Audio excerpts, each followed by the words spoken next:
Mr. Rajiv Chandrasekharji, Honorable Minister, an extremely warm welcome to Bhubaneswar and the state of Odisha. Ladies and gentlemen, please also join me in welcoming our esteemed and distinguished dignitaries on the dais, Mr. Atul Kumar Tiwari, Secretary, Ministry of Skill Development and Entrepreneurship, Government of India, Mr. R. Dinesh, President-designate CIA and Executive Vice Chairman, TVS Supply Chain Solutions, Mr. Vipin Sondhi, Chairman CI Mission on Tech, Innovation and Research and Future Mobility and former MD and CEO Ashok Leyland and JCP India, and Mr. N.S.N. Murthy, Partner Deloitte. A very warm welcome to the conference on transforming logistics for coastal economies with a focus on sustainability, which is part of the precursor events for the G20 Third Education Working Group brought to you by the Ministry of Skill Development and Entrepreneurship in collaboration with the Ministry of Education and in partnership with Deloitte, who are the knowledge partners, CII and USIBC, who are the industry partners. Ladies and gentlemen, we will start the formal proceedings with the lighting of the ceremonial lamp, and may I please request Honorable Minister to kindly light the ceremonial lamp. Also requesting esteemed dignitaries on the dais to kindly join in the lighting of the ceremonial lamp.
New and auspicious beginnings are always marked with the lighting of the ceremonial lamp.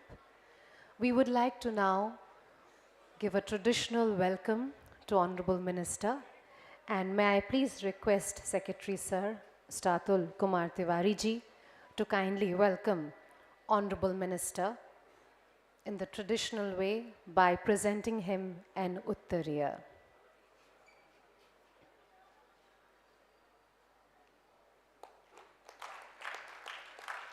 A beautiful silk Sambalpuri Uttariya, the very traditional Sambalpuri textile of Odisha.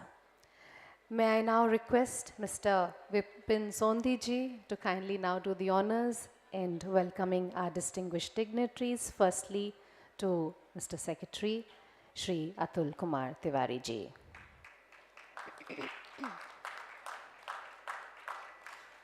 May I request Mr. Sondhi to kindly welcome Shri R. Dinesh.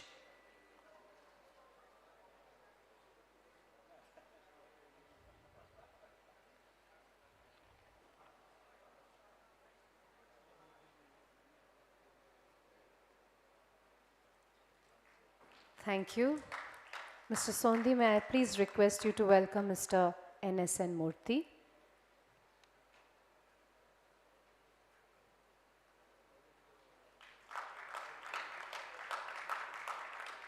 And can we also welcome Mr. Vipin Sondhi?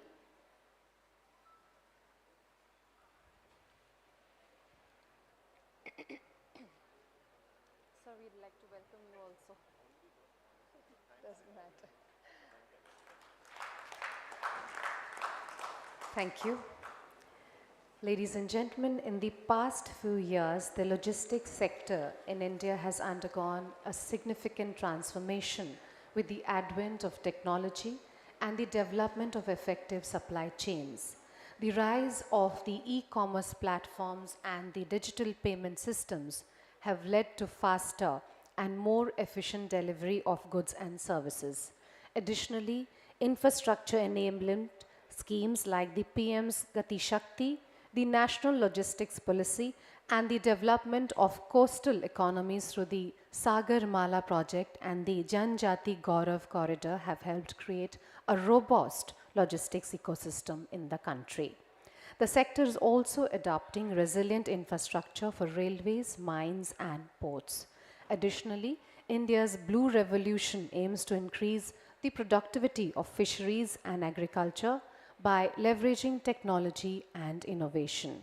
This initiative, along with the development of a robust blue economy, has the potential to contribute significantly to India's sustainable economic growth. The blue revolution also involves the development of a hydrogen economy, which can play a great role in achieving a low carbon energy future. With these words, ladies and gentlemen, I would like to now invite Mr. R. Dinesh and requesting him to kindly make the welcome address.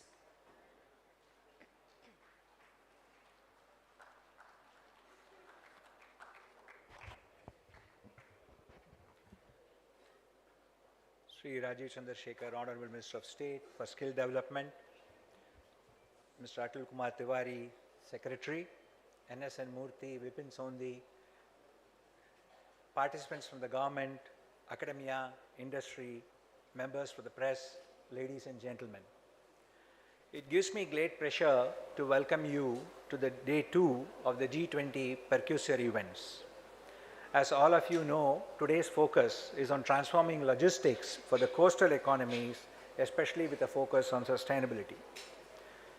Let me first warmly welcome the Honorable Minister, who has not only been somebody at the forefront in terms of the new age technology focus, but also making sure that the necessity of the skill and the digital support for each of these sectors are being provided for. So thank you very much, sir, for sparing your time and being here with us.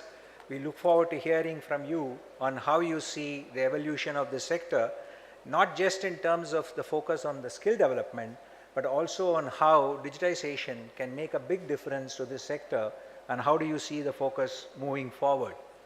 In fact, I thought I should share at this occasion with you that already India has made progress in terms of moving up in terms of the world ranking, and we have moved up to 38th position from 44, which we were last year.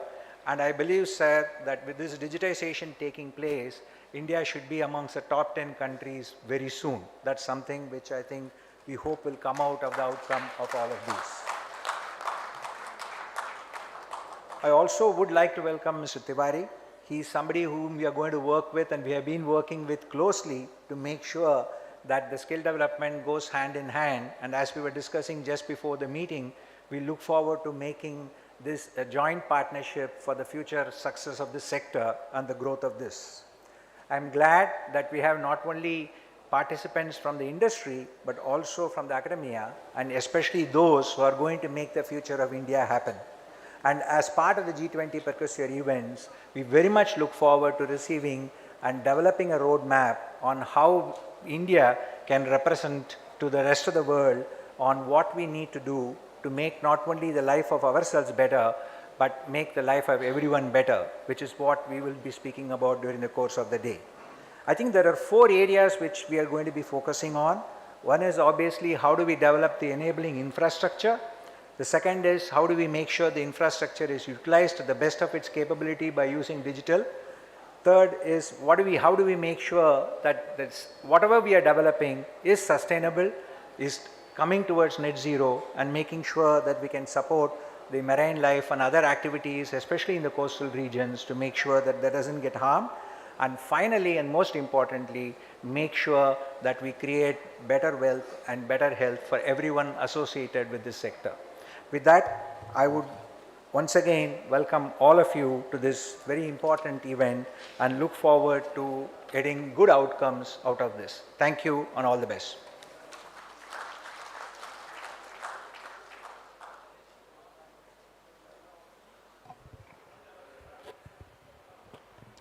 Thank you, Mr. R. Dinesh, for your extremely warm welcome address. I would like to now invite Mr. N.S.N. Murthy, partner Deloitte, and request him to kindly do the context setting for today's program.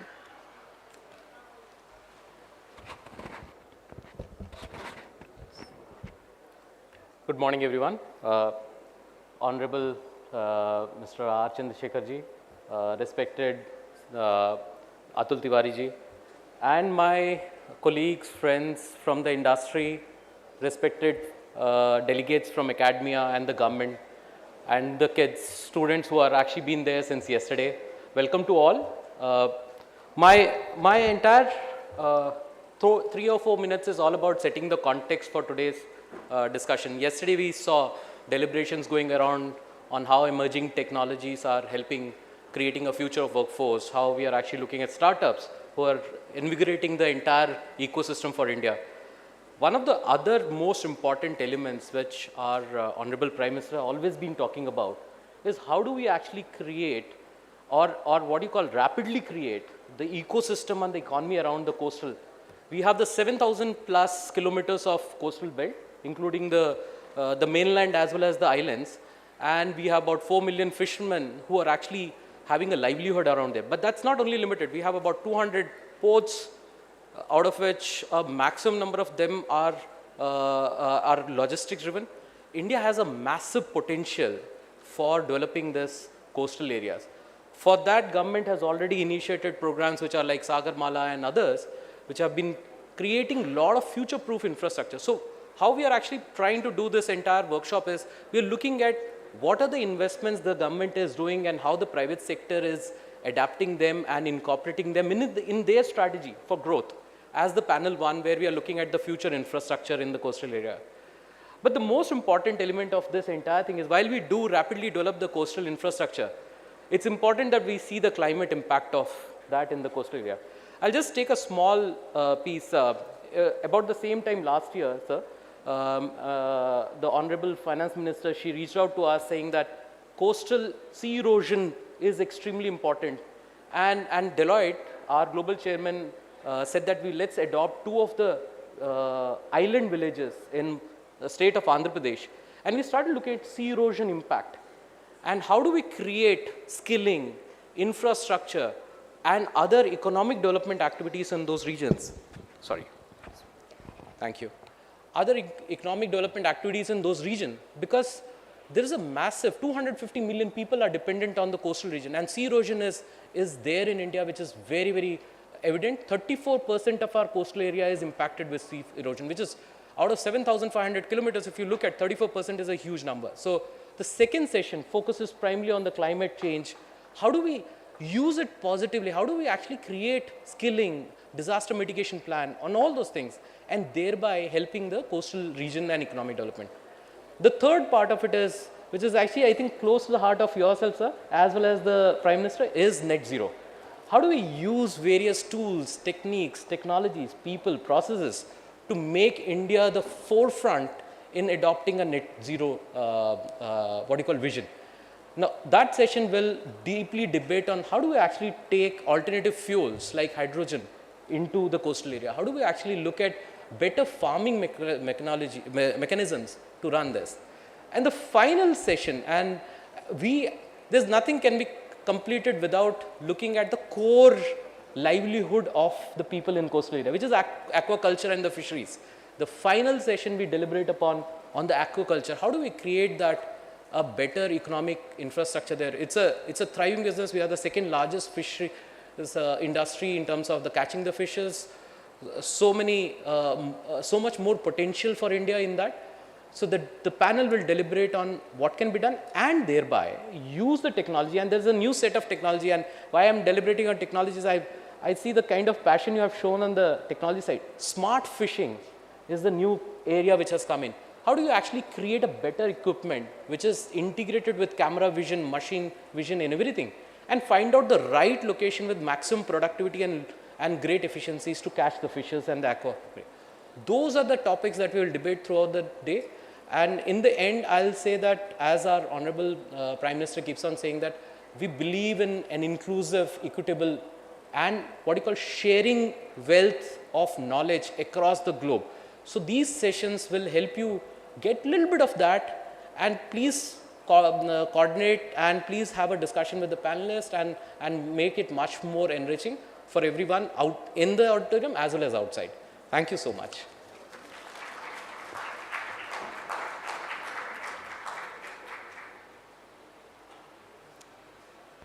Thank you, Mr. Murthy, for setting the context for today's program, and I'm sure we'll really look forward to all the panels on the related particular themes related to today's overall theme, and which will also set the way forward.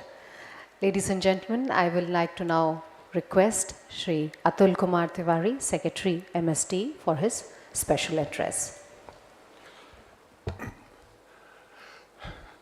Kaushal electronics और information के राज्य मंत्री आदरणीय Shri Rajeev Chandrasekhar ji, Shri R Dinesh ji, Shri NSN Murthy ji, Shri Vipin Sondhi ji, Dinesh ji ने पूरे इस programme के बारे में एक बर्ड्स आई व्यू दिया और उसके डीपर अंडरस्टैंडिंग के बारे में NSN मूर्ति जी ने भी बताया कि कैसे हम डिस्कस करना चाहते हैं। हमारे आदरणीय प्रधानमंत्री जी ने जब वसुधैव कुटुंबकम का मंत्र हमें दिया, इसका अर्थ ये हुआ और उन्होंने ऐसा कहा भी कि we have to focus on global good, be it peace, unity और sustainable development.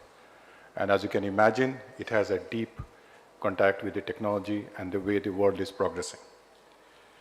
This G20 education group has a strong focus on future of work and how the mega trends like technology, demographics, climate change, etc. are changing the key sectors of the economy.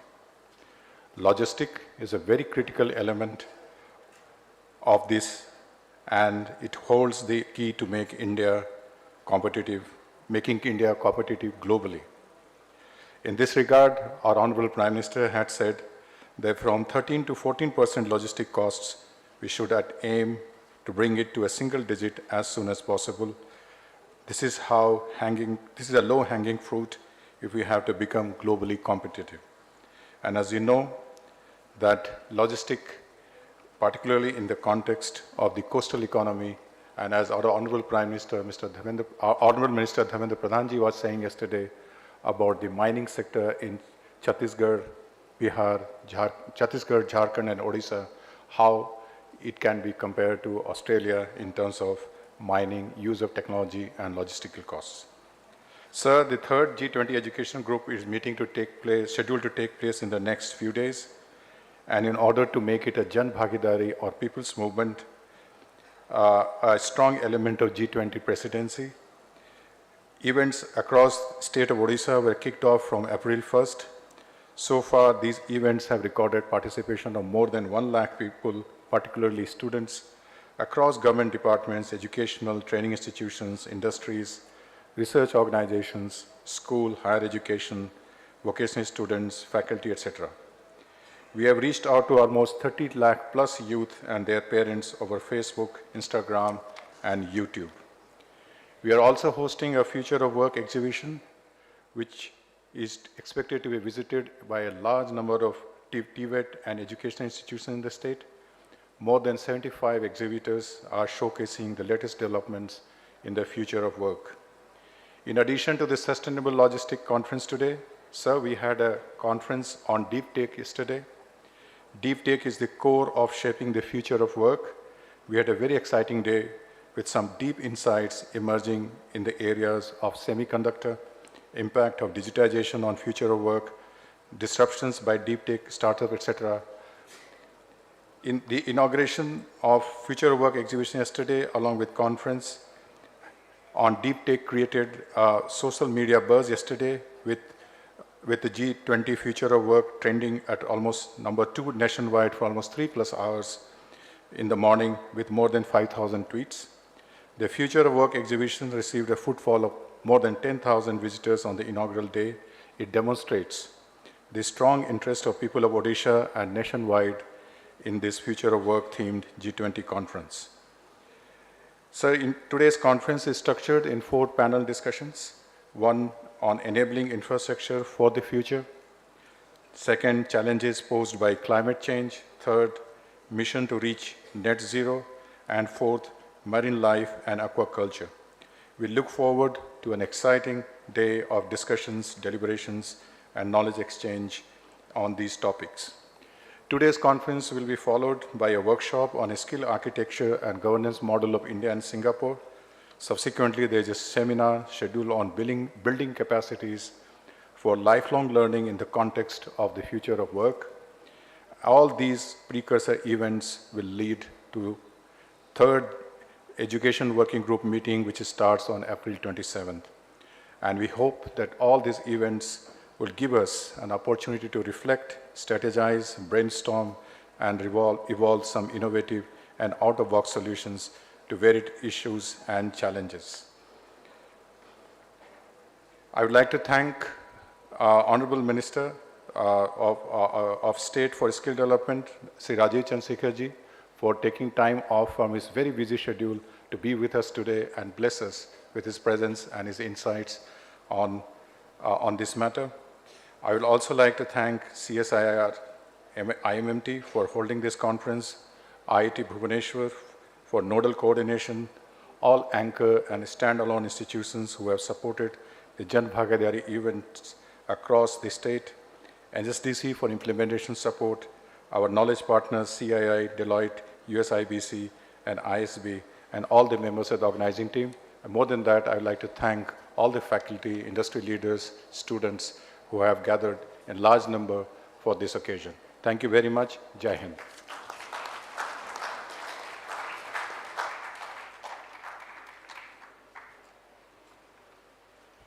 Thank you, Shri Tiwari ji, for your special address, enlightening us about the precursor events and the key objectives behind them.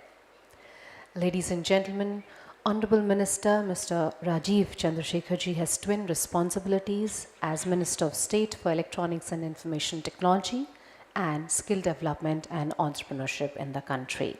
He's focused on implementing Prime Minister Narendra Modi ji's vision of Digital India by expanding and deepening India's tech and innovation economy, developing India as a global talent and entrepreneurship hub. In this regard, he is leading several initiatives such as the Semiconductor Mission for India, Electronic System Design and Manufacturing, Deep Tech Investment Promotion, Startup India, and Technology Policy Development. Currently, he is executing the Indian government's mission for building a $1 trillion tech economy in India by 2025-26 and also working towards making India a global skills hub. With these words, may I now invite Honorable Minister, requesting him to kindly deliver the keynote address.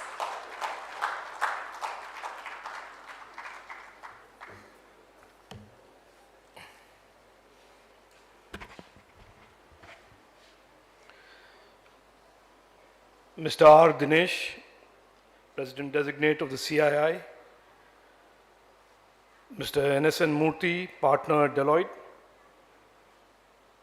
my colleague and comrade in the Ministry of Skill Development, Atul Kumar Tiwari, and all the fellow officers from the ministry, Bipin Sondi, who was given the difficult task of greeting everybody, and to the students today, to the academics and professors and all the other delegates, aap sabko mera namaskar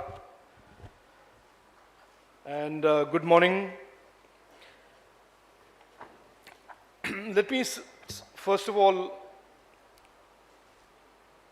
say how happy I am to be back in Bhubaneswar. I was here just a few months ago with the Parliamentary Committee on Skilling.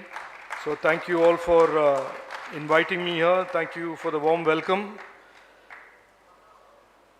It is also heartening to see so many students amongst the audience today when we are discussing the future of work and skilling. I think we can all accept that the most important stakeholder, the most important beneficiary of any conversation about the future of skilling and indeed the future of work are today's students and young Indians from all over the country, including in Odisha.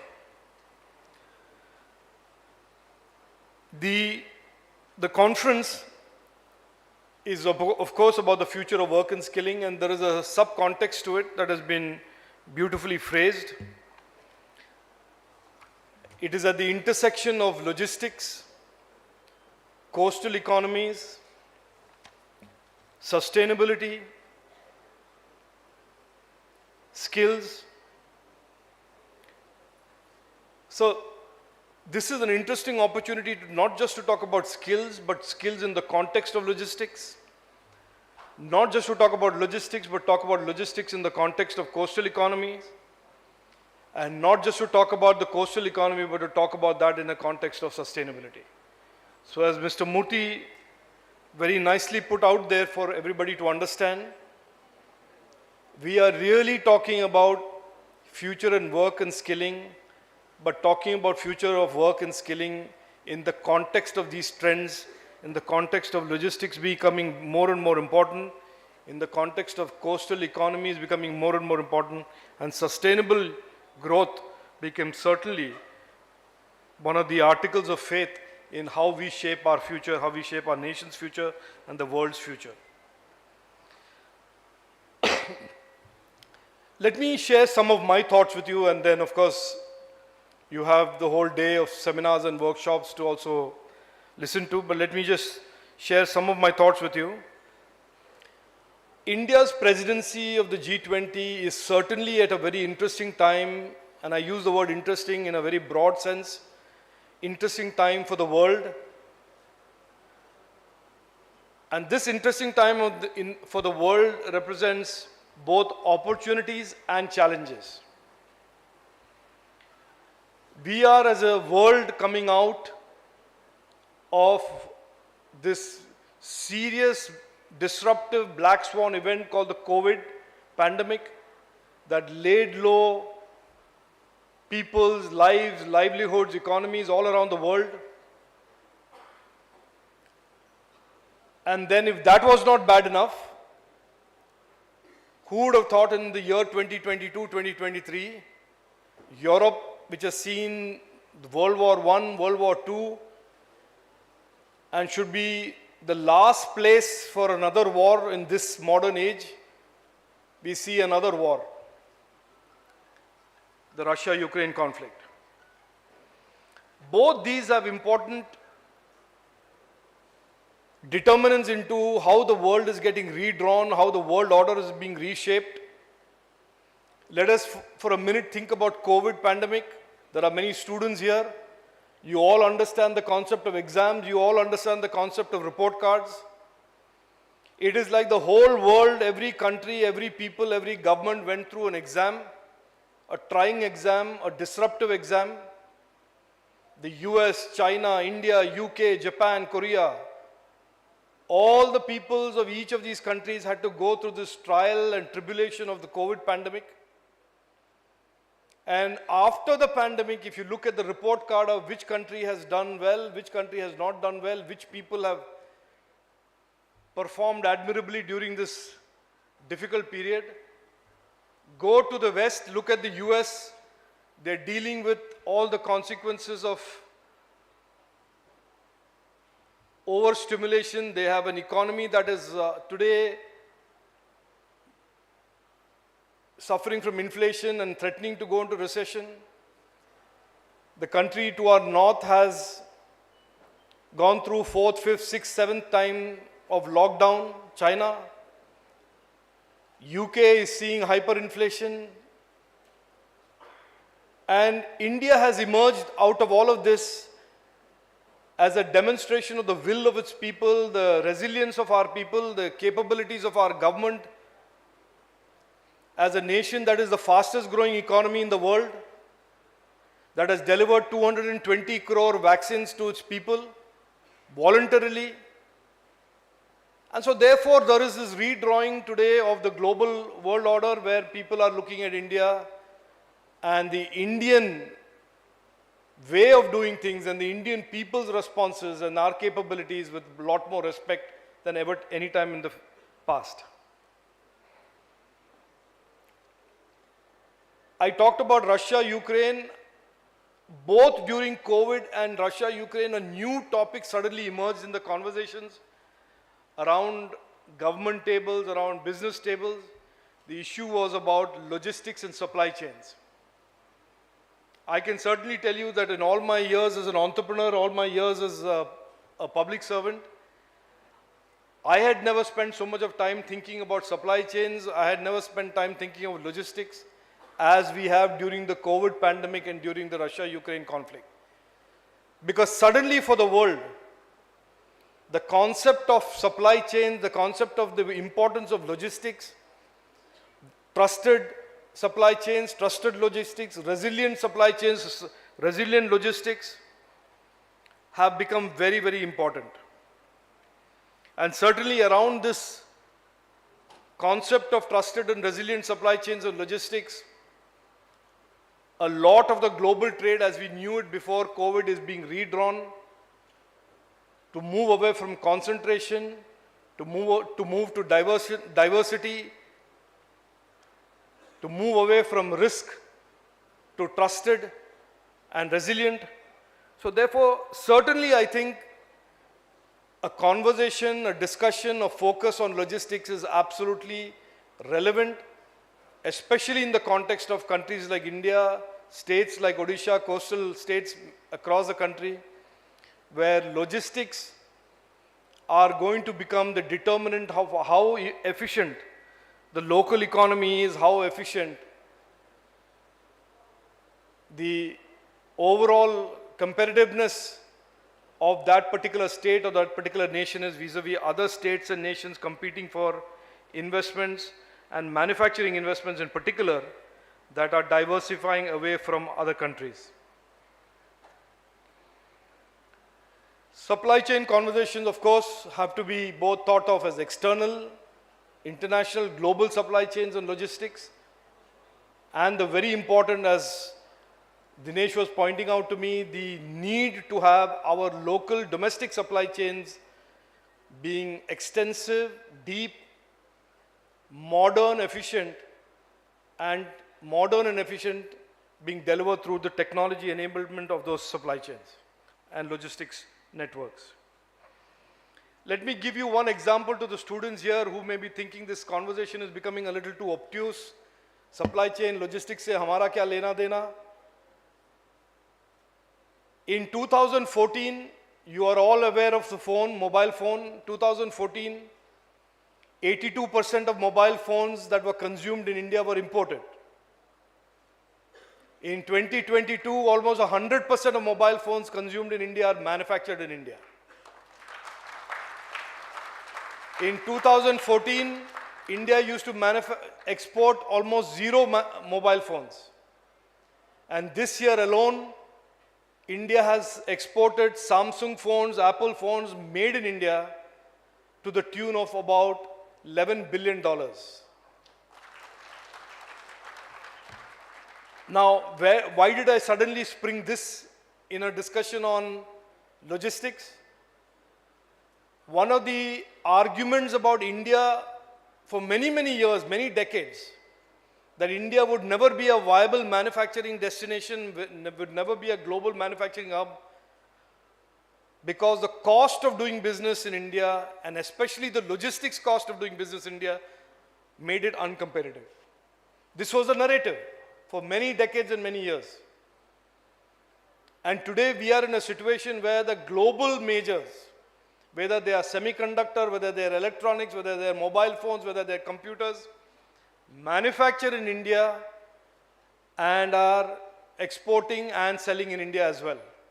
And a lot of that has to do with the fact that the underlying logistics ecosystem that determine whether a manufactured product is viable or not viable is increasingly becoming more and more efficient.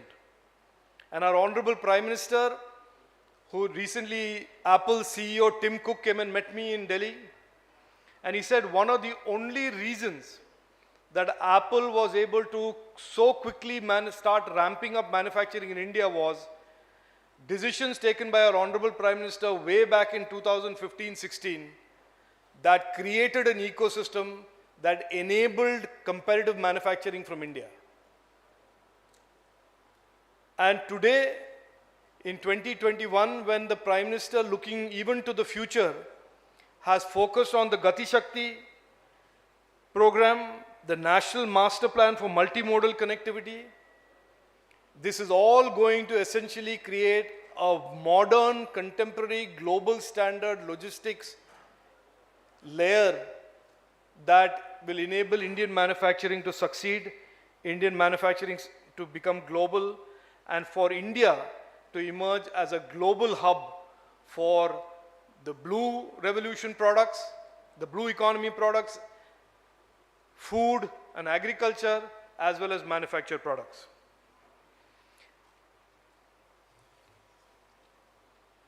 Having shared with you my views on why logistics is so important and why logistics is really, in all the discussion that we have about semiconductors, electronics, technology, internet, sometimes we lose the fact that logistics is going to be as exciting an area full of opportunities for young students today in the coming years. Because as I think Dinesh mentioned again, logistics is going to be also about technology enablement.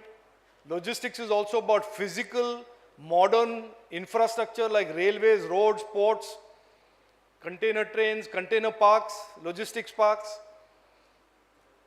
There is so much scope for investment, there is so much scope for entrepreneurship and employment that I would certainly argue that along with all of the other opportunities in tech, logistics ranks up there as the sunrise sector for investors, for global partners, and for academics and students to be focused on.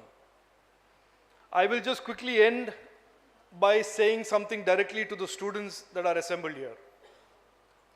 Most of you are obviously in colleges, you are doing a degree program, you are studying.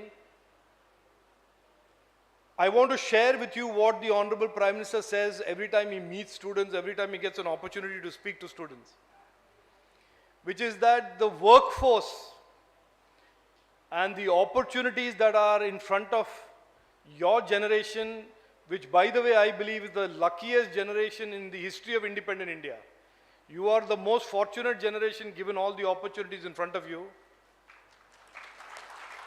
that you, to pursue these opportunities, must focus as much on your degree and knowledge as you should on acquiring skills, learning skills, whether at your college or at your skilling center or any other area that you think skills are available. But your employability, your ability to be successful in the coming modern, post-COVID, new world, the 10 years that the Honorable Prime Minister has referred to, the India Decade, your chances of success, your chances of pursuing these modern opportunities that are being created every day will be substantially higher if you add skills and skilling to your resume in addition to whatever degree you're doing. The Prime Minister, Honorable Prime Minister, always says the future is about skilling, reskilling and upskilling, that there is no permanent full stop to learning, and learning and skilling is going to be a continuous process where even after 10 years and 20 years, you will continue to be looking to skills to remain relevant and competitive in this future workforce, in the future workplace. I will end by thanking all the organizers for organizing this very excellent 2 days on a discussion on the future of work and the future of skilling. I wish all the students who have participated in these 2 days the very best, and I hope you take away from this 2-day seminar, apart from everything else that you learn, everything else that you hear, the importance of adding skilling to your own career path, your career goals and your future aspirations. I will leave it at there. Again, thank you for inviting me to speak today. Thank you for your attention. Thank you. Namaste. Jai Hind.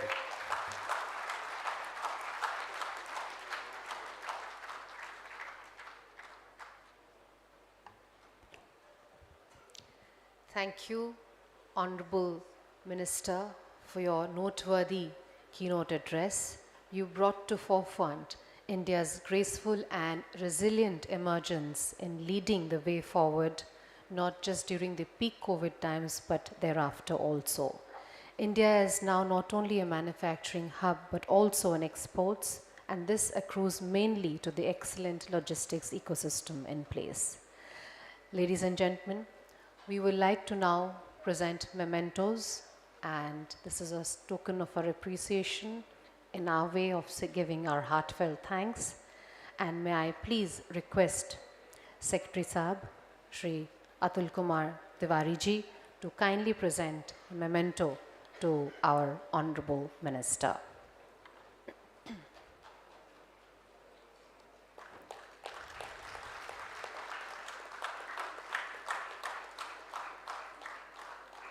Thank you. May I request Mr. Vipin Sondhi ji to please do the honors in presenting the mementos, firstly to our Secretary.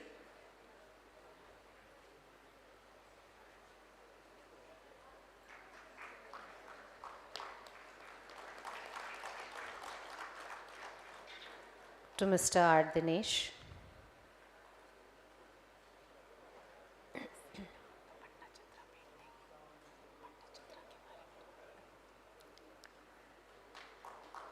As you can see that this is a very beautiful handcrafted piece from the artisans of Odisha. It is made on palm leaf. To Mr. Murthy. And we'd also like to present one to Mr. Sondhi.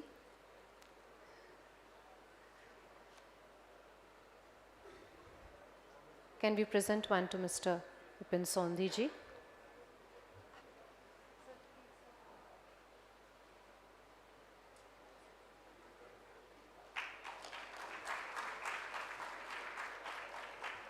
Thank you. With this, I will invite Mr. Vipin Sondhi to kindly make his closing remarks.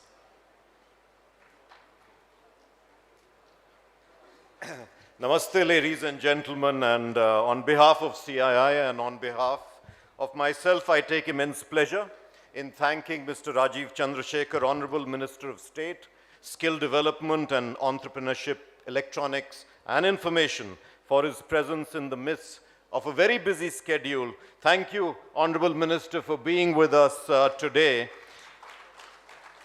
As always, very articulate, Honorable Minister, extremely so. And the response to the Indian government is a pride for all Indians. You mentioned that there's a great amount of pride that we have as citizens in the respect that the world has for the leadership in India. Just to add what Secretary Tiwari articulated in his remarks on yesterday, the exhibition, and I must compliment the team from the Ministry of Skill, Development, Entrepreneurship, Ministry of Education. There are so many interesting facets to this exhibition, and specifically for me, the game of Sherpa Raju, recreated as Buddhi Yoga, was particularly interesting, and I hope you get time for that. The future of work and the criticality of education and appropriate skilling has been very well showcased in the exhibition. Further, again, as Secretary Tiwari explained, we had three very interesting and engaging panel discussions, and I'll just pick one point each, Honorable Minister. On semiconductors, it was said that this is the most ever holistic attempt by the government to create an ecosystem that is the cause for India's future. And this, the government didn't say it, the private sector said it. So congratulations on that as well. The session on digitization was all about business, benefits, challenges, automation, workforce, and economy. Session on new age startups was engrossing because we had 4 startup founders from Orissa, 3 other panelists, all built multi-million-dollar businesses. And I was very pleased that there were questions, in-depth questions from the students and young people in the audience. So I would like to congratulate and compliment the vision of the government in bringing the troika of policymakers, industry and academia together on a single platform to discuss and provide solutions that are critical, but the request is that this must be continued. Close multidisciplinary collaboration can help identify the skills needed, develop relevant training programs, bridge the gap between education and employment, ensuring a skilled workforce for the future. My special thanks to Mr. Atul Kumar Tiwari, Secretary, Ministry of Skill Development and Entrepreneurship, Government of India, and his team of very diligent, dedicated, and if I might say, very persuasive officers, especially Ms. Sonal Mishra, Joint Secretary, MSDE, Ms. Archana Mayaram, Economic Advisor, MSDE, who worked tirelessly in transforming this idea into reality. A warm round of applause for the team from the government. My sincere thanks to my friend, Mr. R. Dinesh, President-designate CII and Executive Vice Chairman, TVS Supply Chain Solutions. I know this logistics is very close to your heart and you're an expert in it, so thank you very much for being with us. Let me also take the opportunity to thank Mr. Murthy, partner Deloitte, for leading us in the initiative and setting the context. I'd like to thank the NSDC team led by Ved Tiwari and Mr. Manish Mishra, who've organized the conference and the exhibition. It was no mean task. And lastly, a warm round of applause for them. Since we've started, a very warm round of applause. Lastly, on behalf of CII, I'd like to thank all of you attending the conference, the exhibition, and this seminar, delegates, but especially the students. And Mr. Chandrasekhar, Honorable Mr. Chandrasekhar, thank you for articulating very clearly a message for the students. I hope you have an engaging and productive and very fruitful day. Thank you very much, ladies and gentlemen.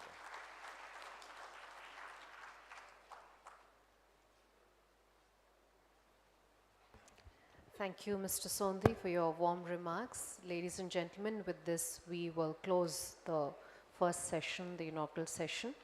And may I request our distinguished dignitaries to come together for a group photograph. Meanwhile, requesting everybody to kindly remain with us, we will immediately move on to the first panel of the day.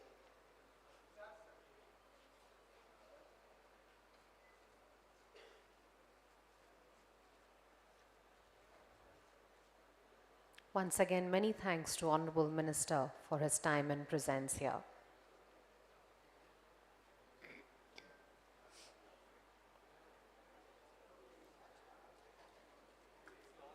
Requesting everybody to kindly remain in your respective seats, please.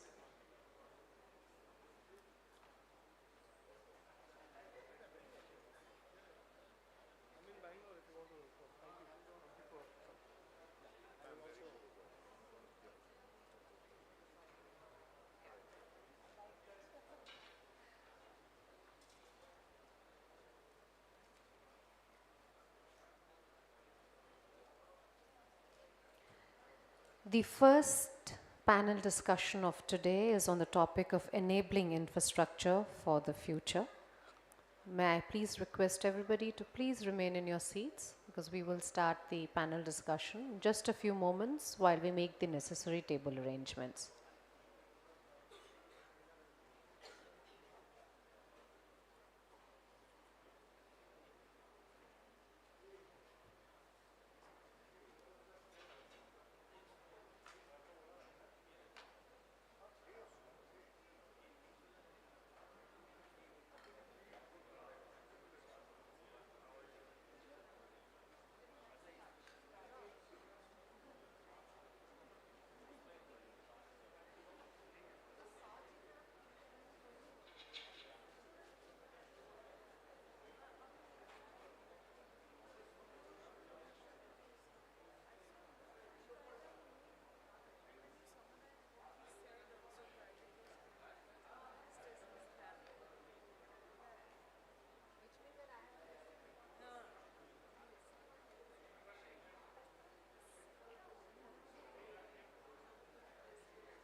May I request everybody to please settle down?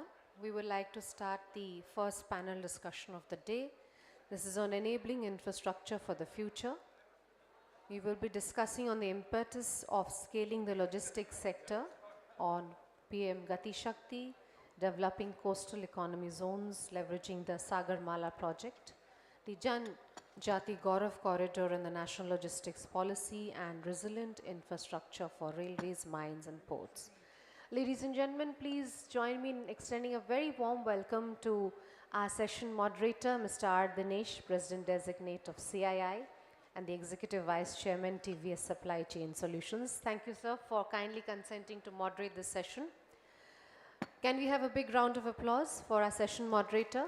And please also join me in welcoming our eminent panel, Mr. Rahul Pandit, Chief Executive Officer from Horizon Industrial Parks, Mr. Rajiv Bhardwaj, Executive Director, MIS and HR, Container Corporation of India, Mr. Raj Kiran Kanagala, Senior VP and Group Head, Business Development Strategy and Emerging Business Units from the TCI Group, Mr. Piyush Gupta, Vice President, Group Strategic Procurement and Supply Chain from Tata Steel and Chairman Tata Martrade International Logistics, and last but not least, Professor Pradipta Kumar Nanda, Vice Chancellor of the Siksha O Anusandhan University. A very warm welcome to all once again. And with these words, may I now hand it over to our session moderator. Over to you, sir. Thank you. Thank you, and let me also add my welcome to this session. I think let me give a very quick introduction to what we are trying to cover today. But before I do that, I thought I would stress on where we are from the logistics sector. And I think all of you heard the Honorable Minister speak about the importance which logistics as a sector has derived. But equally importantly, the focus of the Honorable Prime Minister and this government has been on working with various initiatives on this sector. First and foremost, obviously, is the Gati Shakti initiative.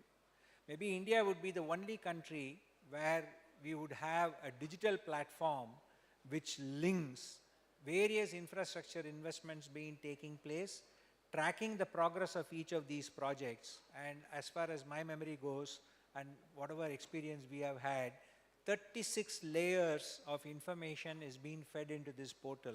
And we see now most of the states also adopting this.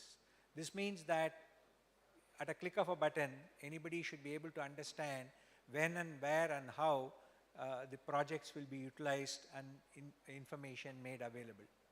The second is the announcement of the National Logistics Policy. I think this has also resulted in the bringing together of what I would call the soft side of the business being linked to the hard side of the business, which is the infrastructure. So this does pave the way for creating what I would call as very exciting times for this sector. The third and the most important point is the level of outsourcing which is taking place. And what I mean by that is the employment or the usage of third-party service providers. This has also created an even more exciting opportunity for people who are joining this sector, who are working with us. But today, we are gathered here to speak about how this is actually benefiting or can benefit the coastal economy and seeing how this can happen. I think many of you may be aware, but I will still repeat that. I have actually had experience of working in some other geographies where you find that the hinterland of a port becomes the most well-developed because of the rail and road connectivity which follows through with this. And this creates what I would call as a win-win ecosystem, and this develops. I mean, I'll give you an example where there had been a car plant put up in the US, 130 kilometers away from a port, and we were talking about creation of 1 million jobs in a developed economy. So in a country like India, it can make a huge difference in terms of how planning is done, how jobs are created, and last but not the least, how the cost of doing business goes down. And that leads me to the focus of this panel. I think we should be covering infrastructure development in various ways, but I would not want to stop only with how we utilize the infrastructure, but I would like to add to get some inputs on how we can make this even smarter, even better, and even better prepared for the future. I think we have a very eminent panel with us from the industry. We have Mr. Rahul Pandit, who is the Chief Executive Officer of Horizon Industrial Parks, which represents Blackstone's investments in India. And as I was joking with him before the event, I think they have put their money where their mouth is. They have made significant investments in the Indian logistics sector. And we are very much looking forward to hearing you with your deep insights in terms of how, not only from the logistics sector, but how do we make these infrastructure investments more productive and more useful. I'm also happy that we have Mr. Rajiv Bharadwaj, Executive Director of Container Corporation of India. We all know that this is a company which has transformed the way in which the rail usage in the logistics sector is being viewed. So we very much look forward to hearing from you as well, sir, on how you look at this supporting the theme of today. We also have Mr. Raj Kiran Kanagala, who is the business development from TCI Group. Again, TCI has been somebody who has been in this sector and who understands deeply the way in which businesses can be run and developed, and we also look forward to hearing from you. We have Mr. Piyush Gupta, who is Vice President from Tata Steel. I think he has an experience of actually developing and working in, I would call it, utilizing the best manner of the logistics supply chain, and maybe you have better examples to share with us of how we can make that even more developed in the future, and what do we need to do to make that further. And from the academic side, we have Professor Pradipta Kumar Nanda, Vice Chancellor of the Anusandhan University, and as I said, we will have wide spectrum of activities to be covered. So what I would thought is that each of the speakers will share their views, and post that we will have a question and answer session. So can I now start with Mr. Rahul Pandit, please? Thank you, Mr. Dinesh. It's a privilege and an honor to be here in this state, which actually represents the huge mineral wealth and opportunities for India. And with this distinguished panel that I am also looking forward to learn and hear from. So if you look at India today, and if you were to context logistics, the role of logistics in it, there are two big opportunities. The first is, how do we accelerate our economy? And the second is, how do we generate jobs? First, let's look at the economy. And just for a purpose of context setting, 30 years ago, India and China, our per capita GDPs were quite similar. So India was $369 per capita, and China was $319.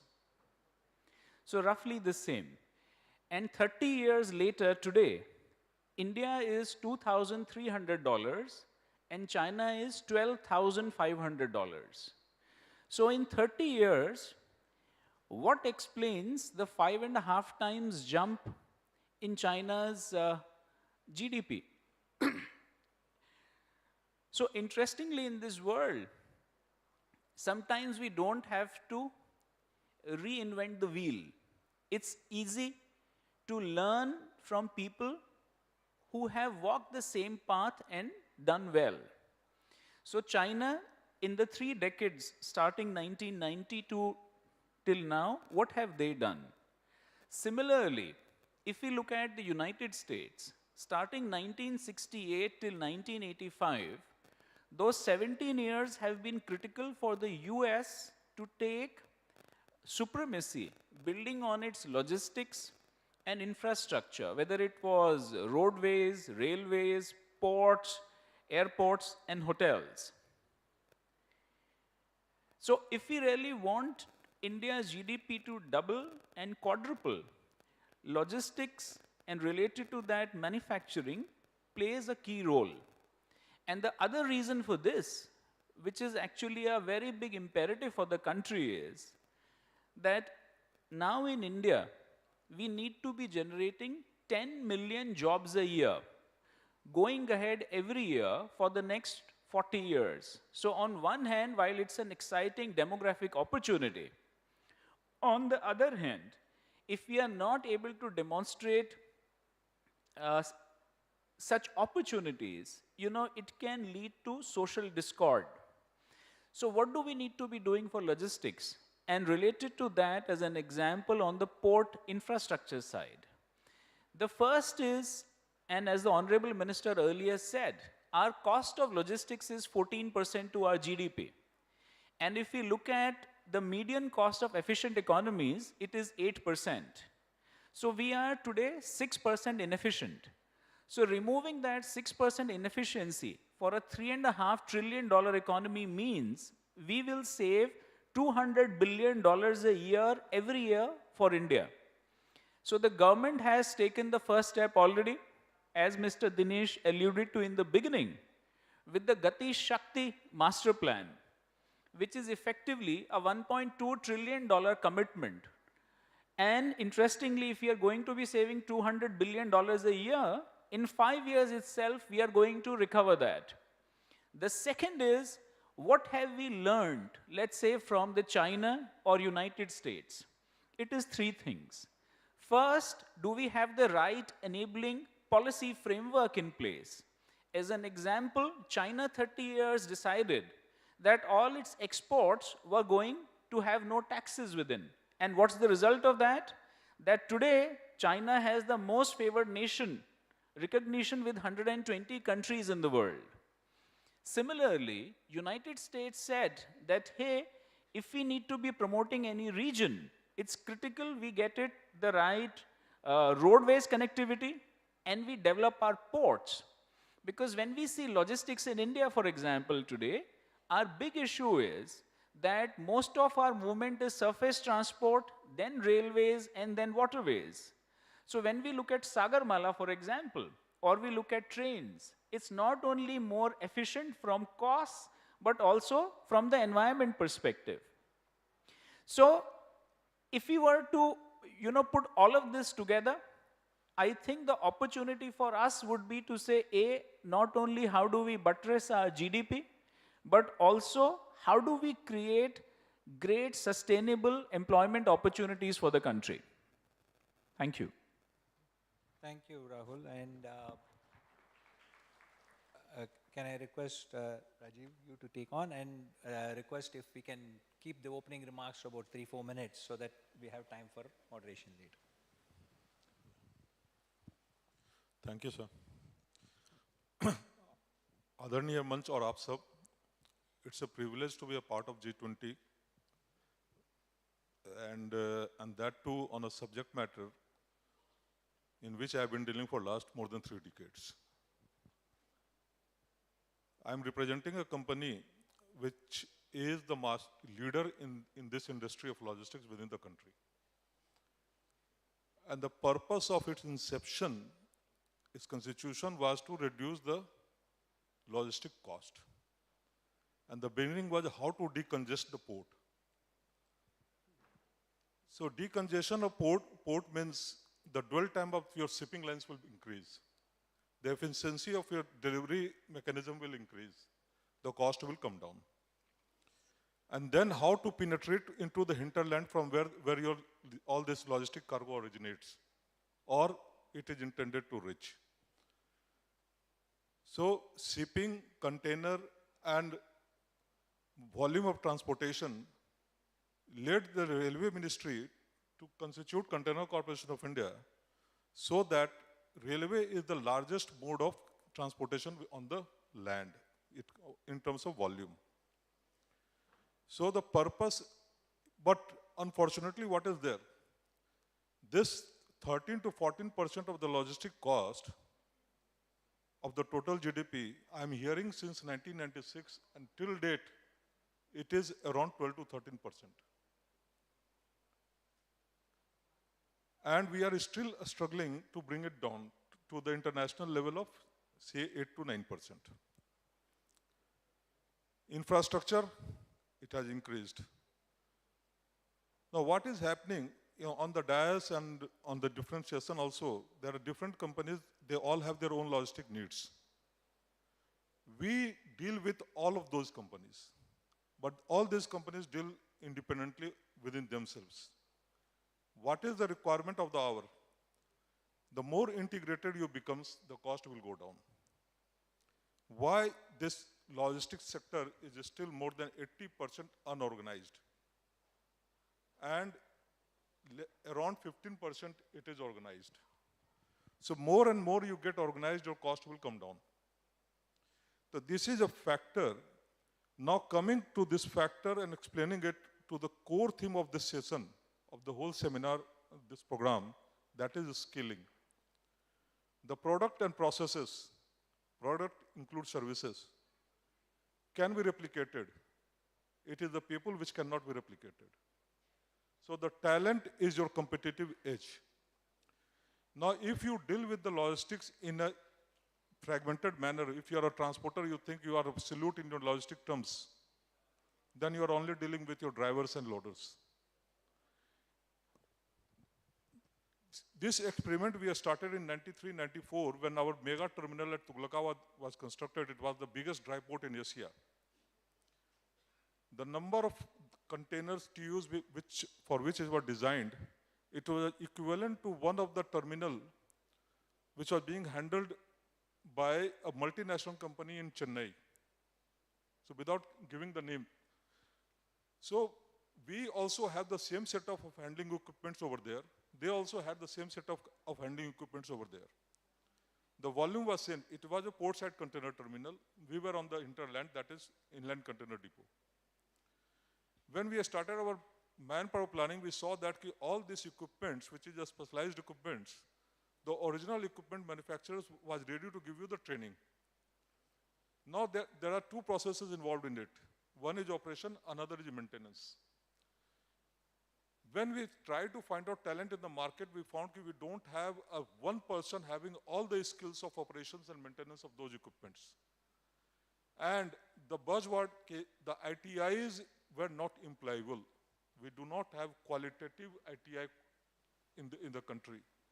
So we framed our recruitment rules and we said we will take any ITI, irrespective of the trade, because at least they have a technical knowledge.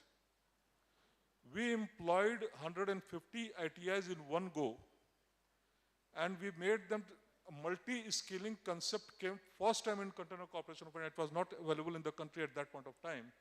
We trained them within our training institute, internal home training, we said, and we made them a technical team. And the same team was the operator of the equipment, and when the equipment went into maintenance, they became the part of the maintenance team. Now, a live comparison. The same set which was operating in Chennai, they were deploying 210 manpower. We were deploying 123 manpower. So what we did, those 123 manpower were getting paid equivalent to 180 manpower of that multinational company. People think that we pay less than any other multinational company. The result, this process went on. Till date, we have not lost a single manpower. And they have now been groomed and reached a level of supervisor and managers where they are the strategic business driver. So this multi-skilling is the responsibility of the employer, the business.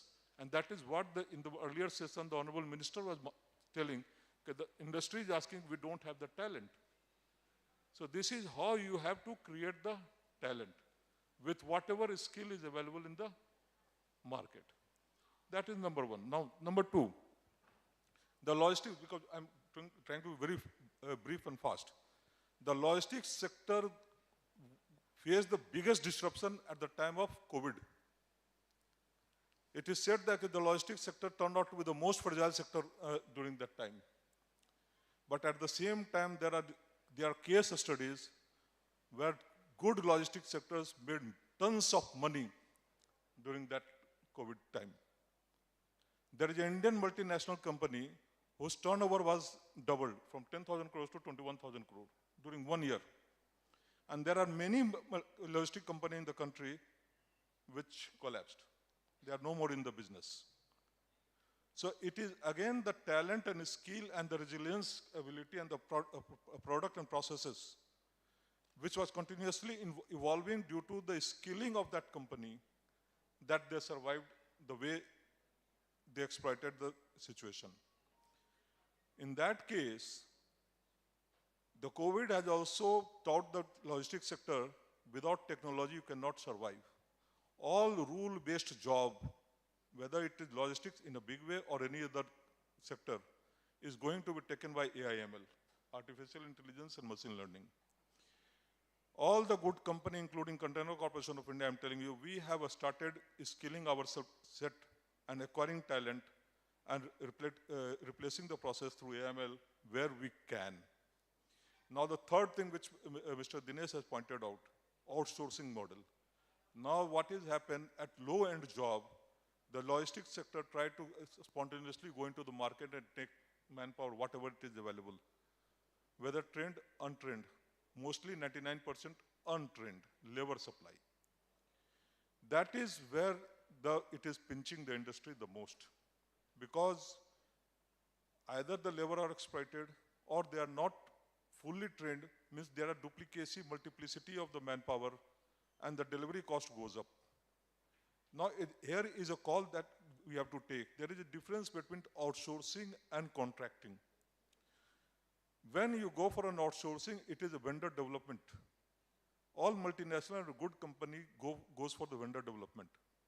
And in the vendor development, you have to oversee the kind of skill you want.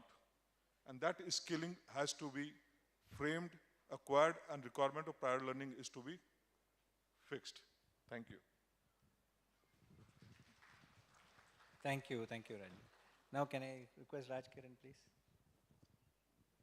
Thank you. Namaste. First and foremost, thanking CII, USIBC, and of course, a privilege to be part of a G20 event. Sticking to the topic kya hai? Ki what is the infrastructure you're going to have for the future, which means logistics infrastructure. Point one, it is not going to be only physical, it's going to be digital also. So thus the term phygital. So this point we need to remember that you're going to create physical infrastructure and digital infrastructure. So the first takeaway for everybody, especially students, is try and learn on ULIP. So it is Unified Logistics Interface Platform. It's a wonderful platform under the aegis of National Logistics Policy created. If the industry, the users adopt that, you'll have a wonderful, seamless, integrated service possible. And all these aspects of cost of logistics will come down. The reason is ULIP integrates Vahan, which is for the vehicle, Sarthi, which is for the driver. You can check the documents. You can look at GSTIN. You can get the Railway FOIS API also. So you can imagine, thus far, this importance to this industry is coming only when physical is marrying digital. So the first takeaway is that how do I accept ULIP? How do I accept to be integrated with my physical operations? That's one. Second, some takeaways. There were these words called as coastal economies and sustainability. Let's look at coastal. There's a lot of talk, but there are hardly any players in the coastal segment. The reason is simple, and there's a challenge to the panel also and the crowd. If you go to JNPT and Chennai, you call in a mother vessel, you can't offload that cargo into a coastal vessel directly. Yani you take to Europe, Mr. Dinesh was mentioning US, you go to Rotterdam or Antwerp, a mother vessel will come from, say, Latin America, Venezuela. It will go to Rotterdam, offload bananas. Those bananas go in a coastal shape in the river Rhine.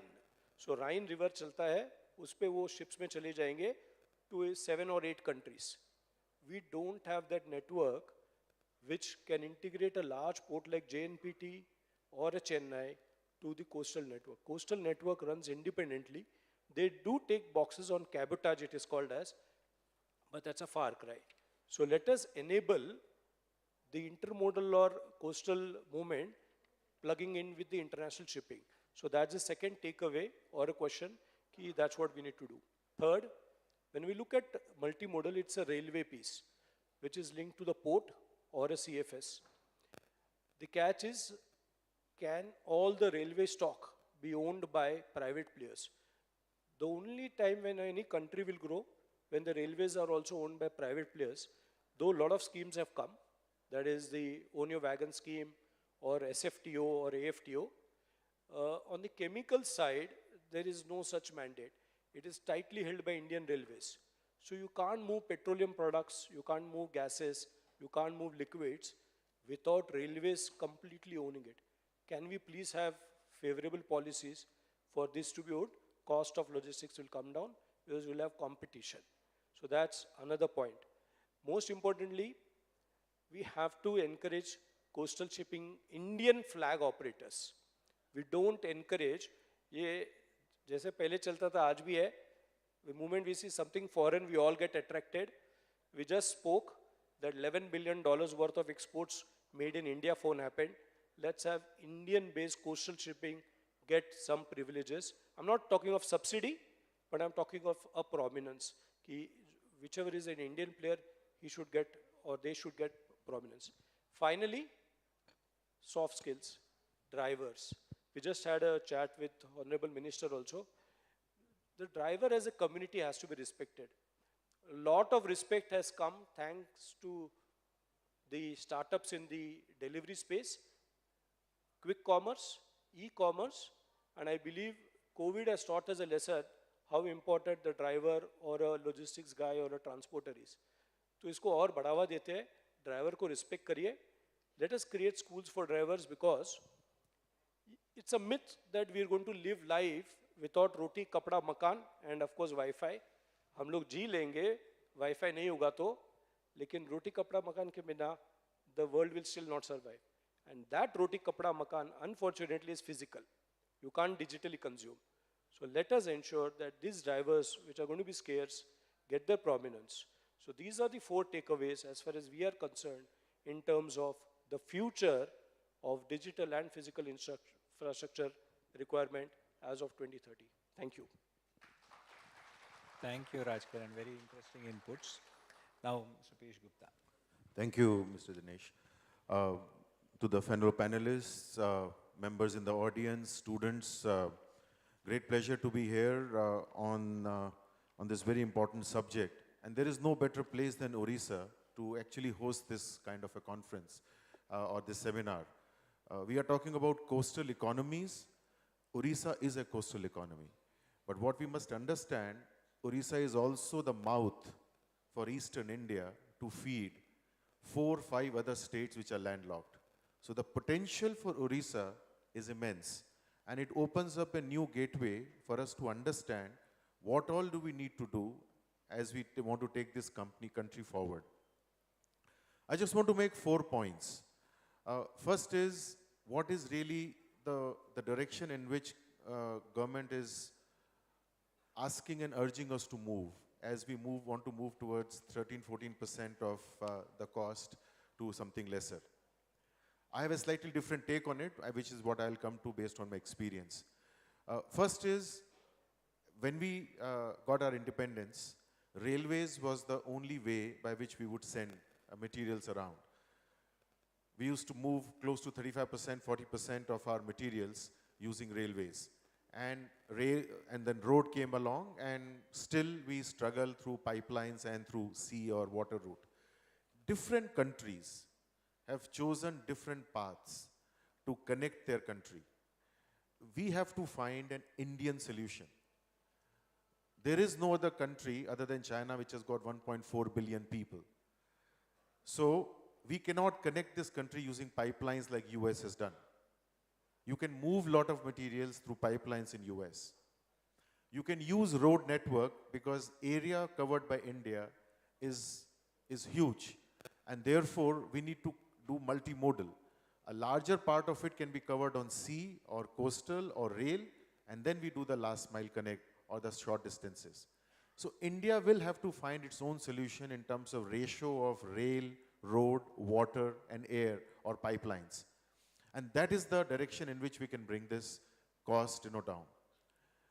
Based on my experience, I can only say we keep talking about this 13, 14%, but there are ways to tackle with that. This is not an ailment which should bother us to not become competitive. You will be amazed to know China actually has 14%. But what do you do when material is waiting to be delivered to a customer? That is what we have to think about. So I've got three things. One, we must consider warehousing not only as a cost, but as a potential to value add while you're waiting to be delivered. There are people today in India, businesses, who are offering solutions which will add value, like processing or value adding, while the material is waiting. So warehousing is not only to reduce anxiety or provide visibility, it is also for adding value. The second thing is what I mentioned about last mile connect. There, we have to understand that material has to be taken to various parts of this country because we are spread across this hinterland in the country. We would like material to be delivered to our doorstep. This is different from US. In US, you will take your car out and drive 10 miles or 20 miles to buy something. We want everything to be delivered. So therefore, it is not enough for us only to take care of longer distances, which is by rail or by coastal. We have to also invest in the local infrastructure. And that is what the future should be about. And the third thing which I want to emphasize on is about cost and efficiency. We often talk about number of ways by which we reduce cost in any company. Logistics is actually something which has to be brought in terms of the delivered cost to our customers, consumers. I'm giving a few examples. When we talk of shipping, shipping is not only about what happens at the port. What is the size of the ship which will come to us, how fast it will unload at the port, and how quickly can you evacuate it from the port to deliver it to the plants. All three aspects have to be touched upon. It is not enough only to make big ports, which will get big vessels, like Cape-size vessels or Panamaxes, because if you can't unload that vessel in a record time or a good time, that vessel will lose its competitiveness. Similarly, you could have unloaded it very fast, but you don't have tracks or railway network to deliver it. You will also hold demurrages or waiting charges. So cost and efficiency is an important piece in it.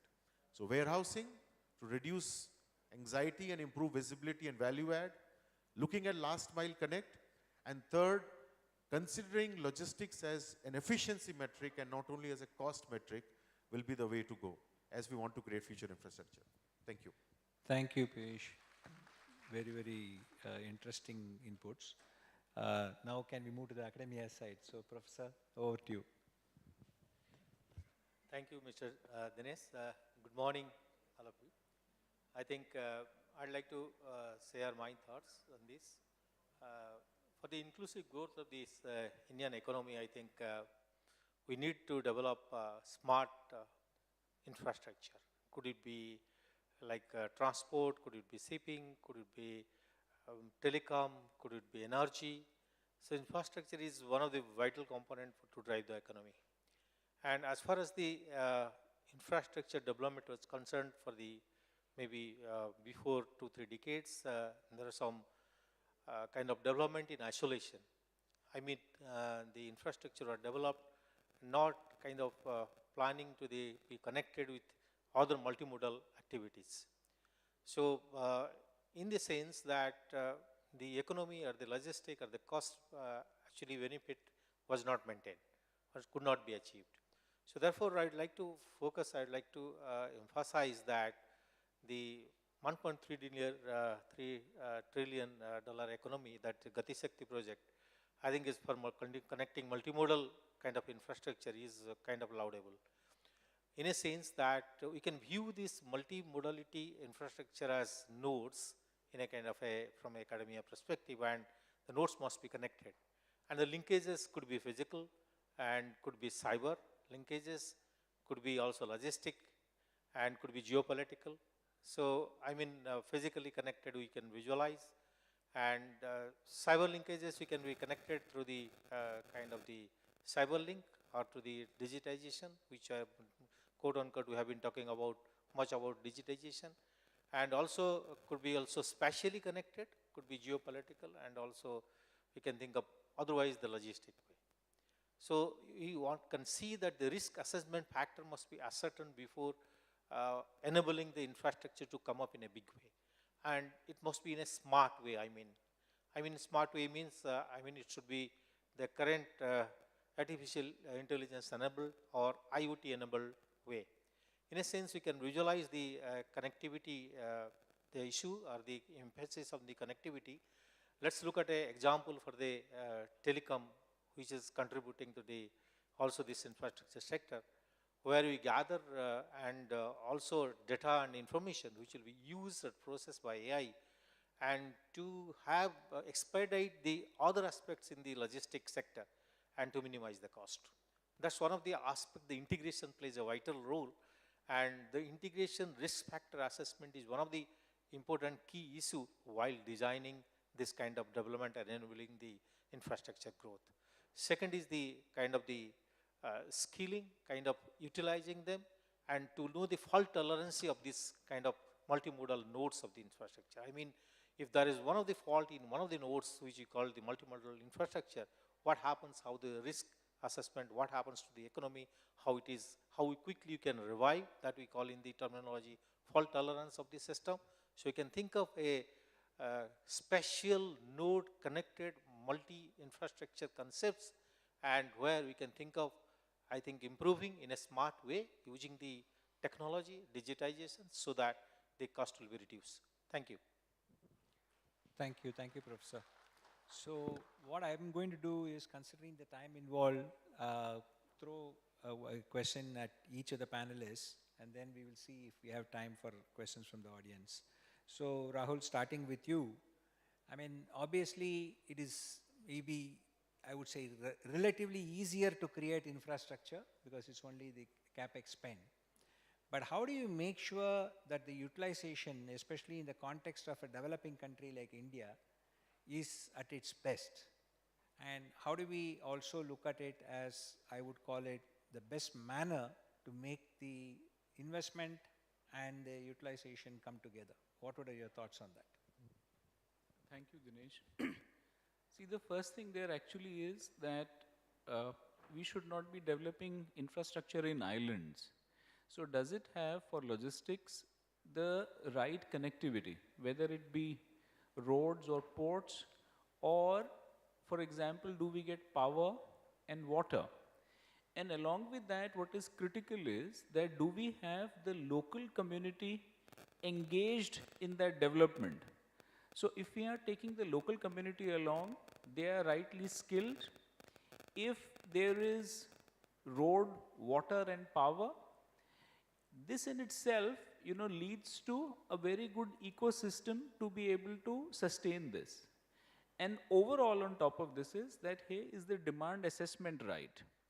Are we in areas, whether it is a supply area or it is a production area, are we sitting close to where the demand is? So if we were to map all of this, I think this provides broadly a framework to assess that are we sustainable throughout. Thank you. I just want to ask one quick follow-up question considering the main topic, right? So from a port-led approach, or let us say a coast-led approach, how would you view that? Okay. See, my view actually has always been an easy one, which is to say, let's not reinvent the wheel. Can we learn from others? So if you look at India, for example, JNPT, our capacity is 5 million TEUs. If we were to look at, within Asia, our neighbors, so if we see Busan in South Korea, it's 21 million. If we were to see Jebel Ali in Dubai, it's 22 million. And Shanghai, today it is 43 million. So while India has a 7,500 kilometers coastal expanse, so what is it that we could learn just from these three?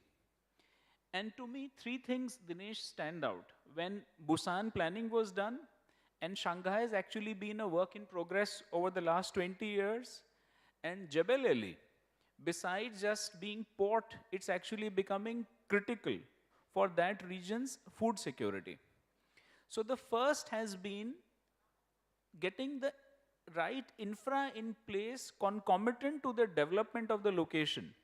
So whether it was, a rail network, and this has been common across, and Shanghai upped it later with a high-speed rail network.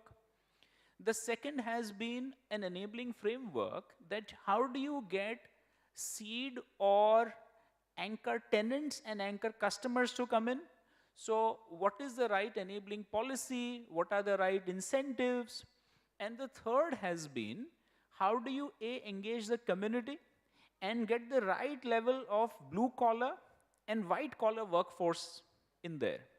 And if we do all of that right, there are huge opportunities. In Kerala, we'll have our highest depth Vizinjam port, which is coming up, which will be another 5 million TEUs. To me, the big opportunity is actually looking at the international north-south transportation corridor.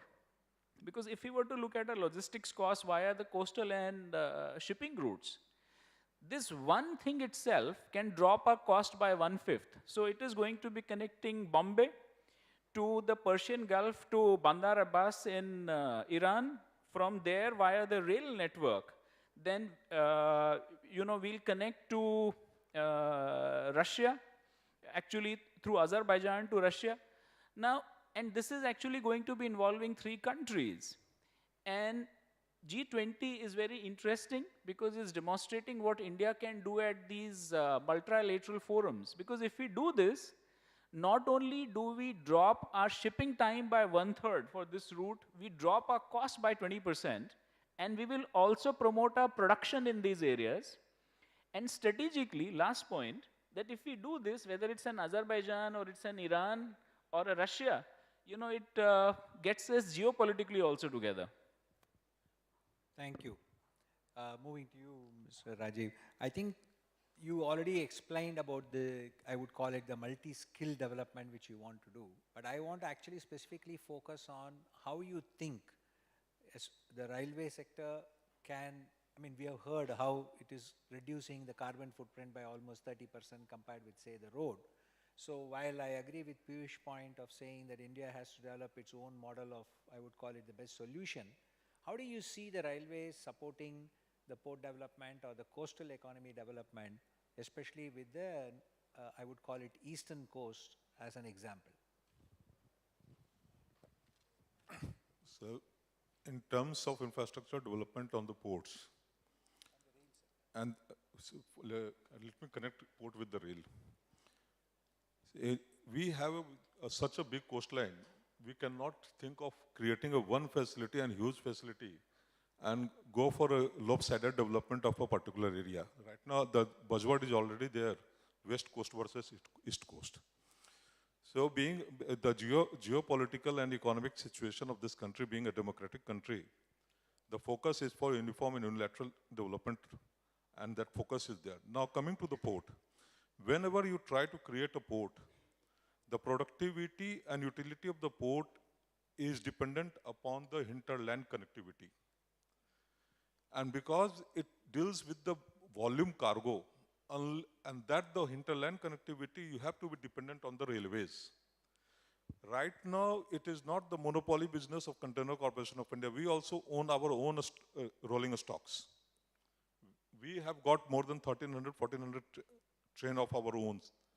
And the other private players, those who are competing with us, they cumulatively also have equivalent number, little less than us.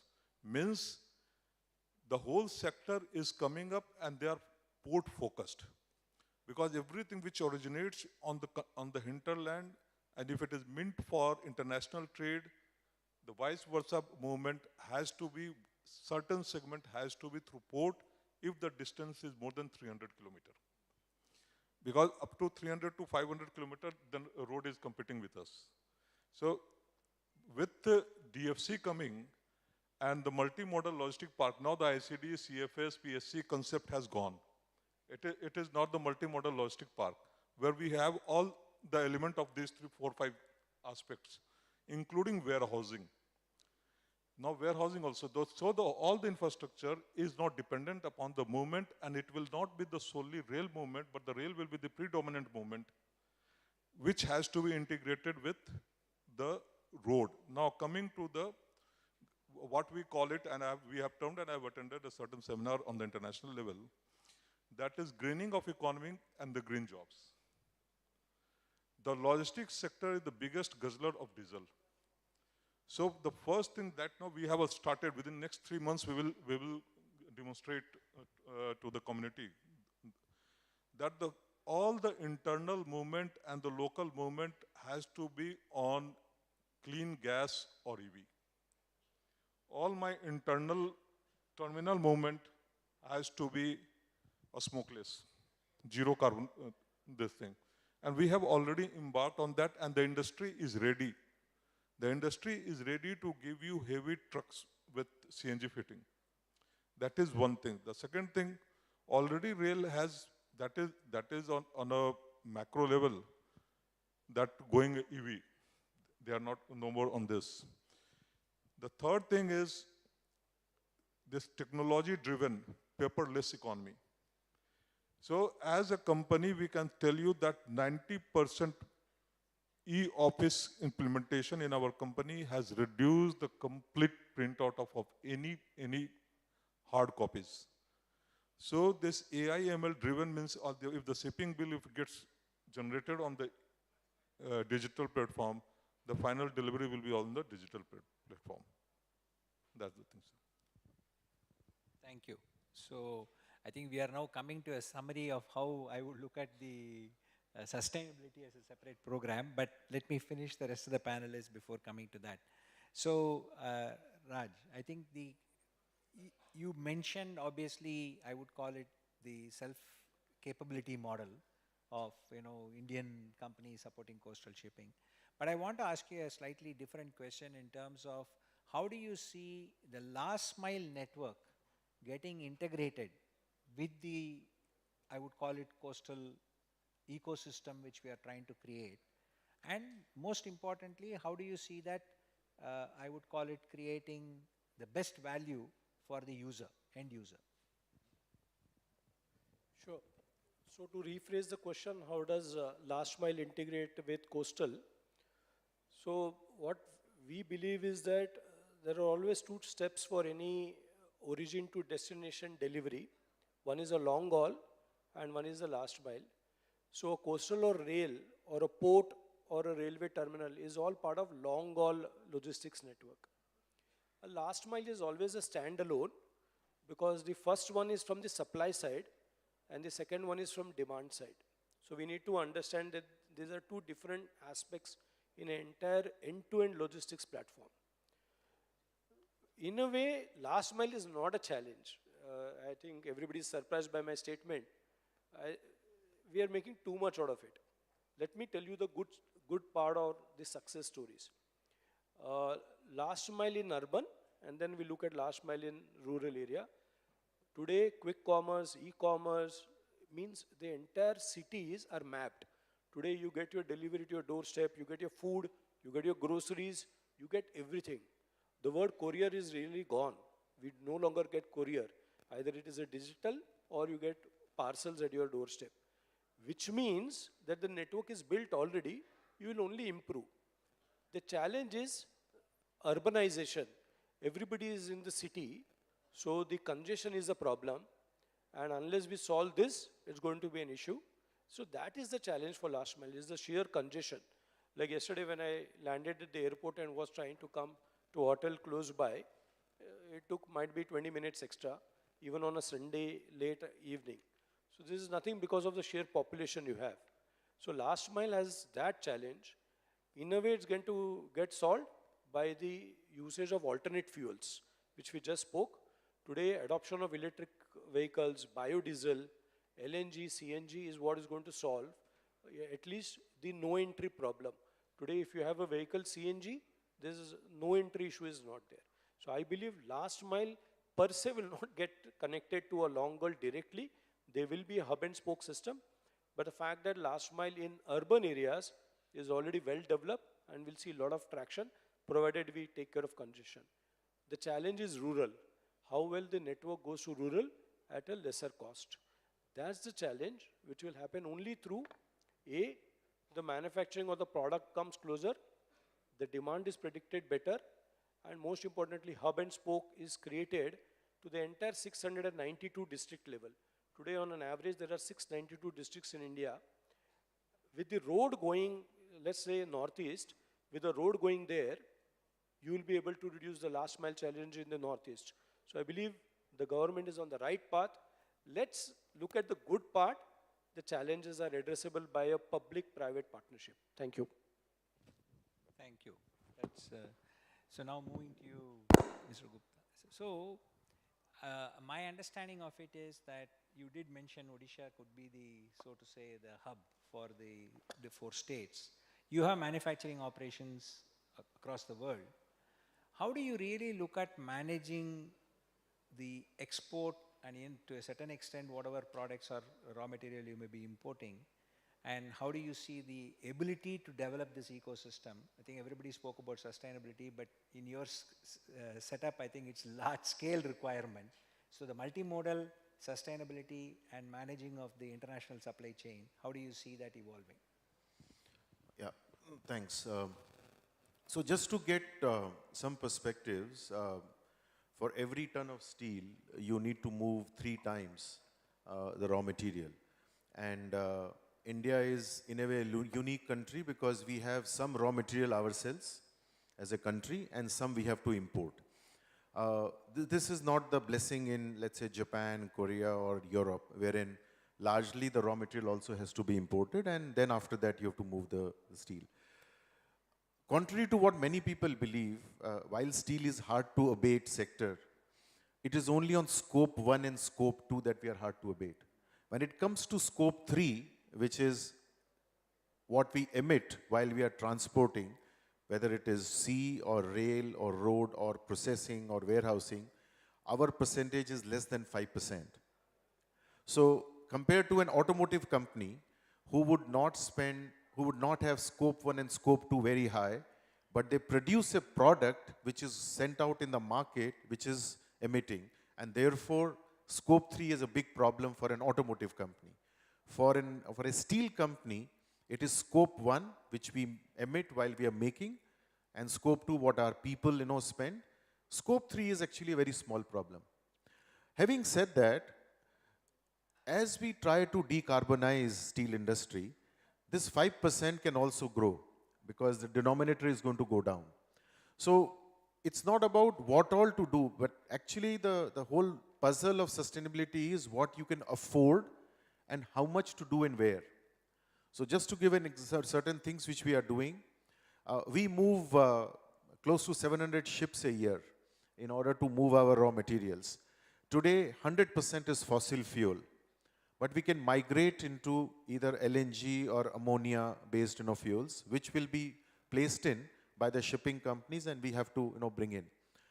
Now, this will require a capital cost to go in.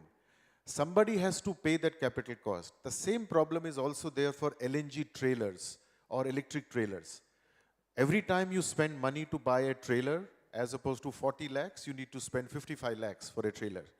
What can you do as a user? I can give faster turnaround times to the transporting companies. I can reduce the loading and unloading times, the vehicle in and vehicle out times. That way, you recover your investment, what you have made as a transport company, by doing and better earnings, which will come in. So you don't have to subsidize anything. It is the modeling which you have to do while you're working. 40% of the time only is the real working time for any trailer or a ship. That number has to go up. The other piece which we have to look at is when government is coming up with their schemes, how to partner with them. So when you look at developing any port for exports, for example, or for that matter, import of raw material, we have to create the hinterland activities which today are moved away. So every time you develop a port, and a Paradip port is actually a classic example in eastern part. It was created to be a port for fertilizers. And then raw materials came in. Today, it is a multimodal port, has got multiple products. And it is by far the largest port and the eastern side of the country and can actually become double the size what it is today. In 25 years, it has moved from 25 million tons to 125 million tons.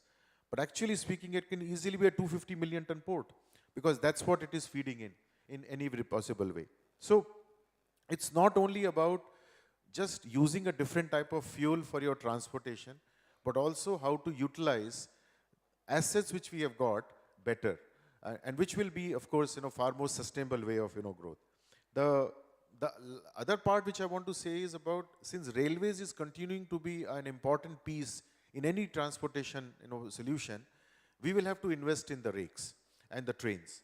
So today, we can't look at only railways to support us. You have to place in. But whatever you do as a company, don't do single-digit percentages in interventions. It has to be minimum 20 to 25% intervention before you can start to see the impact. So if I say that I have my own rakes and trains to cater to 4 or 5% of my railway network, I am not being big enough in terms of making the impact. I will have to move towards 25%. And same is the case with inland waterways, or for that matter, using specific ports. So our own strategy has been have fewer sites. So let's say Kalinganagar and on the eastern coast, or for that matter, Netherlands, and create the volume from that point and make the impact. Thank you. That was very interesting answer. Now, moving to you, Professor, I think you mentioned about how the digital planning of infrastructure has to be looked at. But I would like to then throw the question to you, coming from the academic sector, how do you make sure that we have the necessary skills available for making that happen on a continuous basis and at very large scale, considering the complexity with which India is going to be tackling I would call it logistics explosion, which can take place?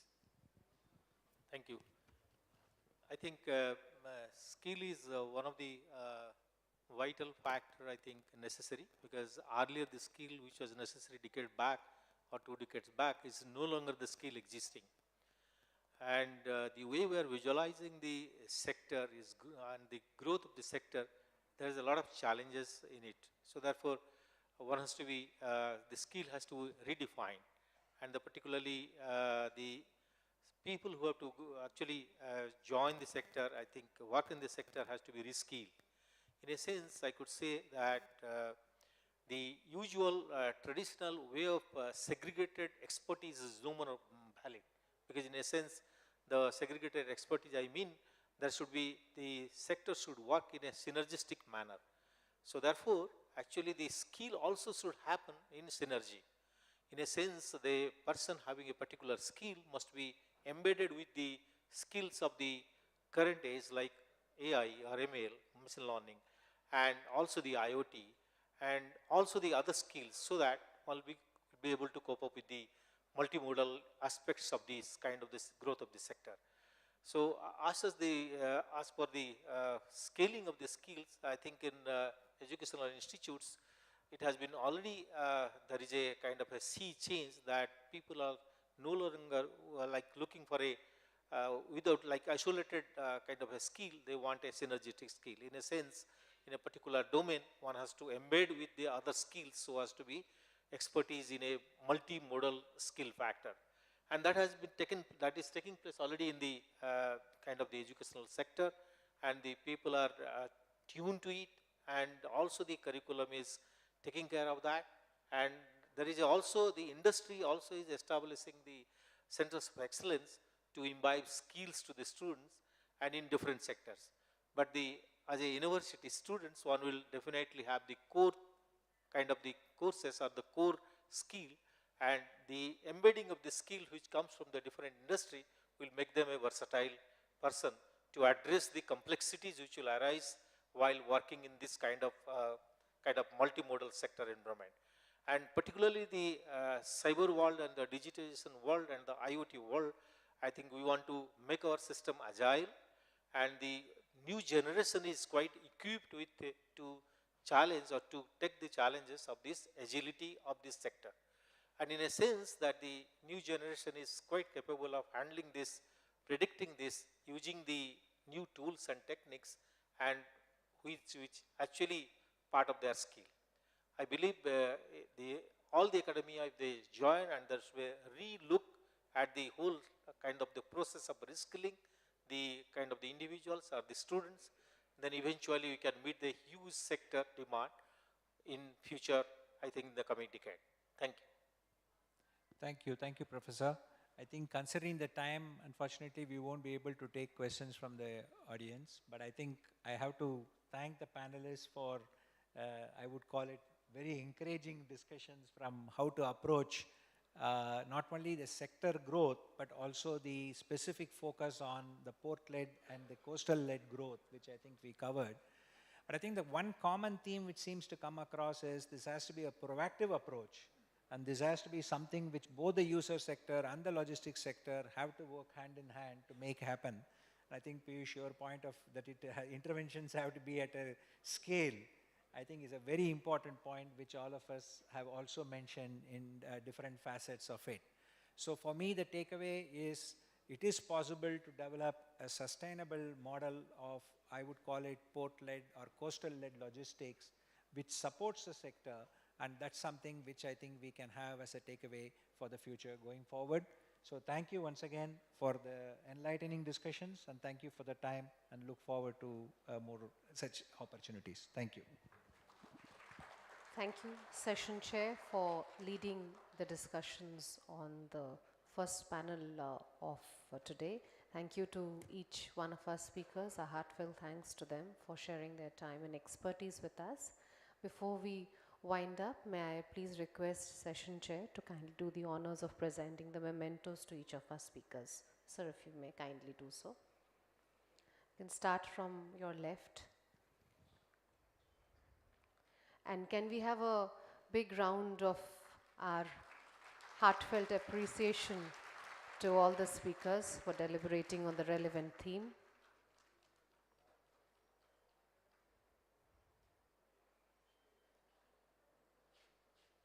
The beautiful palm leaf painting by the artisans of Orissa, along with the traditional handloom uttarya presented as a mark of gesture of respect.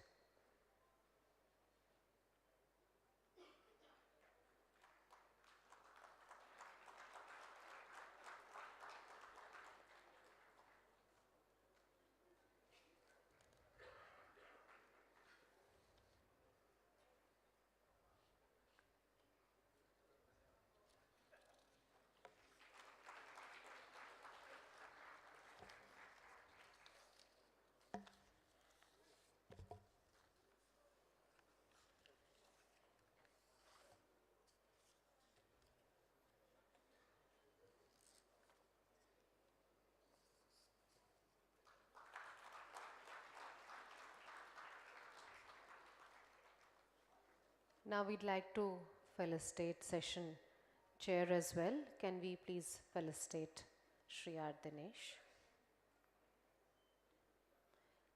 And can we request all to also come forward for a group photograph? Can we first felicitate session chair?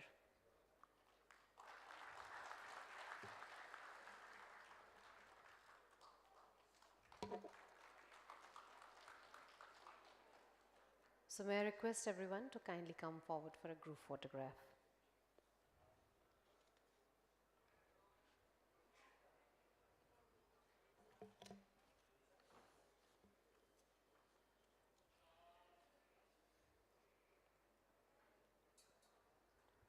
Thank you. With this, we conclude the first panel. We will showcase some videos of India's success in the digital platforms, and then after a few minutes we will move on to the next panel discussion. So request everybody to kindly remain here with us. Meet Rajni, a 35-year-old urban home business owner. She owns an Aadhaar card and operates through her current account for her business needs. She has started accepting payments via UPI for her business, but cannot pay via UPI as she does not have a debit card. One day at the market, she met her friend Shalini at a store. Hello Shalini, how are you doing? I'm very well. How are you doing? Rajni, why are you paying via cash? Do you not have UPI? No dear, since I don't have a debit card, I have been unable to pay via UPI. Well, Rajni, did you know you can now register with Aadhaar too? With over 125 crore Indians now having an Aadhaar card as a primary identification, NPCI has enabled the usage of Aadhaar cards alongside debit cards to register and empower citizens to use UPI as a mode of payment. You don't need to carry bundles of cash to shop anymore. Wow, that sounds amazing. But how can I use it? Sure, follow these simple steps to register. Download the Bheem UPI or any UPI enabled app. Select Bank. Choose to set a new UPI PIN on the UPI app. Select Aadhaar based verification. Accept the terms and conditions. Validate by typing in the first 6 digits of your Aadhaar number. Once Aadhaar is validated, enter your new UPI PIN. Enter the OTP received on your registered mobile number with UIDAI. Aadhaar OTP is auto-read and validated by UIDAI.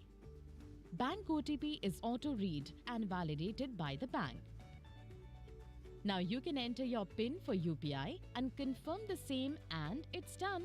With this one-time validation and setup, you can use your UPI to make payments to any merchant across India. Thanks, Shalini, for making my day. UPI empowering payments to everyone.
Greener tomorrow. It's not a dream, but a belief. A belief that leads to change.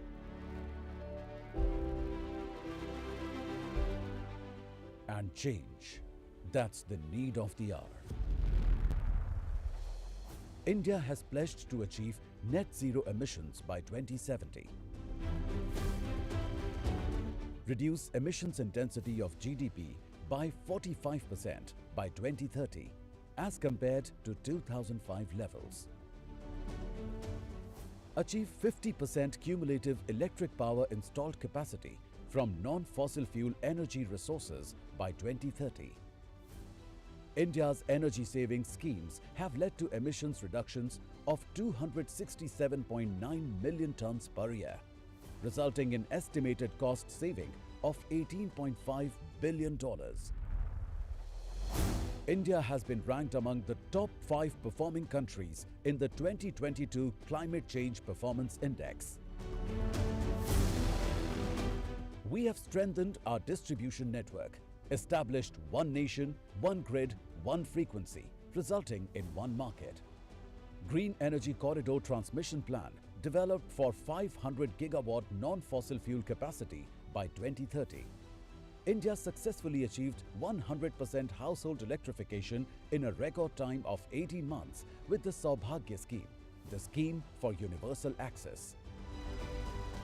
We have emerged as a country with the fastest growing renewable energy capacity in the world. Solar energy. India ranks 4th globally in the solar power capacity. Large solar parks have led to rapid solar capacity addition. India has a huge potential of floating solar projects.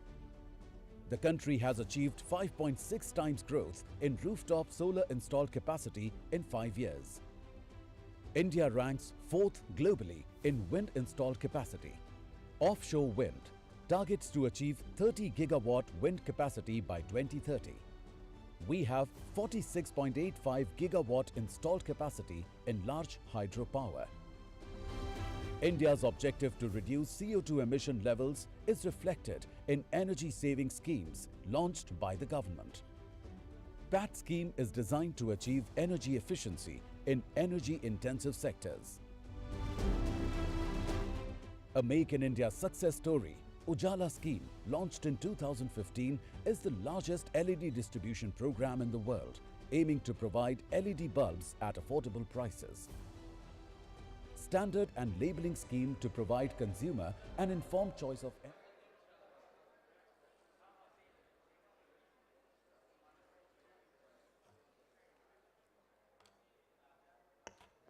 A very warm welcome, ladies and gentlemen, to our second panel discussion, which is on the very pertinent and burning theme of the challenges posed by climate change.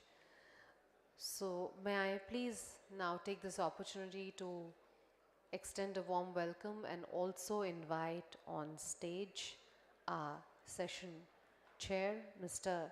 Devin Pabaru, CEO of Stellar Value Chain Solutions. May I please request you to join us on stage?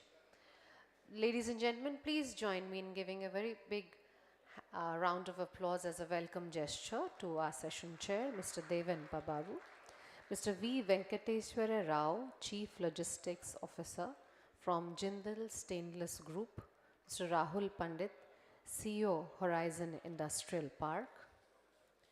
Professor Sasmita Rani Samanta, Vice Chancellor of the Kalinga Institute of Industrial Technology, KIT.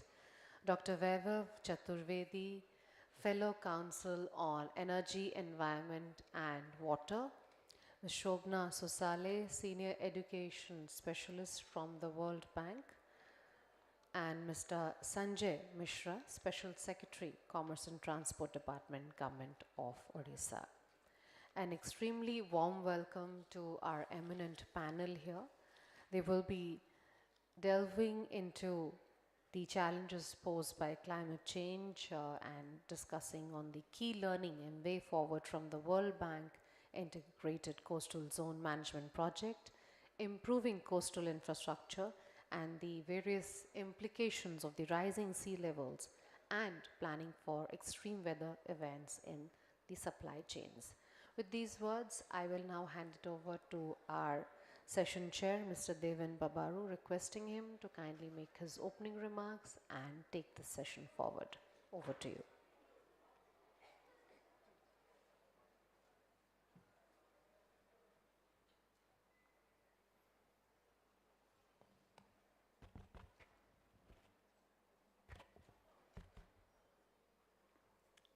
Thank you.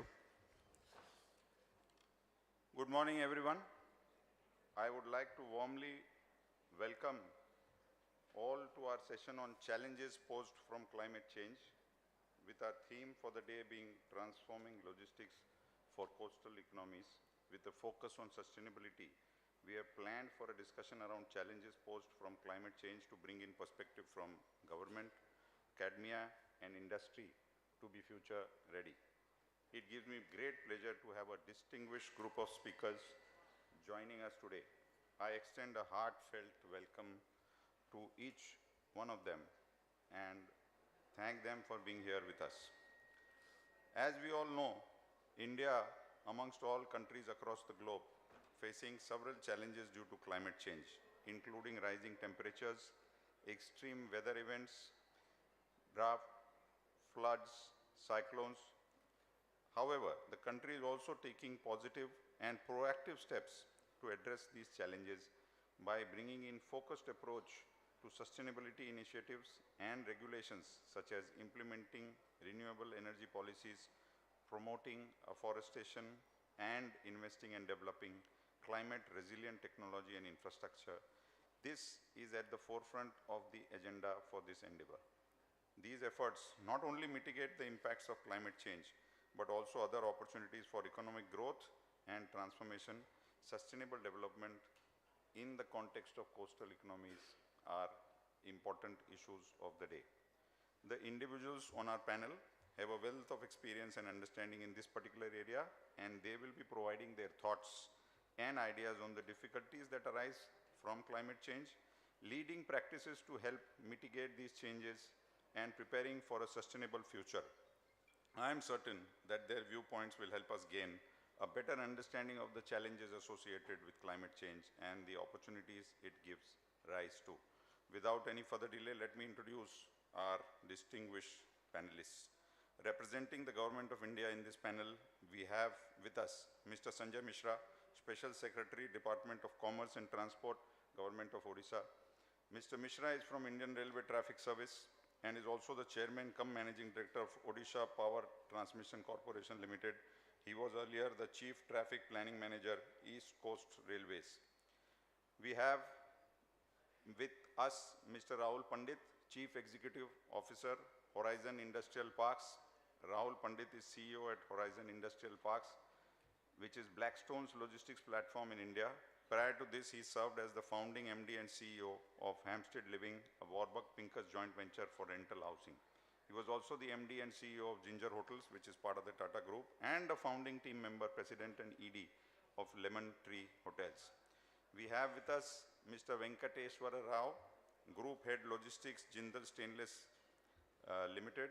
He has more than 2 decades of experience in metal mining and logistics.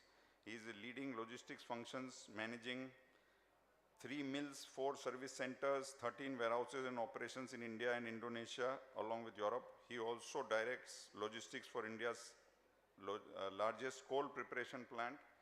Definitely brings a wealth of insights around logistics, especially in the coastal zone where he is involved.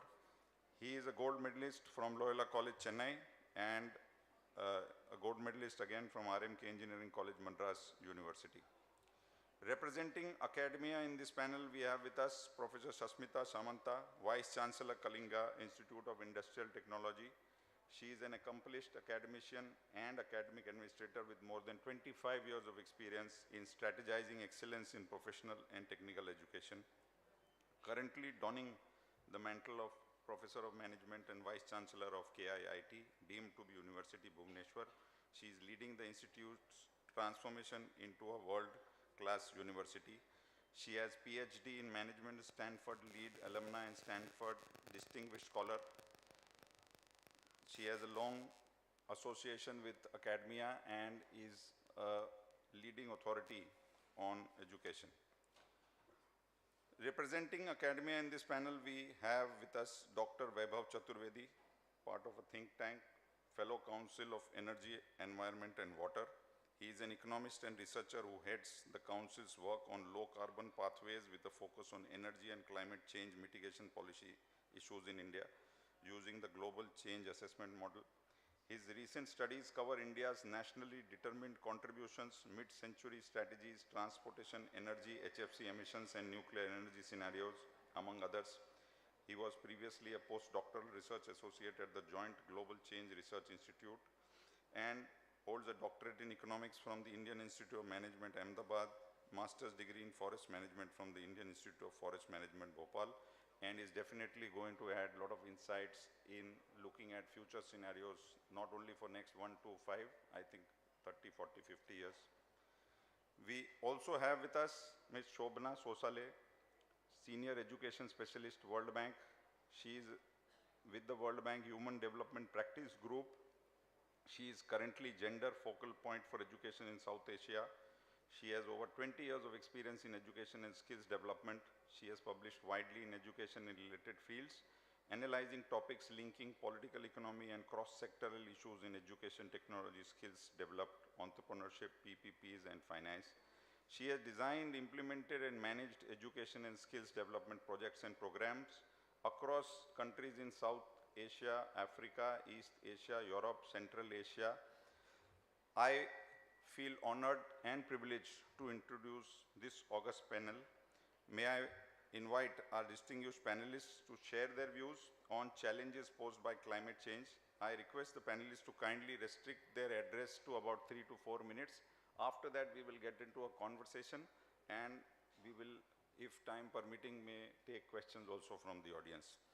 May I request Mr. Sanjay Mishra, Special Secretary, to start.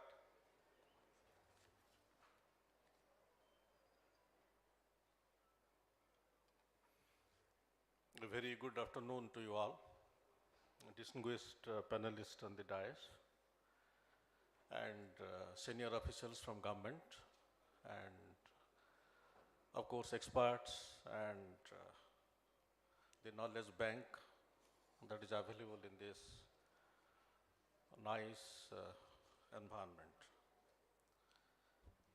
I will be speaking it very short because as we all know that more or less we are encountering the problem of climate change, and our personal experience in the month of April, for example, the schools were ordered to shut down their classes completely for 10 days because extreme heat, more than 40 degrees,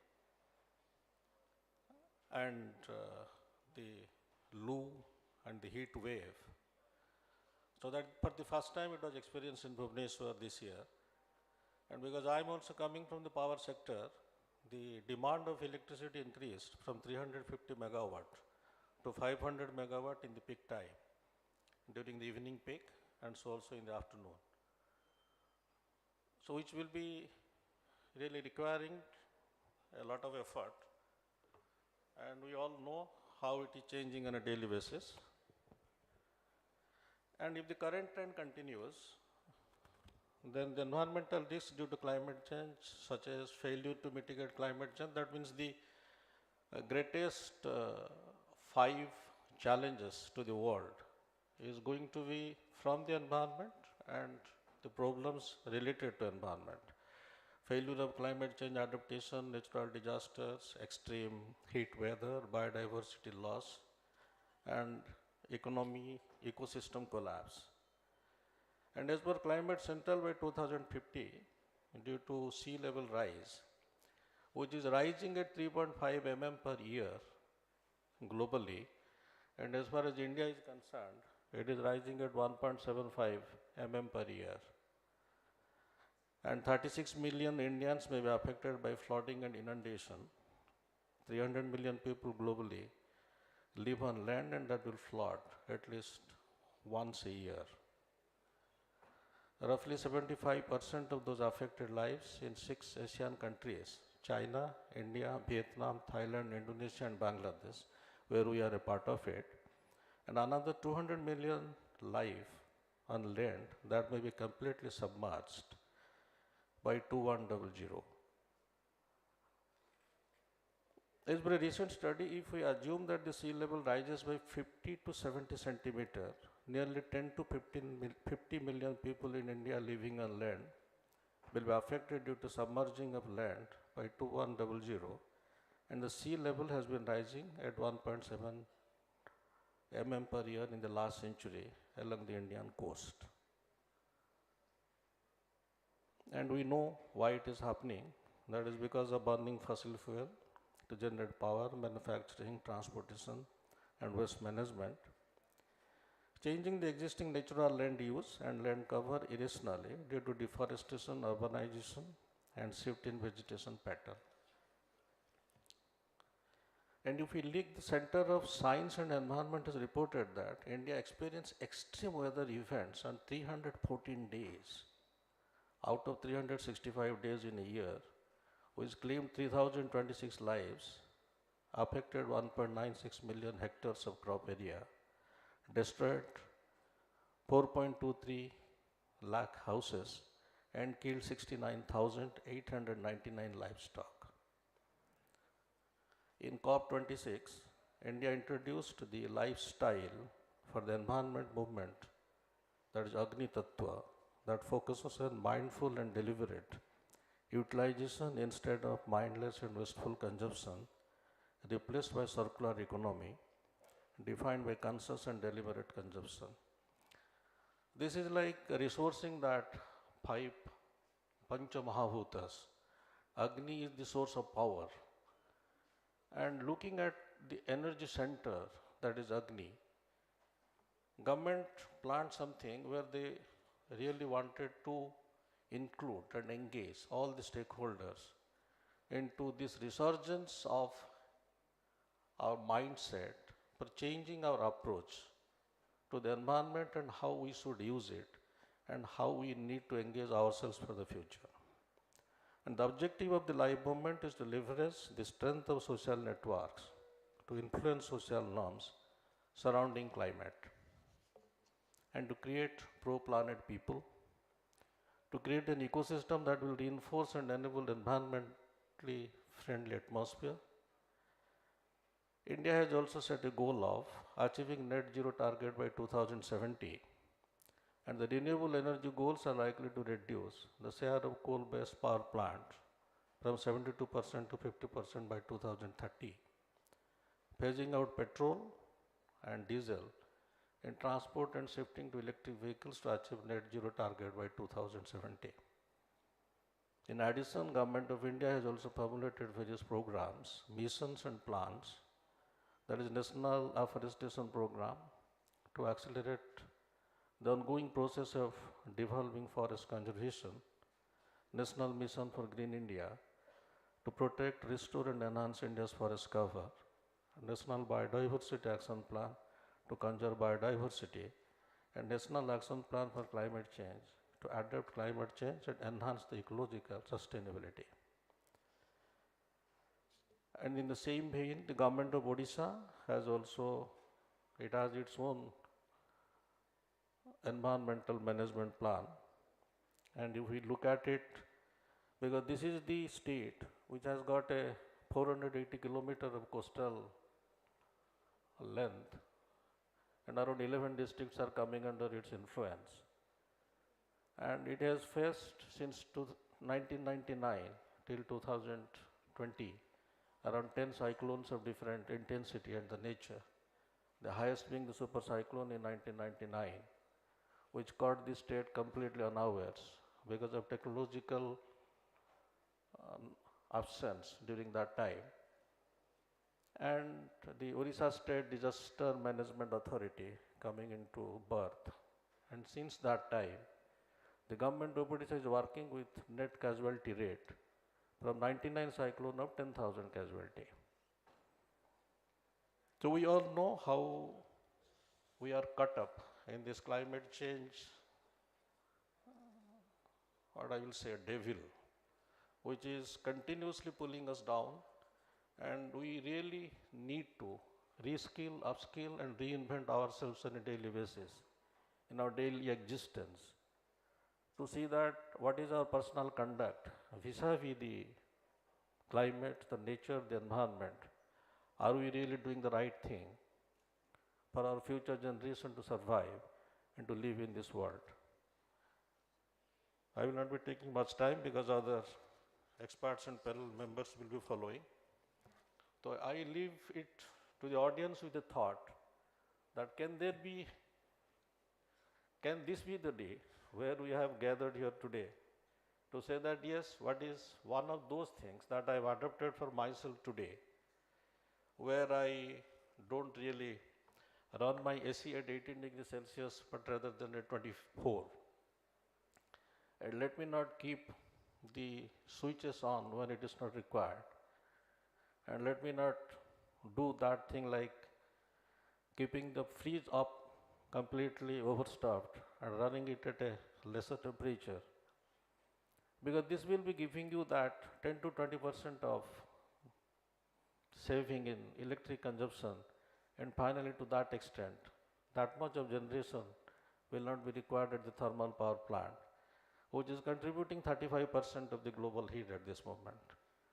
So let there be resolve from all of us that let me adopt something at least for the preservation of this environment and to keep the future generations of our safe and sound and to have a healthy and wealthy life. Let there not be the compulsory putting on the mask on the face. As we have seen, because my daughters are studying in Delhi, so I see that they shout at the time of winter and during Diwali that Papa mask kharidna hai, because the pollution level and everything in the air has gone up so much that we are not able to breathe properly. So let us not take us ourselves to that kind of a future. And we should really come back to the mother nature again, and should see that this mother nature, the resources of which we wanted to harness for our progress and prosperity, is really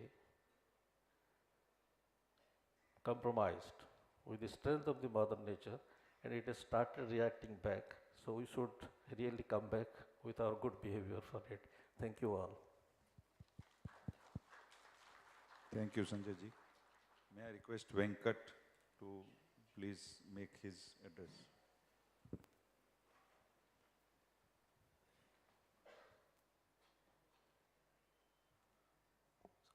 Sir, good afternoon, the delegates and the speakers. Good afternoon to the government officials, and good afternoon to the students, last but not the least.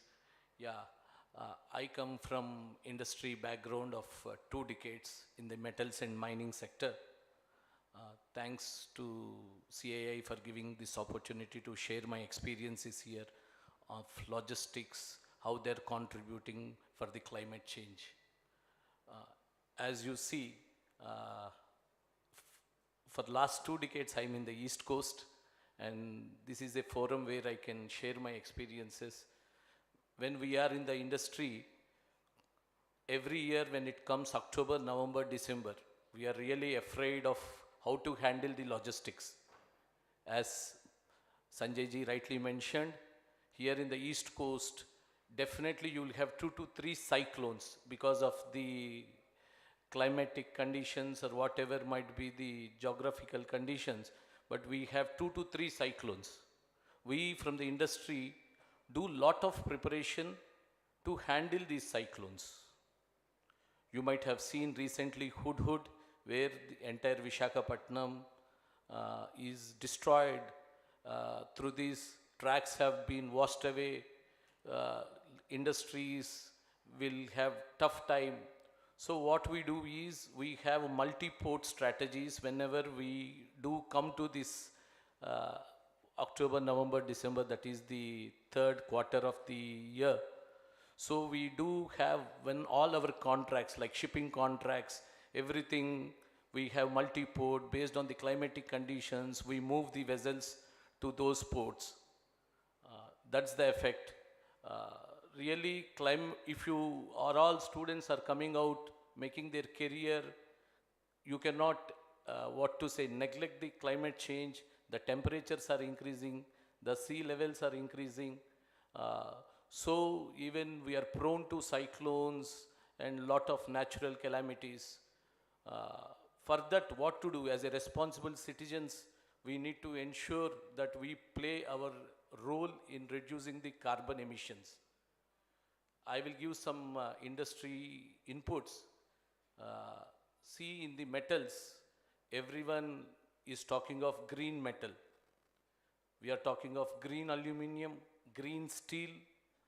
Let me inform you, once we reach 2030, if the Indian industry is not equipped to get into green manufacturing, then Indian commodities will not be purchased from the Europe or US, or you will not have good market. Many companies have started realizing this. It's a mandatory thing. You cannot say that I'll be net zero by 2070. Even Jindal Stainless had taken a pledge by 2050. They want to be net zero. Even Vedanta, Tatas have taken a serious pledge. But as a expert in this logistics, I feel that it is coming very fast. Until you don't be well equipped by 2030 or 2035 levels, then you will really, you will not be competitive in the international markets. So many steps were taken to make green steel, green aluminum. What they use, for example, aluminum is a very power intensive manufacturing business. So they are now slowly moving from thermal energy to non-conventional energy sources. They have started tying up with renewable energy sources. Even here in Jindal Stainless, we are producing 250 megawatt of thermal power. We are expanding from 1 million ton to 4 million ton stainless steel. For our expansion, we require another 300 megawatt. Please let me inform, this 300 megawatt is not going to be produced through thermal coal. We have tied up with Renew Power. This 300 megawatt we are going to produce from wind and solar, and whatever we produce from this, it's going to be green stainless steel. Then only we are going to be competitive. Our products will be purchased from our customers worldwide. That's the, and let me inform, for producing through the renewable energy sources, our cost of production is going by 20%, cost of power. But still, as a responsible corporate citizen, we have taken the initiative and we are not going to produce through thermal power. And not only us, everyone is moving away from the thermal coal slowly, or see, as a country where we are a developing nation, we cannot just make it zero, but steps were taken from the industries like Tata's, Vedanta, Jindal's. Lot of initiatives were taken to go into green manufacturing. Not only this, we need to take care of the circular economy. We are ensuring that whatever we do, for example, we bring containers, imports through containers. We are very careful and very mindful. We are using these containers which are coming in import to exports. It's called import-export triangulation. And let me inform you, we were 2 years back, not 2 years back, 1 year back, we are 100%, we are moving our finished goods by road. Let me inform you, we have converted road movements to rail movements. We are at 34% now. In next 1 year, we are going to take it to 50%. When you move from road to rail, you will reduce 21% reduction in the carbon emissions. That's the initiative we are taking at the industry level to change from the modes of transport. Yeah, so we are doing lot of initiatives like reverse logistics, where using the inward trucks to move from raw materials, the trucks will bring the raw materials, and same trucks we will use it for our finished goods. The containers will bring our raw materials, we'll use the same containers for our finished goods, changing the modes of transportation. So we are taking lot of steps to reduce the carbon emissions so that our India and we will contribute for reduction and for the as a responsible citizen and responsible corporate for reducing the carbon emissions. Thanks a lot, sir. We'll love to interact with the students and the academy. Thank you. Thank you, Venkat. May I request Mr. Rahul Pandit? Thank you. The impact of climate change, I think all of us here know it very well, because 2-3 days ago there was a heat warning in Bhubaneswar. Now, it's very interesting. If we were to consider just Bhubaneswar as an example, that since 1951, while the average temperature rise in the world has been 0.2 degrees, Odisha, Bhubaneswar has experienced 0.5, so more than double. And actually in Bhubaneswar, the high temperature has increased by a degree and even the lows have increased by 0.4 degrees. So this city may just be an example to what's happening to us in India, in other places. And what does it impact? It impacts agriculture, it impacts our food security. The second thing it impacts is also our economic security, because the impact of climate change is that whether it is infrastructure or production of sources or production of supply, it can decimate or reduce those. The third big thing of climate change, and again if you were to take an Indian city as an example, in Delhi, the level of NO2, nitrogen dioxide, since independence has increased 350% today. So the Indian Council of Medical Research some time ago did a study which said 30% of all premature deaths in Delhi are a result of the increased level of pollution. So to summarize, what's the impact of climate change? One, it has a big impact on food security, it has an impact on our economic security, and it has a big impact on our health. Now, what could we do to address this? A, nationally, what can we do in our companies? And I was listening to Mr. Mishra earlier when he actually gave some examples to say what to do as an individual. And it may seem very small, but change starts, with us. So when he says, can we set our aircon at 24 instead of 18, that's a great example of what can we do individually. What can we do nationally? And I'll just share one thought. India today has the highest mineral deposits of thorium. We have 360,000 tons of thorium. So thorium is a base fuel which is as good as uranium. So one very positive thing the country can do, and actually the Bhabha Atomic Research Center, they've been on it for some time, and India can become the powerhouse of thorium-powered nuclear energy for the world. It's easy to mine for us in India. It's cleaner energy, and interestingly, it also has a shorter half-life than uranium. So the risk of using thorium is much lower. And at the level of individual corporations, the easy matrix to use is that any change that we do, especially around green or sustainability, will have an associated capex with it. What is the OPEX or operating cost advantage that it delivers to that business? So if over a business cycle, we can recover our capex investment effectively from those OPEX savings, so that's an initiative for us to consider. And what's the role of the government is easy to say, how do we incentivize those investments? For example, if capex is going to be taking longer than a cycle, can the government come in either through an incentive mechanism or also priority lending to enable those investments to happen? Thank you. Thank you. We'll definitely discuss this more in our conversation.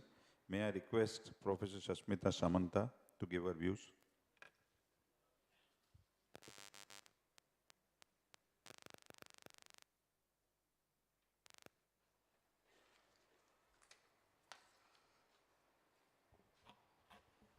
Thank you, sir. Respected Mr. Deven Pavaru, the moderator of the session, all the respected co-panelists, respected dignitaries, the speakers, officials from CIA, and other invited guests present here. As I have been given the responsibility of academic institutions and the academic sector of the country. I would like to say that today this country is very proud of its population. We all are discussing about the problems about the population till now, but while we talk about 1.4 billion people of this country today, we speak it very proudly. And there are different reasons are there, or we all have created different reasons for that. One is that we are saying that this country is having very good demographic dividend of having the highest youth in our country. Second, we are saying that yes, not only we are having the highest number of youth in our country, but those youth are sufficiently educated, sufficiently trained and groomed to lead the technology and skill in this world. Third reasons we have created, perhaps in this last 3 years during the COVID, we all have become very confident about that this 1.4 billion people of this country, not only they represent this country very proudly in the world, but all those people stand for spreading the message of peace, tolerance, and brotherhood in this globe. Perhaps we all have made the whole globe to understand about this. While saying this, after the launching of Sustainable Development Goals of United Nations, many actions have been taken by the leadership of this country to bring the sense of leadership to each and every individual of this country. I was reading a report of United Nations published in 2020, where in each and every line, the United Nations had recognized the efforts of Government of India for bringing the sense of sustainability to the people. One example I would like to say that each and every country, each and every state, or I can say that many international organizations, they are trying to create awareness about sustainable development goal among the people, and we all have understood today that to grow and to have a sustainable world, the creation of awareness about the sustainability is very much required. But perhaps India is the most promising country which has brought the sense of sustainability to its policy framework itself. In 2013 Companies Act, India has made it mandatory that the companies are not only responsible to disclose their financial report, but with the financial report, they have to give the sustainability report. They have to submit the integrated report. Financial with the sustainability, that has come as the mandatory. And we have seen 2 different programs. It can be the Ayushman Bharat, it can be through Sarva Sammat Bharat or Atmanirbhar Bharat, Self-Reliance India or Empowered India or Ayushman India. Through each and every policy, through each and every processes, system, the government of India has taken sufficient steps. As such, each and every individual should have the access to the minimum basic needs, to have the minimum basic requirement of the human being. Because when we talk about sustainability, we all understand that a system, a process which is sufficient enough to deliver the goods for the common public, and it is concerned about the growth and well-being of the humanity, that is sustainable. So it can be the Atmanirbhar Bharat, where we are seeing that now number of startups, number of enterprises are being registered, and slowly the 1.4 billion people are being confident that not only they can be skilled, they can be educated, but they are having sufficient capability to lead over the world.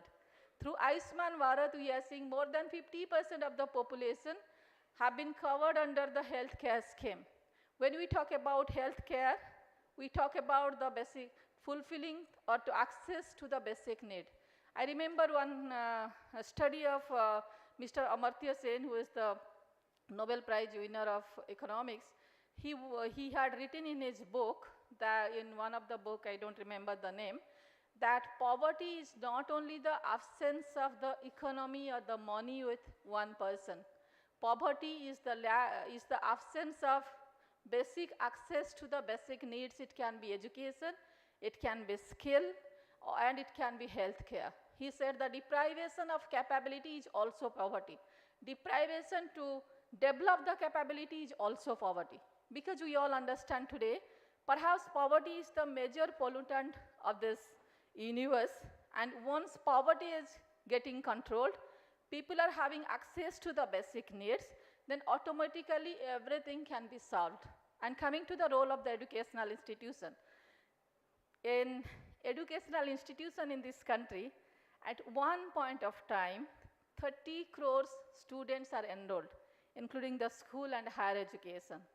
And while the 30 crores youth is enrolled in a basic system, I think there the responsibility is very huge while we talk about the sustainability. So while I talk about responsibility, we should start with getting awareness about the issues. What issues are there in this country or in this world about sustainability? It can be environment, it can be climate change, or it can be poverty. The awareness of the youth about different issues is very much required, and I see that slowly the awareness is not coming only in the form of information, but that awareness is getting created through the contents. Now after this national education policy, through this national education policy, every step has been taken that starting from including the values of the country. Then next step is creating the system to increase the capabilities and critical thinking. Third is the outcome-based or delivery-based system. So those three things have been taken in equilibrium, and while we are seeing that in primary and secondary education, slowly this country is going to achieve 10% of GER, but in higher education we are only 27%, 28%, aiming to achieve 50% by 2035. Sometimes we think it's highly aspirational, but the motivation, the rigor, the system has been taken in place. In national education policy, it can be the credit banking system, where flexibility is there that student can be enrolled if they are interested to get engaged in the economic activities. They can go out, earn some money, again can join and continue lifelong learning system, getting engaged to the education system throughout the life for upgradation of the skill, while we talk about skilling, reskilling, re-reskilling, or upgradation of our knowledge. While we talk about mental health, today you understand that the connect to the education system, connect to the knowledge base, connect to the spiritual system, can help the whole human being to have to maintain a healthy mental health. And in that way also the educational institutions are coming up with the system, or this national education policy is providing a framework to the educational institution to develop a system how the whole 1.4 billion people can get connected. Coming to the next level, this country is thinking that to bring back the history, again the 2,500 years history again to this century, 21st century, that the first university of this globe, Taxila, where the people from 55 countries were coming here to study mathematics, medicine, philosophy, and commerce or business. And today again this country is preparing itself to educate the whole world with its values and its strong knowledge base. And while we talk about sustainability here, I think poverty alleviation and connectedness to the education or connectedness to the whole knowledge base can give solution to each and every issue of sustainability. I would like to thank CII, and next I will be open for the question. Thank you. Thank you, ma'am. May I request Dr. Vaibhav Chaturvedi?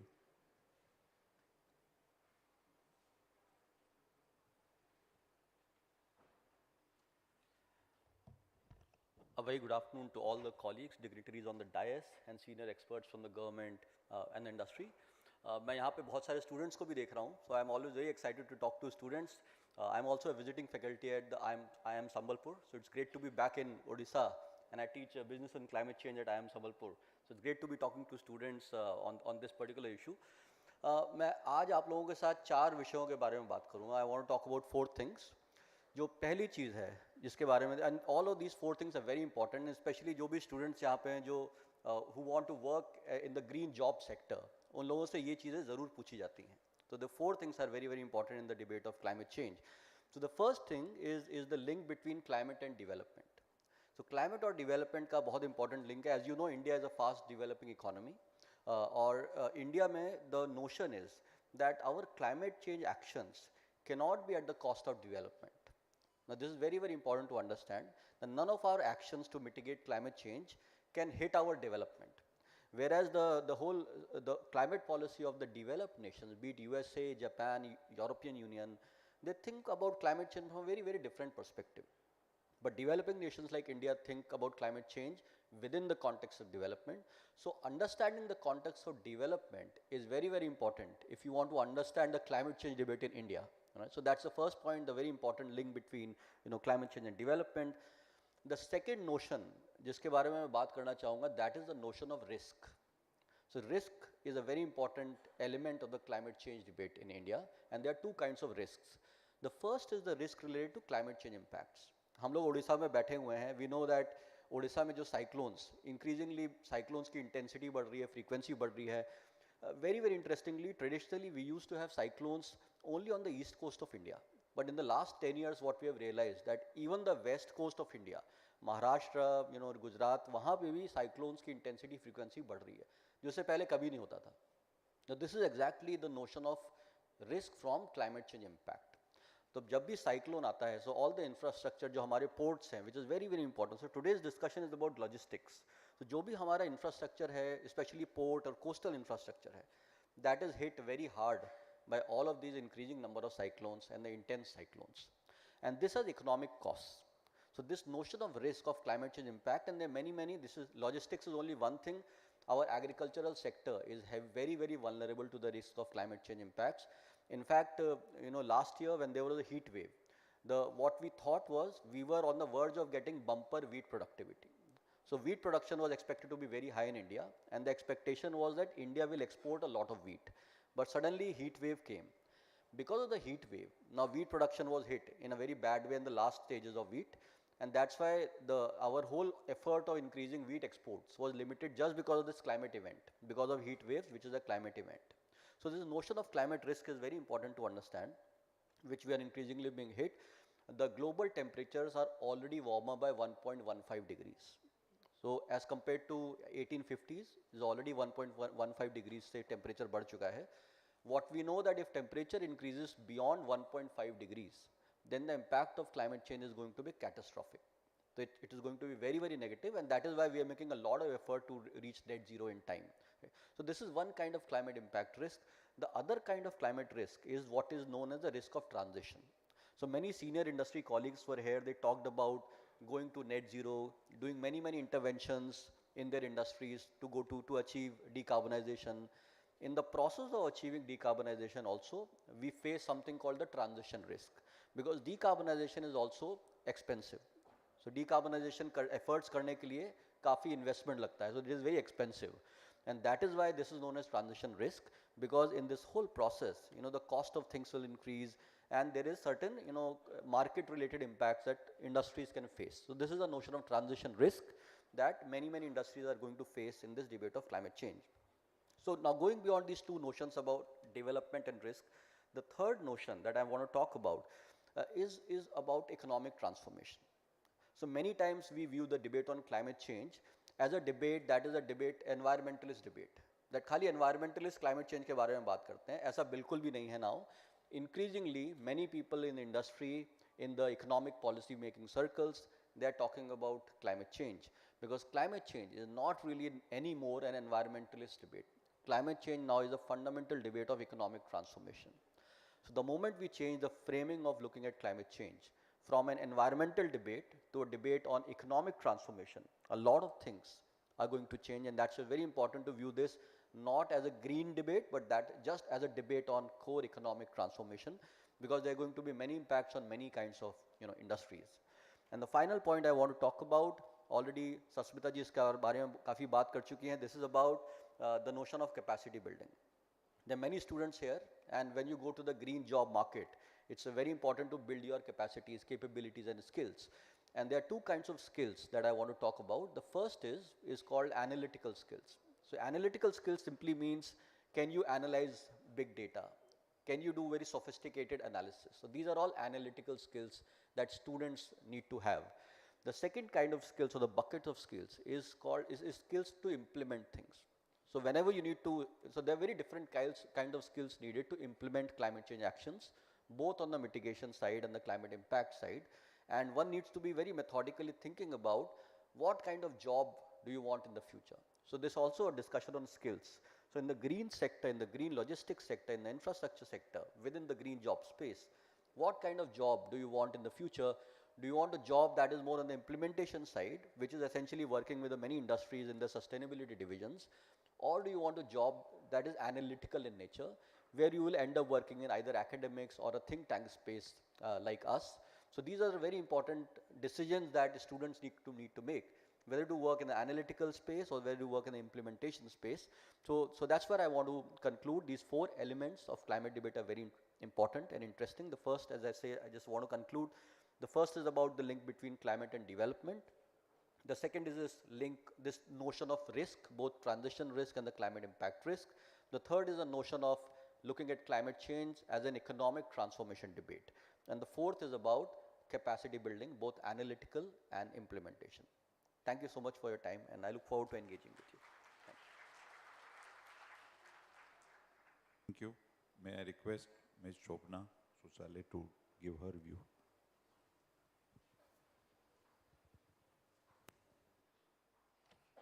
Thank you very much for giving me the opportunity to share some thoughts. Again, I just want to reiterate that these are just my thoughts, not the words of the World Bank that I represent now.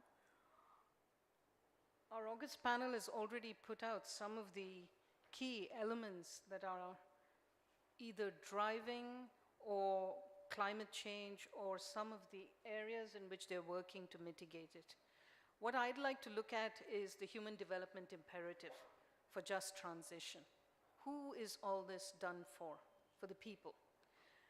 And a key element that I'm also looking at is inclusive development, right? Bringing everybody into the count, building resilience for adaptation, if not mitigation, because mitigation might require costly intervention that at the level of households and individuals it may not be possible, but at the level of industry and at the level of government they might be able to do that. So the building blocks of some of the elements to actually make climate change happen is in this room. It is up to each of us to do it. So collectively and individually, we are the change agents. We can transform, we can do it. But how do we do it if we don't understand where it is that we can contribute productively in the economy? So starting from household onwards, where our parents play a huge role, up to the level where we had the panel talking about being able to do analysis, there's a huge knowledge chain that's involved. And starting at the school level, ECD level, where you're actually teaching children literally to pick up something that they've thrown and to reduce waste is a key starting point. Children tend to come home and have their parents change their mindsets. They're able to influence their parents to also change norms. So if we were to actually look at, for instance, where might some of the pressure points be? I posit that investing in girls and women as change agents for green transition is critical. In any economy, over 50% or slightly over 50% of the population are women. Globally, we find that many of them are disenfranchised, not because they don't want to be included, but because they can't be included. So we need to change that. So fostering gender equity and equality is smart economics and can help countries tackle some of the toughest issues, including climate change and green transition. From a demand side, that's the green jobs. What do green jobs mean? We need to define it. We need to understand what are the skills involved in it. All this is being done by the Green Skills Council. There's been an ongoing effort to make this valuable information also publicly available. So you should perhaps look at it in a very long-term perspective as well as a short-term perspective. So from the demand side, we have green transition to reduce and limit energy and raw materials consumption, GHG emissions, and waste and pollution. We protect and restore ecosystems and enable adaptation. So economically, environmental awareness is a critical starting point, but it's only a starting point. It's a necessary condition, but not a sufficient condition. So then we have to look at the circular economy. From a supply side, from a skilling side, is everybody ready for this? This is the question that we're asking in terms of skilling and education. So households and communities in the labor market, both informal and formal, have a huge role to play in waste management. And waste management and e-waste. We talked about digitalization yesterday. We talked about access to data. We talked about access to everything. But we have not touched upon e-waste. We are creating huge e-waste every time you buy a new phone. What happens to the old phone? Do you have a circular system where your old phone are being actually reused? So reuse, first one was reduce, second one is reuse. We have to think about this very carefully. And why is it that it's important to have women in the education and careers area in STEM? I want to introduce a terminology that is quite popularly known in science education as the leaky pipeline effect. How does this work? When you actually look, and this also works for boys as well as girls.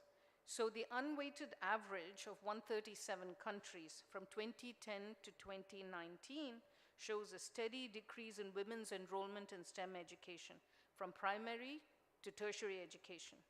It starts off with girls having access to the point of 89.9%, comes down to secondary education at 77.3%, then down to 43.2% in tertiary education, of which only 26.8 are in STEM fields after graduation. They use the resources of the education sector, but the outcomes and the outputs are not felt in the system. What a dead weight loss. We need to reverse this, and this will actually help to answer some of the questions about how do we relate to the logistics in various areas. Now, globally, the share of female graduates in STEM ranges from 15 to 45%, and they're all skewed in health, natural sciences, and mathematics, which is good news. We know that it's important to have these areas addressed. But these are also areas where consumption of material is very high. How do you recycle health hazardous waste? We know what happened during COVID. There were masks thrown. People were not paying attention to the fact that the mask that you've used needs to be disposed correctly. And how do you do that? You actually cut the ears of the mask so that people don't pick it up and reuse it. This is simple education, right? This is social awareness. But people were not aware of that. Then comes the engineering disciplines, which are at a higher level, associated with health and environment science that have the highest share of women. Now, it is important to foster their inputs to also get them to teach their children. Now, India graduates the highest number of engineers in the world, but just 32 of engineering graduates are women, 32%. There's more that can be done.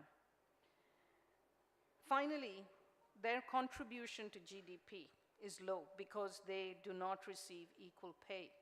And this makes them really leave the workforce, right? So you've got all these trained boys and girls who are capable of doing that kind of work, how can they actually convert it into home-based work where they're looking at circular economies, for instance, and what needs to be done to do this? And why does it matter? Because they are the change agents for changing norms and mindsets about jobs, harnessing digitalization, doing home-based work, and fostering knowledge accumulation. And when they're not in school, children are at home, they are being educated by their parents and mostly the mothers. So it is very important to remember that. And contributing to greater GDP aggregation and pushing the production possibility frontier by using the possibilities of what they can do. I would like to bring a couple of international examples into play. And why is it important? Because we're noticing, we've heard about rising sea levels, we've heard about great heat waves, we've heard about schools being closed.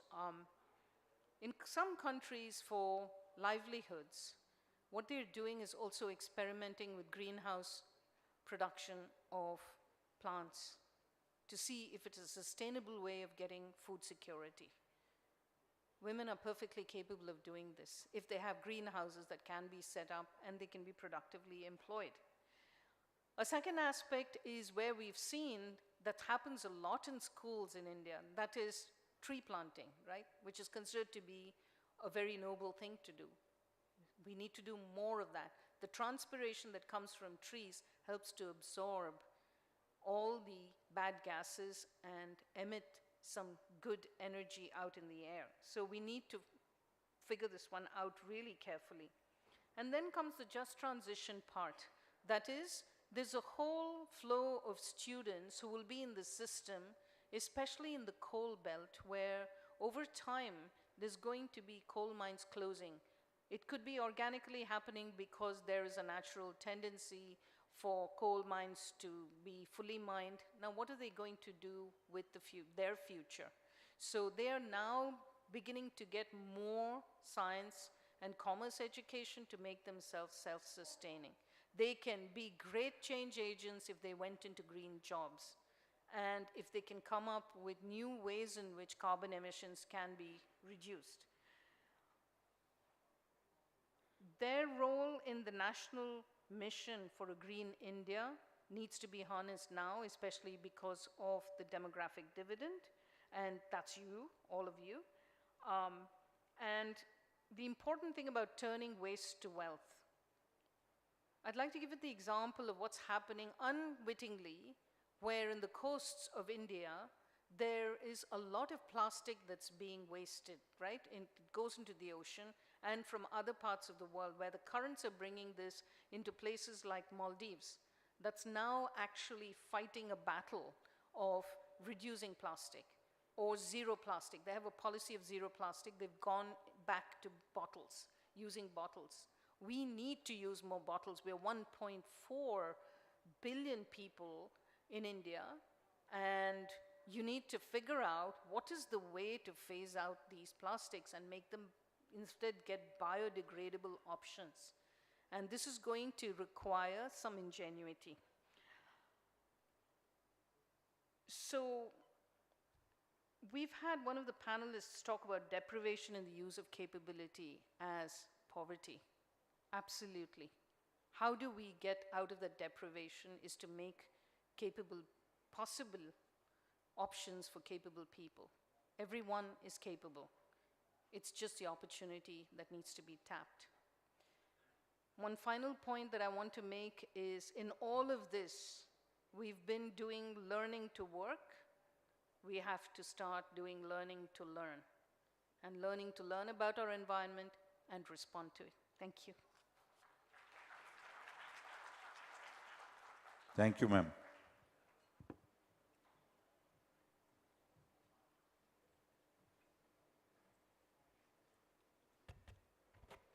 One of the problems that moderating such an august wealth of experience is that I did not want to, in fact, I was hoping we had more time, but since time is not there, I have thought of another brilliant idea while on the panel, is that I am going to ask a mother of all questions so that it combines one question will combine for all 1, 2, 3, 4, 5, 6, more than 120, 150 years of experience into this subject. I myself am sacrificing my own time. And what I want to ask Mr. Sanjay Mishra, who is at the, I would say, from policy to implementation, he's seen all types of industries, I'm sure here. There are 10 departments that were mentioned in his slide.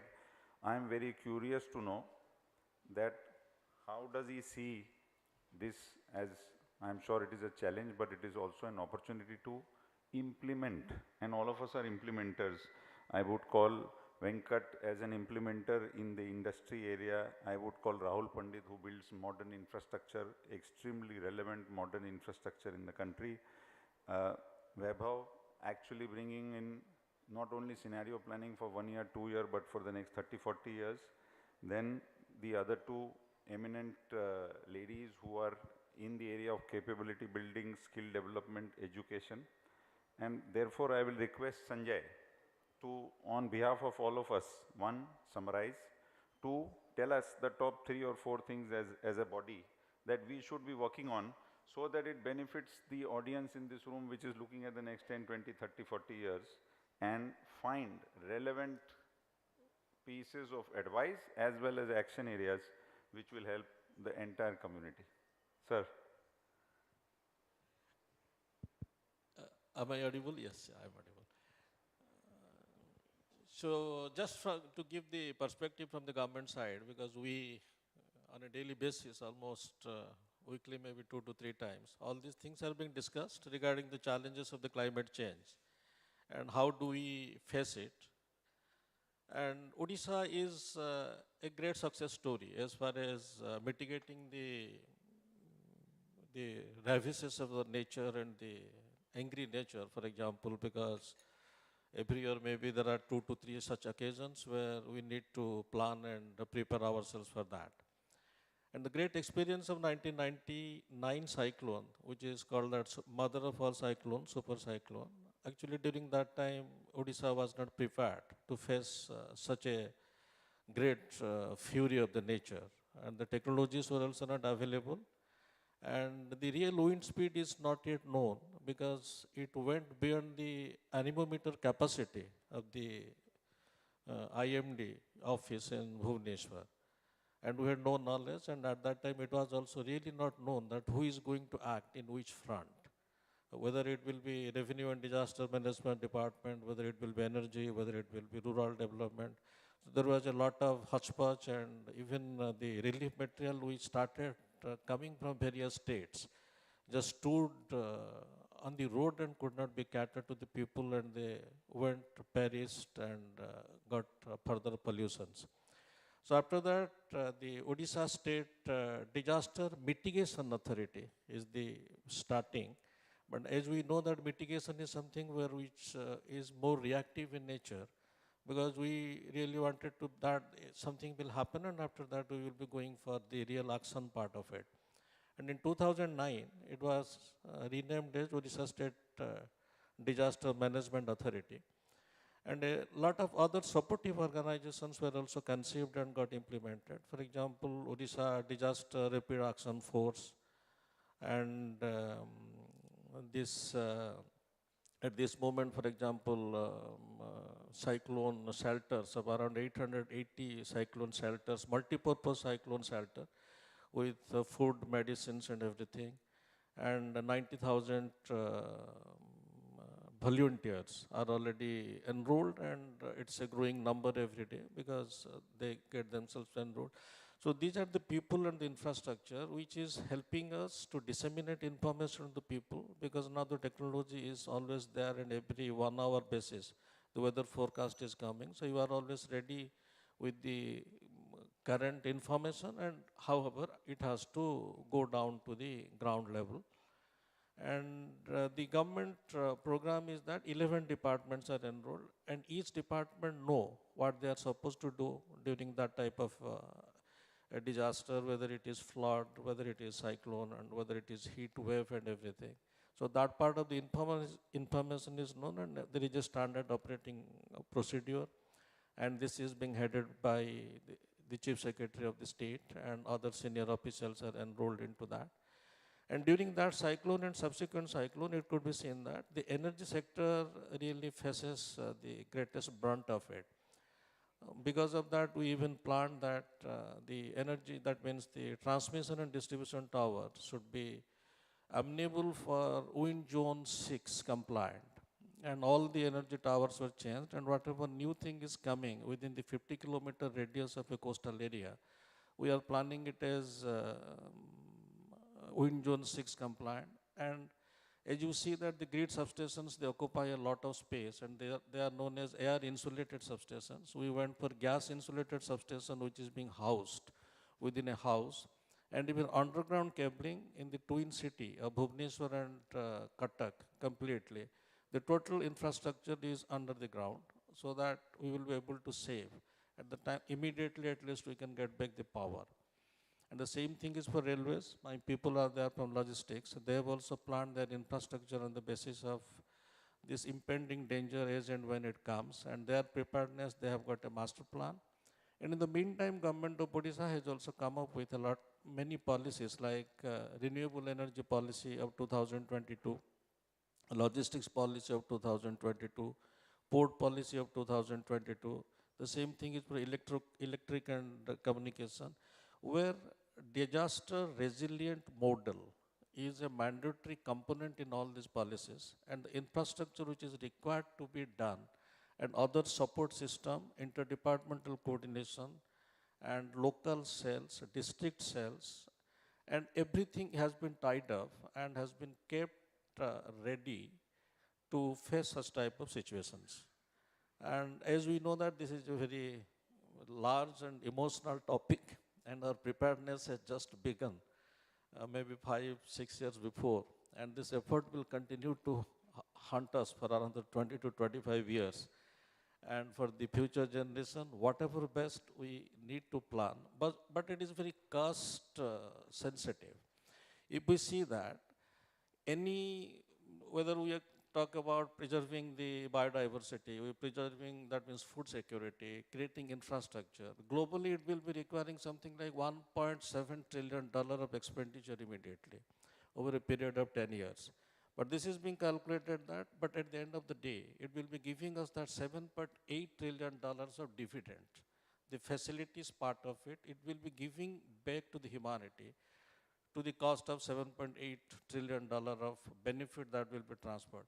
But somewhere we need to start, and that starting should be at least to abandon the fossil fuel driven vehicles, because that is contributing something like 26% of the pollution to our environment, and to go for EV. But for that, again, the infrastructure, the just transition, as ma'am has said, the expenditure to the infrastructure, everything is to be planned, and we need to have that list, what is fast and what is last, and in between our effort to maintain the sync and to do it. Thank you all. Thank you. I think one of the things that is very obvious and clear is that we will see this subject being discussed more and more. And with this, we come to the end of this panel discussion. This is a clear example of how collaborative action across all industry, academia, and the government, not only here but in every sphere, how can we plan ahead, which is very clearly visible, and by investing our time more than money, I think we will all be able to handle this together. Thank you. Best of luck to everyone.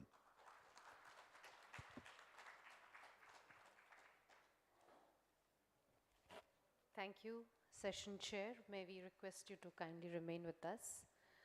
Irrespective of the sector, it is quite inevitable that climate change is something that affects one and all. However, the wonderful and combined insights given to us by academia, industry, and government together have put together quite an insightful perspective for us, and we express our gratitude to both session moderator and to our eminent speakers. Before we wind up and take a break for lunch, may I please request session moderator to kindly present the mementos to all our speakers. Let us have a big round of appreciation for our eminent panel here. We request speakers to kindly come forward.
Thank you, Session Chair, so much. And we will now like to felicitate you.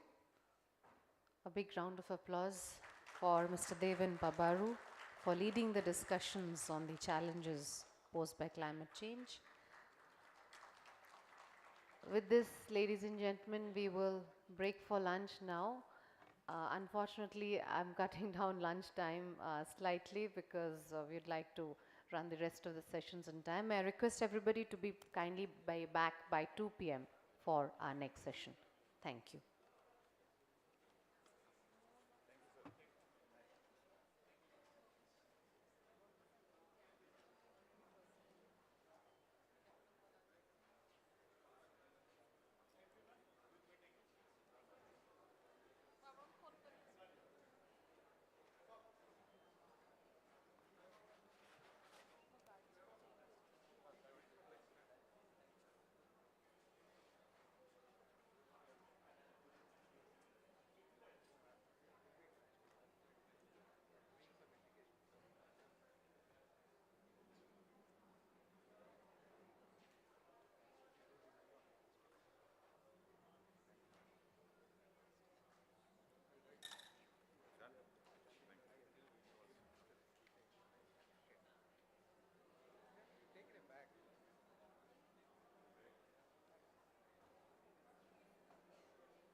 The world is changing at a rapid pace. There is an urgent need to address critical global challenges like climate change, food security, equitable and sustainable growth, energy security, rising inflation, besides others. The G20 being a strategic multilateral platform connecting the world's major developed and May I emerging have your economies kind attention, has a- please? May I request everybody to kindly settle down and take your respective seats? Ladies and gentlemen, I know that this is the post-lunch session, but we can assure you that we have an extremely eminent panel here who will keep our creative juices flowing. So a very warm welcome to our third panel discussion of the day, which is on the very important and pertinent theme of mission to reach net zero. May I take this opportunity to extend a very warm welcome and invite on stage our session moderator, Mr. Ravichandran Purushottam, President of Danfoss India. A very warm welcome to you, Mr. Purushottam. May I request everybody to please extend a very warm round of welcome. May I now invite our eminent speakers from the industry, academia and government, starting with Ms. Madhulika Sharma, Chief Sustainability Officer from ITC Limited, Mr. Pankaj Kumar Satija, Managing Director from Tata Steel Mining Limited, Mr. Anindya Chaudhary, Country Manager Energy Transitions Program from Shell India, Mr. Sanjay Khare, Vice President Safety and Sustainability Strategy from Skoda Auto Volkswagen India Private Limited, Mr. Subhranshu Patnaik, Partner Deloitte, Mr. Amitabh Bhattacharya, Ex-Chairman of UPSC and Distinguished Fellow, Terry and Independent Director from ONGC, Professor Muktikanta Mishra, Co-Founder and President of Centurion University of Technology and Management, Mr. Sujit Kumar Bajpai, Joint Secretary from the Ministry of Environment, Forest and Climate Change, Government of India, and last but not least, Mr. Ranjan Kumar Mahapatra, Director HR from the Indian Oil Corporation Limited. Ladies and gentlemen, we have quite a power panel for this session. May I request you all to once again extend a very warm and hearty welcome to all. And without any further ado, I would like to hand it over to our session moderator, Mr. Ravichandran Purushottam, to kindly make his opening remarks and take this session forward. May I request students at the back to please settle down and not create a ruckus. Please maintain silence as we are about to start the session. Thank you very much. Good afternoon, esteemed guests, ladies and gentlemen. It's difficult to do a session just after lunch, but I can promise you this will be a very exciting session given the list of panelists we have here. On behalf of the organizing committee, I would like to welcome all on this panel discussion around mission to reach net zero. It is an honor and privilege to have such a distinguished panel amongst us here today to share insights from their own expertise and domain areas on a very important topic of the century. I would also like to extend a very warm welcome to each of the panelists for having taken time to come over here. Now, given the fact that this G20 is India's hope for the future, it is also an important opportunity for India to leverage the G20 presidency. I say this for two reasons. One, G20 accounts for almost 84 to 85% of the world's GDP. It almost accounts to 75% of the world's trade. And in terms of population, it represents almost 2/3 of the world's population. I think given this contextual setting, we are in the fascinating city of Bhubaneswar. And I think the opportunity that India has in front of itself is great. The question is, how do we leverage this opportunity? Given the context of today, which is mission to net zero, primarily, we are in the coastal city of India, and the focus in this event is around coastal livelihood and sustainability. And I would say the coastal line of any country is the heartline of any country. So given this context, mission to net zero in my opening remarks is like fixing an engine when the plane is flying. Because you have to keep the engine on, at the same time tune the engine in such a way by whatever targets we define, we reach carbon neutrality or at least zero emissions. I think today I will kind of delve deep into the topic from a contextual point of view, specific to the speakers who are here. We have a very fascinating panel. We have Joint Secretary from the Ministry of Environment. We have industry champions. We also have someone from the academic world as well, who are thought leaders in their own right. I think there are three things that I want to mention in my opening remarks. Number one, I think reaching net zero in every industry, there is a pathway that has been created. There is a humongous challenge around multiple things: technology, skills, financing is key elements of this transition. The second, I think the business model is a very important aspect as well, because when you take the coastal livelihood of even a state like Orissa, a port plays an important role, fishermen community play an important role. How do we do this transition in the most efficient, inclusive and competitive manner so that country is also moving in its GDP augmentation?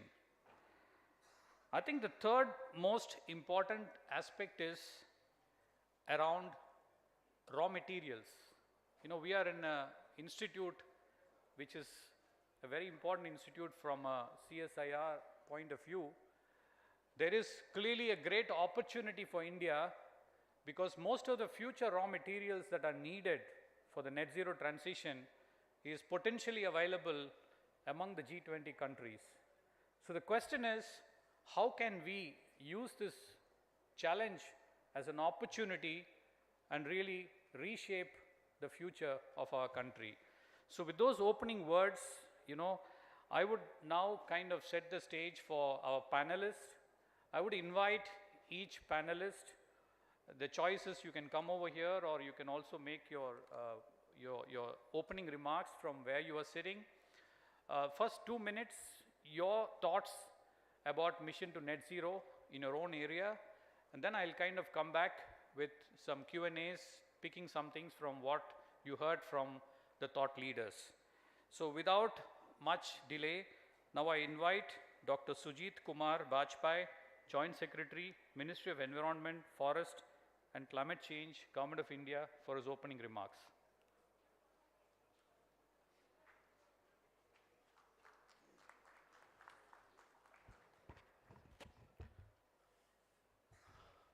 Good afternoon, distinguished dignitaries on the dais, all the delegates, participants, students, media.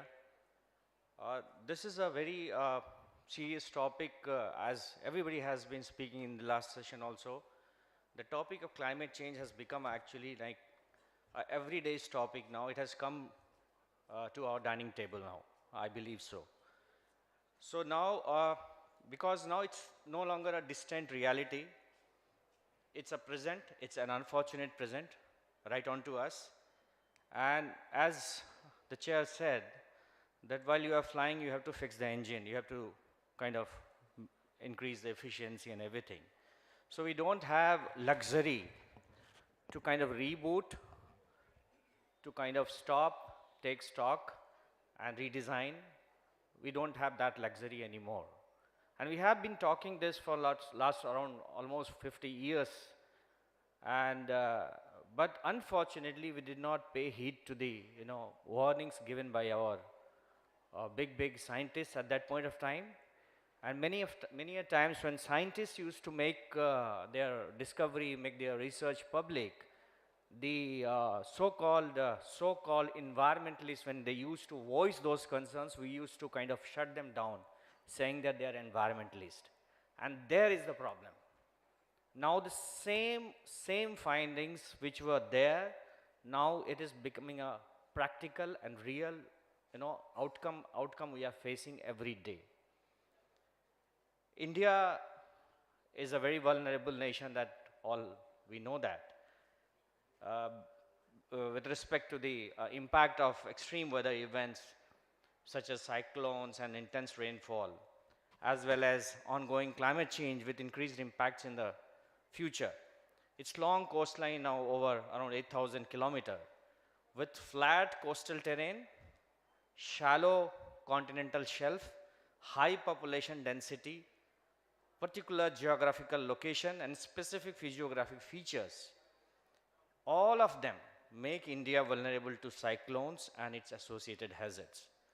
And the 13 coastal states, including Odisha and union territories in the country, encompassing around 84 coastal districts, are affected by tropical cyclones. As per India's third biennial update report to the UNFCCC 2021, the sea level along the Indian coast is estimated to be rising at about 1.7 millimeter per year, and at different rates along various parts of the coast. And it has the potential to exacerbate the inundation of low-lying areas during extreme events such as storm surges, while leading to increased coastal erosion. At the cost of repetition, I would still say that with more than 70% of the global population, we have contributed only about 4% of the global cumulative greenhouse gas emissions between 1850 and 2019. Even though that we are not part of the problem, but we want to be part of the solution, and we are being part of the solution. And at COP26 in Glasgow, the country, the Honorable Prime Minister, announced the Panchamrit, that 5 nectar elements of climate action, and one of those elements was actually the target of net zero by 2070. So as already we know that the goal of reaching net zero requires a comprehensive and multifaceted approach, and that is why India has been taking concerted efforts in every sector to reach to committed net zero by 2070. For regulators and policy makers like Ministry of Environment, it is a very tough time, because we have to accommodate all the perspectives of sustainability on one platform by balancing environmental sustainability and economic development. India, as a party to UNFCCC, its Kyoto Protocol and Paris Agreement, already in 2015, we submitted our NDC, and in August 22, we updated our NDC, according to which India now has an enhanced target to reduce emission intensity of its GDP by 45% by 2030 from 2005 level, and achieve about 50% cumulative electrical power installed capacity from non-fossil fuel based energy resources by 2030. Government is also implementing National Action Plan on Climate Change, which is the overarching policy framework for climate action in India. It covers mitigation, adaptation, and generation of strategic knowledge on climate change. It comprises of national missions in specific areas of solar energy, enhanced energy efficiency, water, agriculture, the Himalayan ecosystem, sustainable habitat, green India, strategic knowledge on climate change and health. And with the view to achieve this long-term goal, India also submitted its long-term low-emission development strategy at COP27 in Egypt in 2022. The next was the one-word mass movement, a lifestyle for environment, which was coined by our Honorable Prime Minister, which has been reflected in our updated NDC as well. Essentially, it has SDG 12 at its core on sustainable production and consumption. The mission of LIFE focuses on bringing individual efforts at the forefront of the global climate action narrative, because UNEP has already highlighted the role of individual effort in the whole climate change fight. India was one of the first countries to develop a comprehensive cooling action plan, which provides an integrated vision towards cooling across sectors, encompassing inter alia, reduction of cooling demand, refrigerant transition, enhancing energy efficiency and better technology.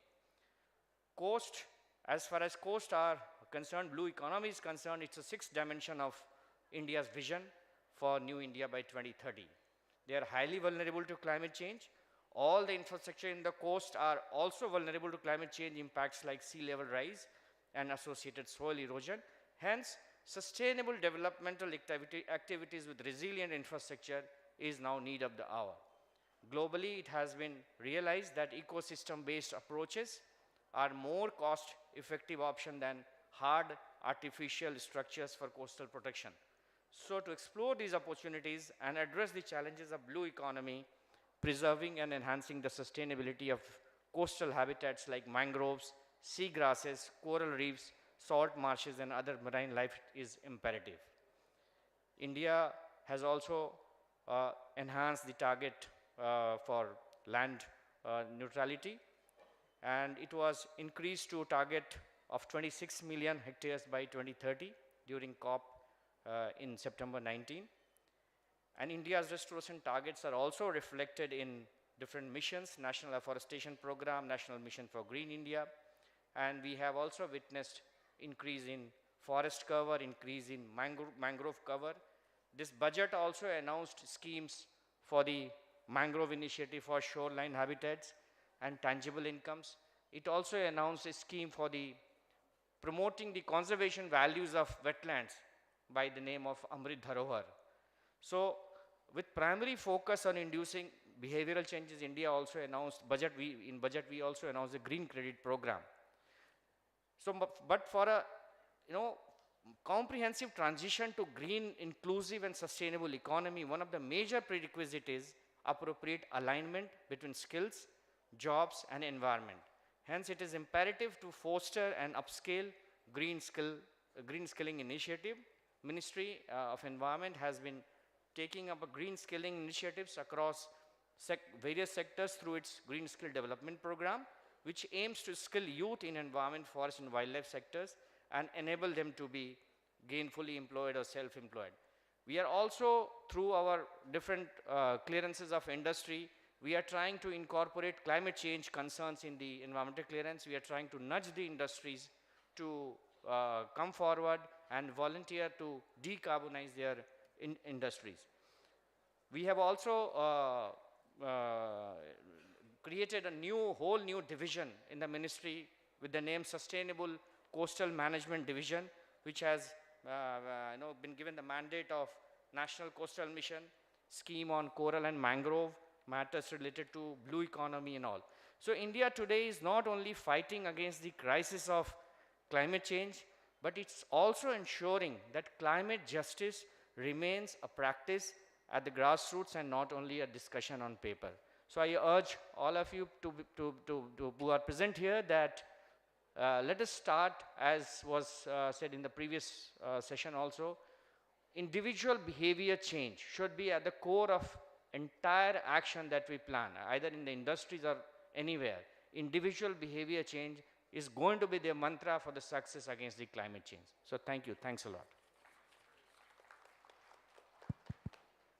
Thank you, Mr. Sujit Kumar Bajpai, Joint Secretary, for your opening remarks. May I now move on to Mr. Ranjan Kumar Mohapatra. Short introduction, Mr. Mohapatra is the Director of Human Resources, but he's basically a technocrat from Indian Oil, and he's been with Indian Oil since 1987. Over to you, sir.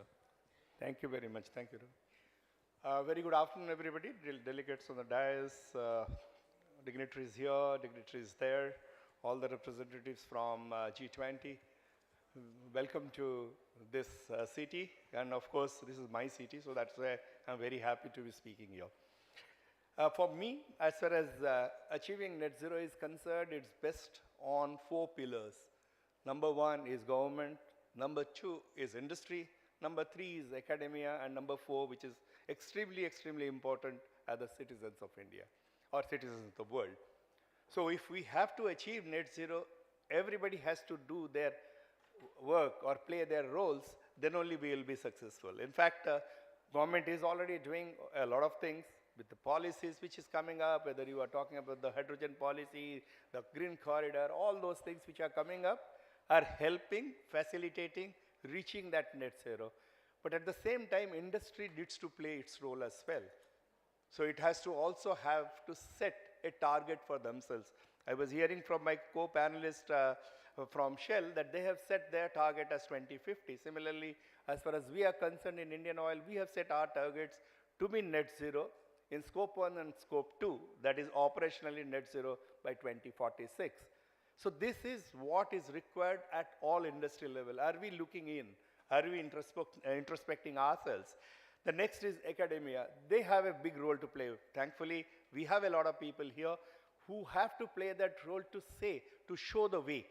That must be done. And the last part of it is the citizens. They have to live it, they have to do it. I was again hearing from our Mr. Khare, who is also a co-panelist. He just told me, we were arguing out, in fact, that if we send an email, how much of carbon we are generating.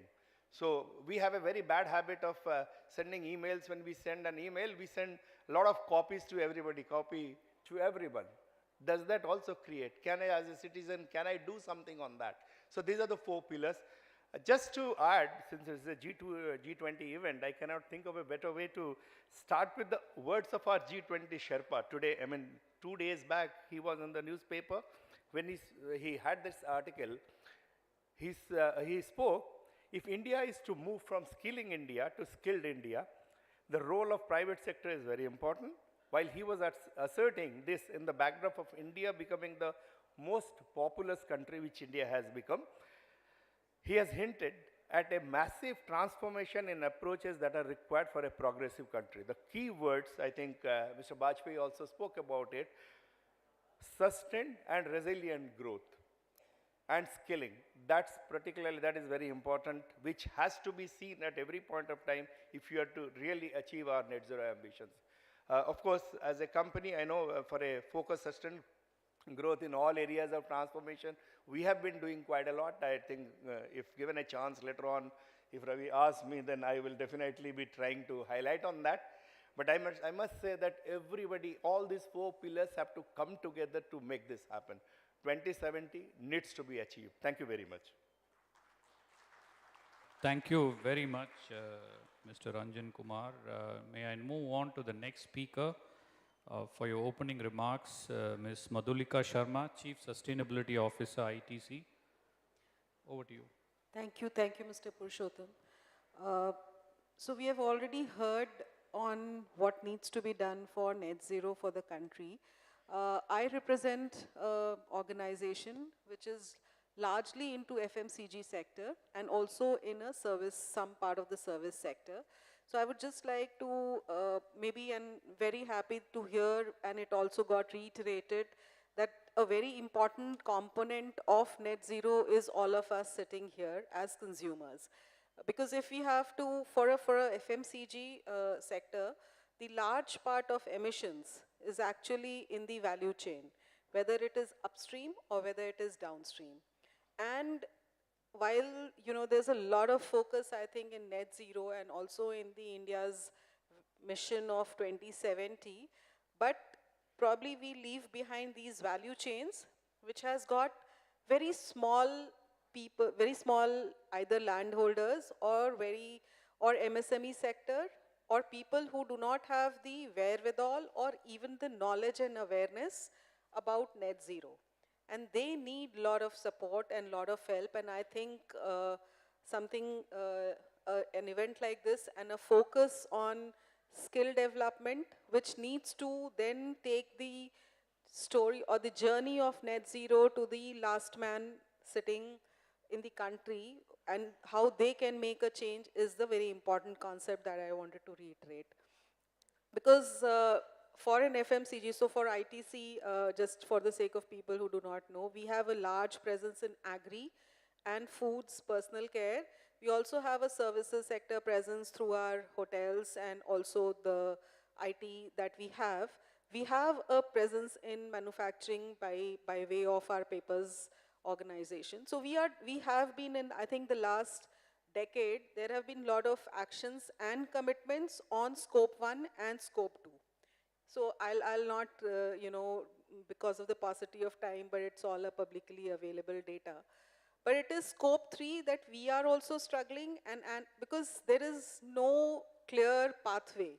And the hold that an organization can have in terms of influencing or creating such kind of a massive change, both upstream and downstream, is a humongous challenge. And that's why I think all of us, we need to understand that unless and until we start appreciating that something is coming from a low carbon source, and we start, as consumers, start giving preferences, because as of now in FMCG sector, and you will be reading it in newspapers every day in India out, and this is not only for India, I think this is a struggle across the globe, and hence it's a very pertinent subject for even a forum like G20, is to how to create that incentive for everyone for who actually they need to change their practice or they need to do something else. How do they get that incentive? By way of consumers' eagerness or readiness to pay something extra. Otherwise, FMCG is a cutthroat, price-sensitive sector. So I just want to leave it at that. Probably I'll cover more when I start talking about what needs to be done in Scope 3 and what is ITC's focus. Thank you. Thank you very much, Madhulika, for your insights. Let's move on to our next panelist. May I now invite Mr. Pankaj Kumar Satija, Managing Director, Tata Steel Mining. Over to you, Mr. Pankaj. Thank you. Good afternoon, everyone. I represent metal and mining industry. And for us to go towards low carbon economy, personally, we believe that it should be resource stewardship. So whatever we are using or consuming, it should be optimized. And Earth Shastra also says that kast pashan dhatunam kritva bhaven sevnam saddha chasa siddhotash Vishnu prasadat. I mean, cast wood, pashan stone, dhatu metal, these are the blessings of Lord Vishnu, and these should be consumed judiciously. And that lies that if you use it optimally, you will not have more pressure on more production and land degradation. So we also know that if the climate change is the shark, then water is its teeth. Many times when we talk about low carbon, we focus only on how to reduce the carbon. But there are many things which are interrelated. And that's why when you are working on carbon economy and all those things, you should also address the water aspect of it also. And we have done in our company on many things which are for the water conservation also. We are talking about Odisha. We are witnessing the new steel plants. Out of 300 target of steel making, 100 will come from Odisha. The new aluminum plants, Odisha supply the cheapest form of coal. So while there is a lot of raw materials available and contributing towards nation building, but it is also one of the highest per capita CO2 emission states. And that lies a opportunity as well as responsibility how we can move towards more renewables. And there are 100 geological potential pumped storage plant sites available in Odisha. So water is one area, and we have seen whenever such calamity comes, the cyclones and other things which impact the general public of Odisha. And it is the resilience of people of Odisha that they come out every time with agility and responsibility. So, in बारिशों से दोस्ती अच्छी नहीं फराज, कच्चा तेरा मकान है कुछ तो ख्याल कर. So, water is one area which we always focus on. We talked about just transition. So justice for transition. So there are three aspects of the framework of justice. One is restorative justice, because in the past we have done land acquisition in the mining and metal area, which always raises doubt, questions. So when we are going towards just transition, this aspect of restorative justice should also be taken care. Distributive justice, that whatever is coming out, it should be equally available to all the public. And the procedural justice, that it should be made public and transparent so that just transition is achieved. There are many good things happening across the world. Energy community in Europe has given many new dimensions. And in India, when we can have a community on milk products, whether it is Nandini in Karnataka or Amul in India, we can always go towards villages which are self-reliant on energy. Modhera in Gujarat is one such solar village, but then it is mostly government-driven. Community can always participate. The third aspect which comes from climate change, apart from water, is biodiversity. And we all know that the drivers of both the things are same, and the impact also is huge. So biocredits is one thing which is getting a lot of traction, popularity in New Zealand, Colombia, and last month only, a nature repair bill, nature repair market has been introduced in Australia. Probably in India, it is much needed, more so when we have been part of this Montreal framework where 30% of the land has to be protected by 2030. I personally believe that the low carbon economy should address water and biodiversity both. Thank you, sir. Thank you very much, Mr. Pankaj Kumar, for your thoughts. Let me move on to our next panelist, Mr. Anandya Chowdhury, Country Manager, Energy Transitions Program, Shell India. Over to you, sir. Thank you, and I intend to be brief. So I will not speak about my company, at least at this stage, but let me give some sort of broad remarks. The title of this session is Mission to Reach Net Zero. And net zero is being discussed a lot. And I thought it might not be a bad idea to sort of unpack this concept of net zero a little bit and to understand that this may not be a fixed target, but a moving target as well. So when the Paris Agreement was signed in 2015, that did not envisage a net zero for the globe or for countries for that matter. And the target, I think that was in the Paris Agreement, was to try and limit global warming to 2 degrees or well below 2 degrees centigrade. But encouraged by the success of the Paris Agreement, the Intergovernmental Panel on Climate Change, which is a group of scientists, were tasked to find out what the world needs to do to achieve a limit of 1.5 degrees. So it is in the context of limiting global warming to 1.5 degrees that the IPCC recommended that the globe as a whole should achieve net zero by 2050. Of course, different countries would have different trajectories because of development agendas. India has declared a 2070 in view of that. But there could be other countries who would have to accelerate the net zero transition to earlier than 2050. And we are already heard this morning, companies are also doing that. But underlying that is the fact that decarbonization has to follow a very rapid decline to achieve that net zero. It's not that we carry on doing business as usual and come 2050, everything will fall in place. No. So the first decade is very important, this decade of 2030, for which actually India has declared very ambitious targets. And it is the performance during this 2030, up till 2030, which will determine whether 2050 as a target still stands or whether IPCC will recommend an earlier date and then a lot more strictures will be imposed on industry and society in general. So I think it is something to bear in mind that this is the road to net zero. The other thing I would like to also connect here with the sort of broader topic of coastal economies, etc. So like island nations, coastal economies are most vulnerable to climate change. And we have discussed enough in the morning about what Orissa or the East Coast has experienced, and it only gets worse. So it's in the interest of these economies to actually ask for very strong, very determined action on climate action so that the warming can be stopped. And in greening of the infrastructure, there lies huge opportunities for these coastal economies to totally rejuvenate their economies. For now, I pause. I can speak about my company a little later. Thank you, Anandya. I think that was very, very insightful.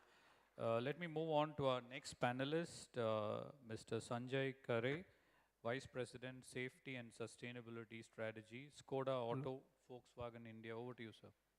Thank you, sir. So I'm a storyteller, and I'll tell you a small story. It was year 1850 in India, and a Great Eastern Railway Company was formed. And in 1853, the first train ran from now called Bombay VT, but earlier it was called Bori Bandar. Bori means cotton trade. And from there, it went all the way to one place which was around 35 kilometers away from there. It covered this 35-kilometer distance in 1 hour and 15 minutes. It was a beast of 14 wagons carrying 400 people, but it was all run by coal. And coal became a hero at that point of time. Same point of time, all this oil was discovered, and world started moving up fast. Industrialization started happening based upon coal and based upon oil. And since 1850 till date, almost 2,400 gigatons of CO2 or equivalent CO2. I mean, CO2 is a one word, but it's equivalent. Even methane is certain percentage of CO2, or even if you are emitting water vapors, it is also certain percentage of CO2. It was emitted. So today's date, we have already emitted 2,400 gigatons, and it says that if we want to limit the temperature rise to 1.5 degrees, we should reduce our annual emissions from 40 gigatons right now. It should come down to a drastic level. And as rightly said by my previous speakers, that by 2050, we should limit it to 1.5 degree. There are science-based targets.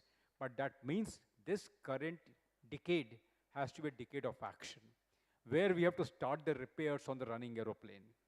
That is the thought process. That's where we have to take action. So I belong to automotive industry. And as an automotive industry, everybody makes us a villain that automotive is the one, transportation is the one. So let's see what is the actual data of the total emissions or externalities to the environment. I use the word externalities is a bigger word. So out of the entire emissions, 30% come from energy generation, which is largely coal or oil based. Number two is about how do we manufacture things, steel, metals, anything else that also consumes almost 30% of the energy. Another 14% comes from transportation, all type of transportations, whether it's trucks, buses, cars, scooters, or aerospace, or even shipping also. Large part of emissions come from agriculture because of the modern ways of agriculture, which are based upon basically methane emissions. All the way we have kept our cattle. Today's date, 96% of weight of living beings on the earth is because of human beings or their cattle. They emit a lot of methane.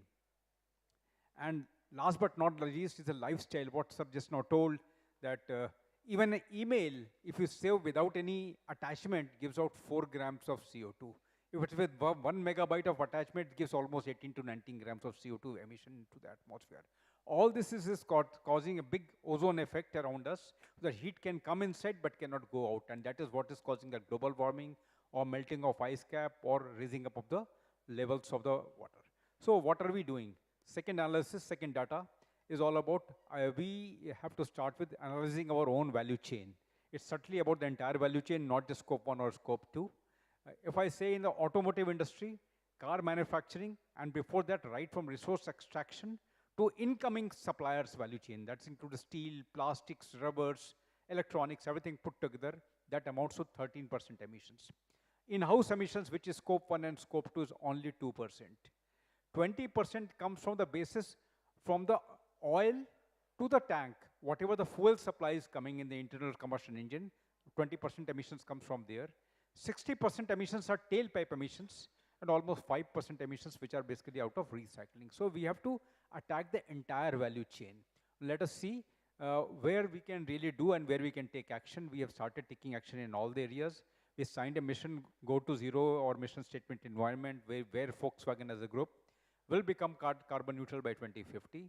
India, we have taken very, very ambitious target. We wanted to become, at least in our manufacturing, carbon neutral by 2025. One plant has already become, our Aurangabad plant, where we are having 100% green energy. Other plant, we have done 30%, that's almost 18.5 megawatts of energy we have been able to generate on our rooftop. I didn't have money of almost 40-50 crores which was required. Again, very interesting solution found out. We found out an investor who could invest on my rooftop, put a solar plant, and start giving me energy right from day one, instead of 8 rupees at 3 rupees 60 paisa. 60% cheaper. So energy and environment are two sides of the same coin. Secondly, we were giving a lot of our waste to the landfills. In the last 3-4 years, we started repurposing everything. A lot of awareness drives came. People started saving the last point of the sealer, reusing it. Then whatever the paints of waste, we could give it to a nearby unit who could convert it into primer for the structures. So today's date, whatever we're giving 25,000 rupees per ton for crores of waste disposal costs, that's become almost near zero right now. So that's also a big thing. Thirdly, we have become zero liquid discharge. All the water is recycled, repurposed, used for gardening. We save upon new water. More than that, we are a water positive company. Nearby, whatever industry, whatever the villages, we conserve the water over there during the rains, and that's why certified for a water positive. All these were simply zero cost initiatives. We got a thriving biodiversity in our plants. Our species in the 5 years have gone up from 250 to 330, including birds, butterfly, animals. And we have got a beautiful butterfly park inside us. And all these were simply zero cost initiatives. Now, right now, we are working with the entire value chain. We are the first company, CII and MUFCCC. They came to us this 12th of April and gave us a good certificate along with our suppliers, 11 suppliers and 6 dealers, and we are certified as a sustainable value chain. Not certified, we have participated as a sustainable value chain. Assessment is going on. And just last point, what sir said about, this is Earth Day time, we have celebrated in a big way, and we have been able to get 2,500 pledges from our employees and also from outside the societies. When a top management takes a pledge that I'll avoid single-use plastic, my boardroom doesn't have any plastic bottles. Everybody gets a glass bottle. Thank you. Thank you, Mr. Let me move on to a different leader on the panel, Mr. Patnaik from Deloitte. Your thoughts, please. You come from the consulting background. It would be very insightful to listen to you. Sure, thank you. And a lot of what I wanted to say has already been kind of covered in different aspects. But let me throw a different light to the entire energy transition challenge. And of course, what are the opportunities arising from that also? Because it's not just a challenge. Clearly is so. Just to give the context again, a lot of speakers have spoken about it. From an Indian perspective, the challenge is enormous because we have a development deficit, right? So any kind of modeling that you look at, our energy per capita needs to grow by 3 times. We are 1/3 of the global average. Our electricity consumption needs to grow 5 times, but maybe with energy efficiency will grow by 3 times, we're hoping so. And carbon emissions will also peak probably around 8 trillion, so that's about 3 times as well. So that's the modeling data, which says even before we bend the curve, we have to be going on an emissions path which is pretty steep and will take us to number 1 or 2 in the world in any form or shape. But while we do this responsibility, and India has done that responsibly, I should say, while India has done remarkably well in certain aspects like renewable energy, we're already the world's 3rd largest producer of solar and wind together, and so on and so forth. And we're doing rather well in terms of setting ourselves even more ambitious targets for transition. There is a lot of catching up to do with regards to how we plan this out for the future as well, right? In terms of the final basket, there are a lot of new technologies which will play out. And we certainly, from an innovation standpoint, from this standpoint of building out an ecosystem, have a long way to go. But therein lies the opportunity as well, right? So if we were to take advantage of it, as corporates, as government, as the entire ecosystem, then it's a green economy that we can drive on, right? In fact, we put out a report which is called the Turning Point, modeled for India in specific, which looked at 2070 timelines, our net zero timelines, and said, if we were to take advantage of energy transition, our economy would actually gain additionally from the baseline by 9 trillion. And if we were to not take advantage of this, we would be impacted by physical risks, by all sorts of other economic risks, trade-related risks, and we could actually lose by almost 35 trillion. So it is that kind of difference which we need to be prepared for. And in all of this, of course, the last element is around how do you transit existing economies as well, existing old economies, right? So We had a lot of discussion on just transition here. That's an extremely important aspect of India's overall strategy because we depend on the old economy significantly, not just from an employment standpoint, but also from a taxation standpoint, right? So it has to be managed really, really carefully. And the other aspect is, from just an energy perspective, we do not really have an intermediate fuel to depend on. We are making a transition all the way from coal to renewables, right? And that is a very, very difficult transition because we just do not have anything else to balance our grid. Renewable by definition is variable.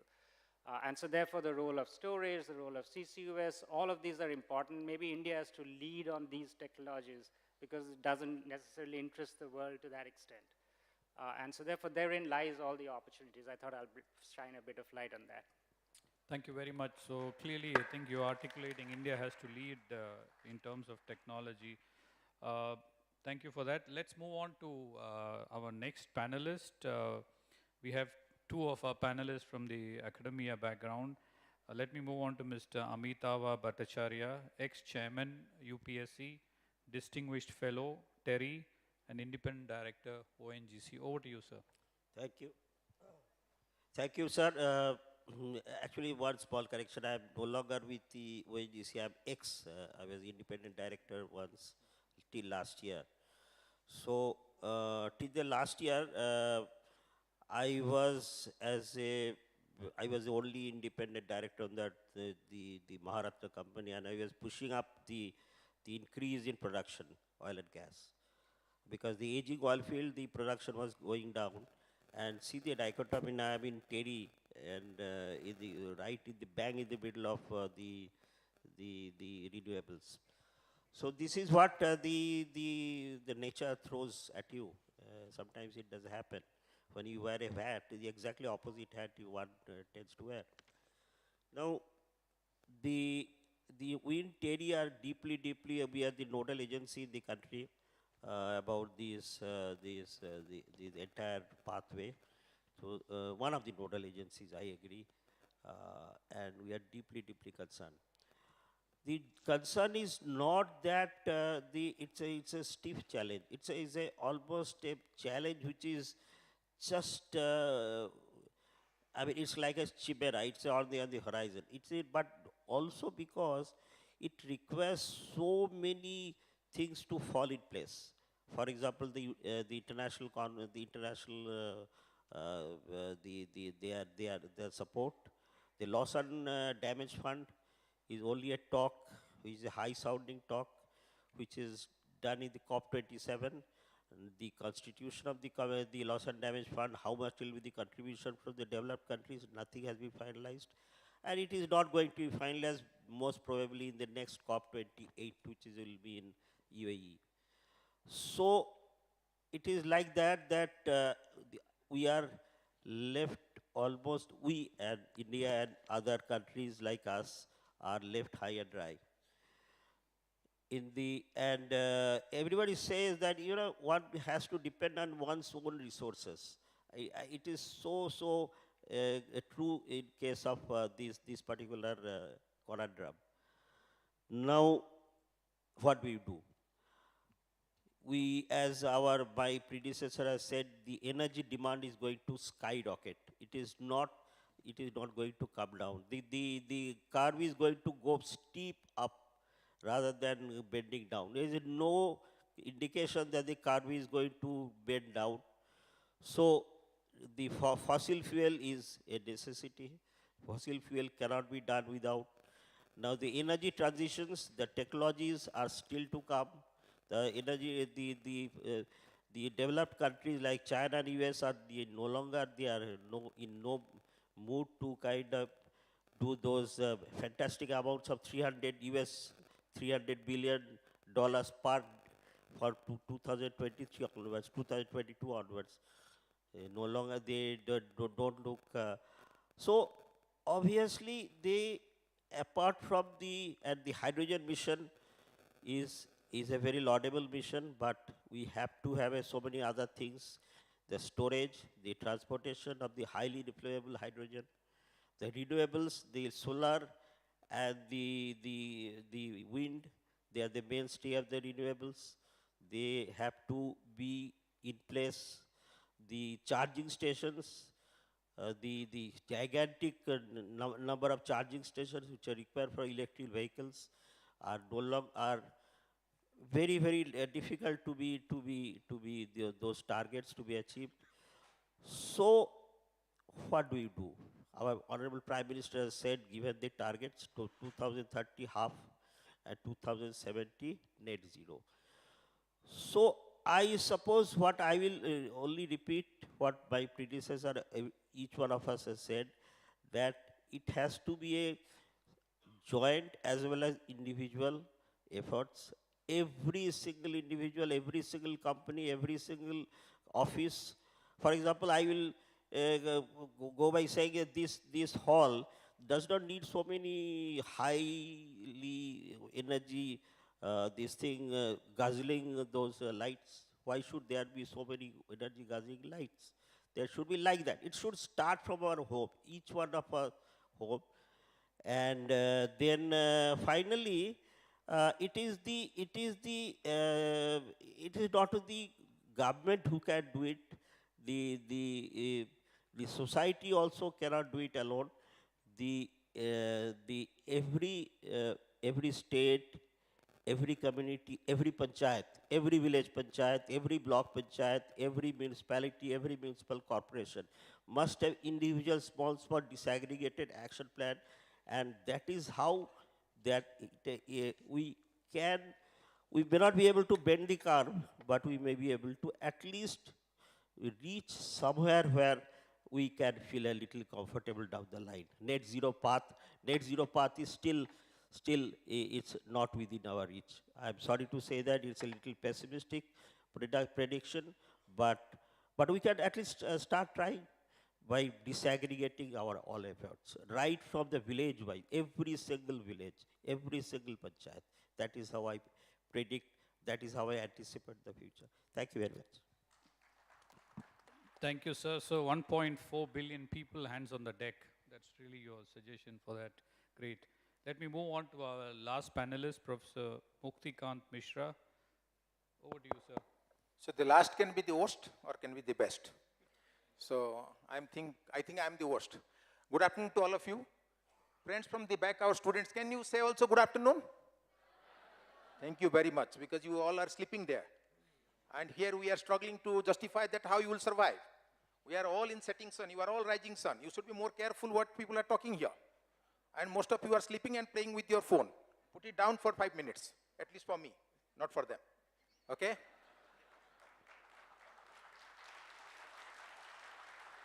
So today, as we stand, we are more people living on the planet than people have died as of today. I'm not saying this, internet says that, okay, you can check it, ChatGPT. Okay, so today we have more people, whatever data we have, people have died less numbers and living today. So it is unsustainable, untenable, and it's not done, okay.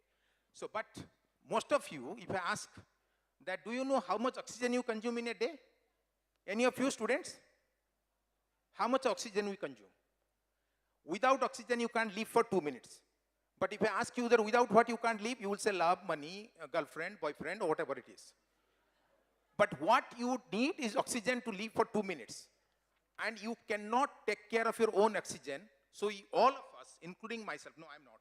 I have addressed that problem. All of us, mostly, are oxygen liability for the world.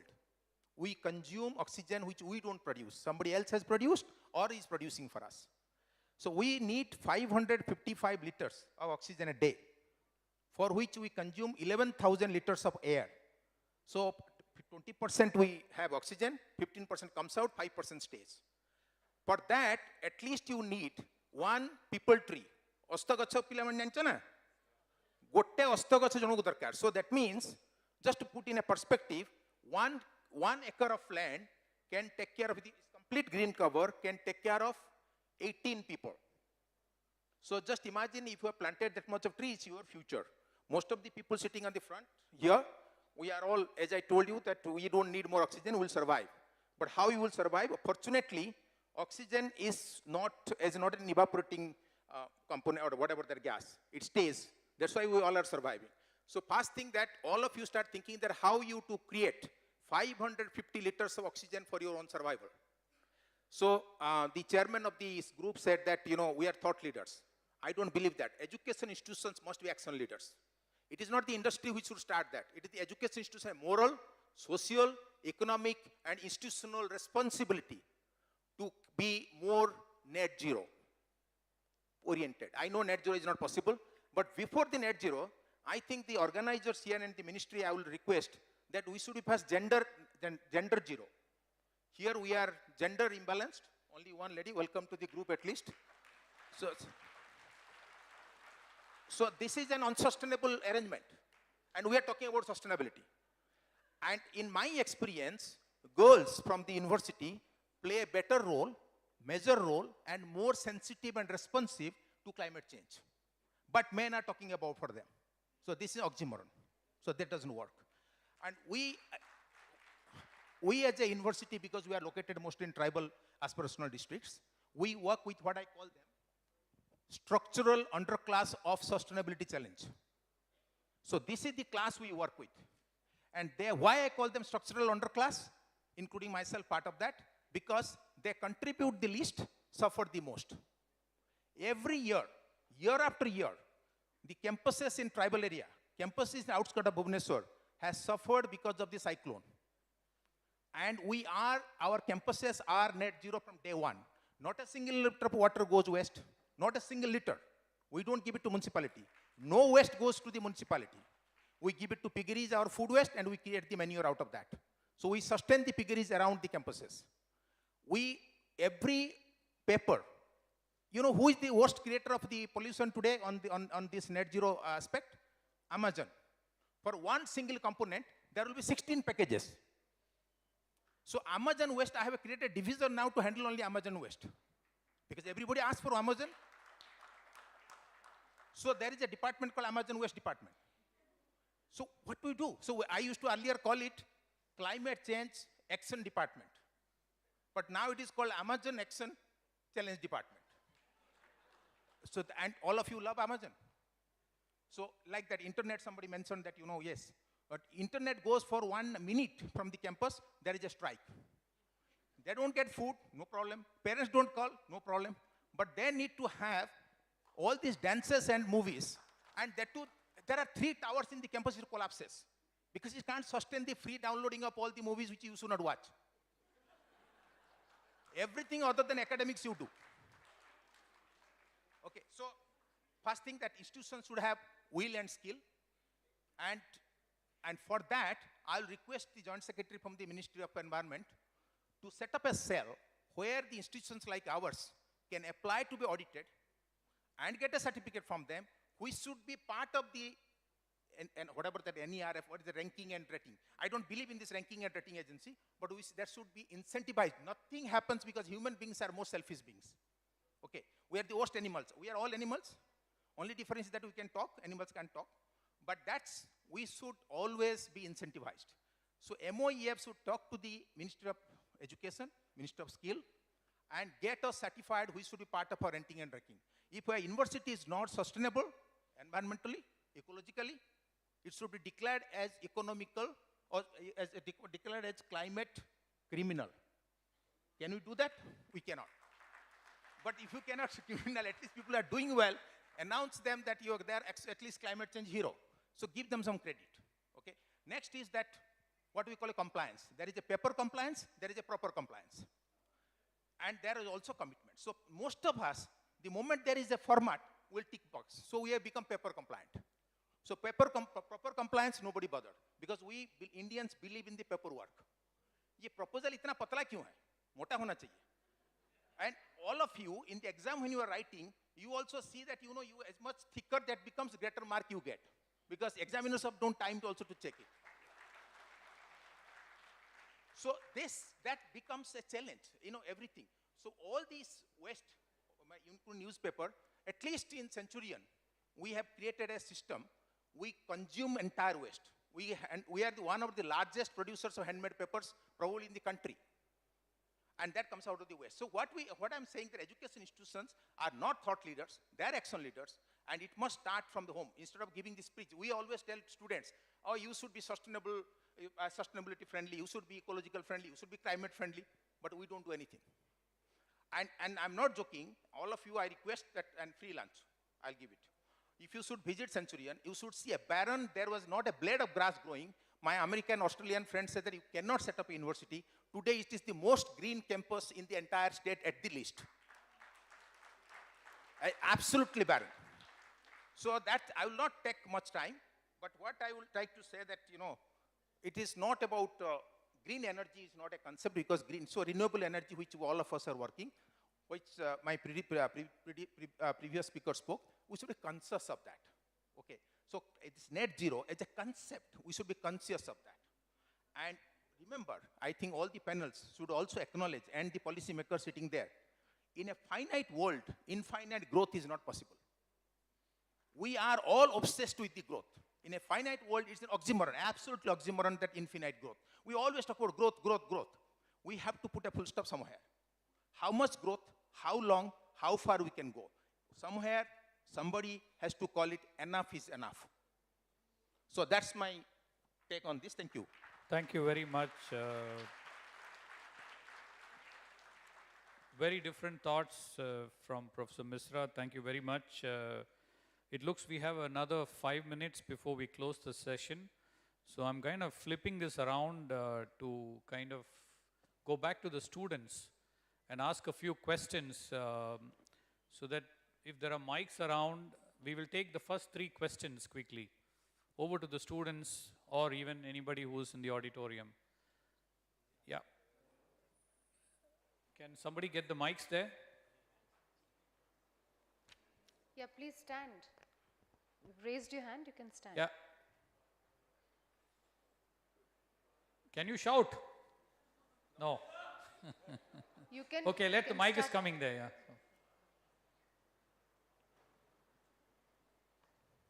Yesterday we had all the girls asking the question. Today we have the boys standing It's a up. diversity issue, Chair, right now, yeah, so. Yes, please. Hello. Keep it brief. Hello. So, thank you for recognition. First of all, I would like to thank all of the panelists for giving insights. So, yesterday there was a discussion about semiconductor industry.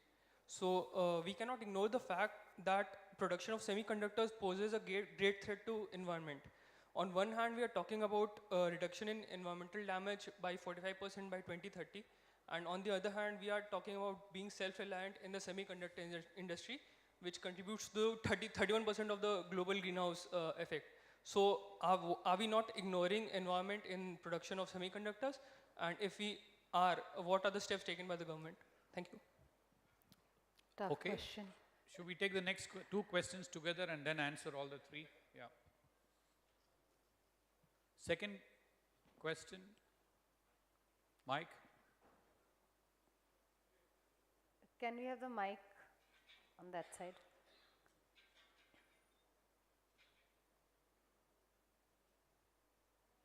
Why don't you come forward while the mic is going towards you? Just come forward.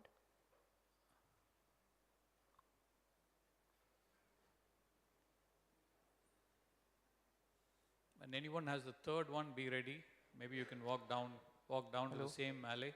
Yeah. One second, he'd ask the question first. Let him pose the question, then you can go ahead. Hello. Hello. Good afternoon, sir.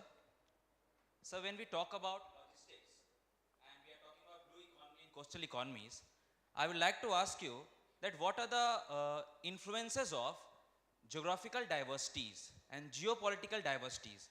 Is the stance of India on geopolitical matter an opportunity to create a unique identity in the world, or it is a challenge to match the worldwide competencies? Thank you, sir. Thank you. Very good question. Third question. You can ask. Hello. Yeah, we can Thank hear you to the panel for the insightful session. My question is pretty specific to Madhulika ma'am. That we know that ITC is the largest producer of smoked tobacco.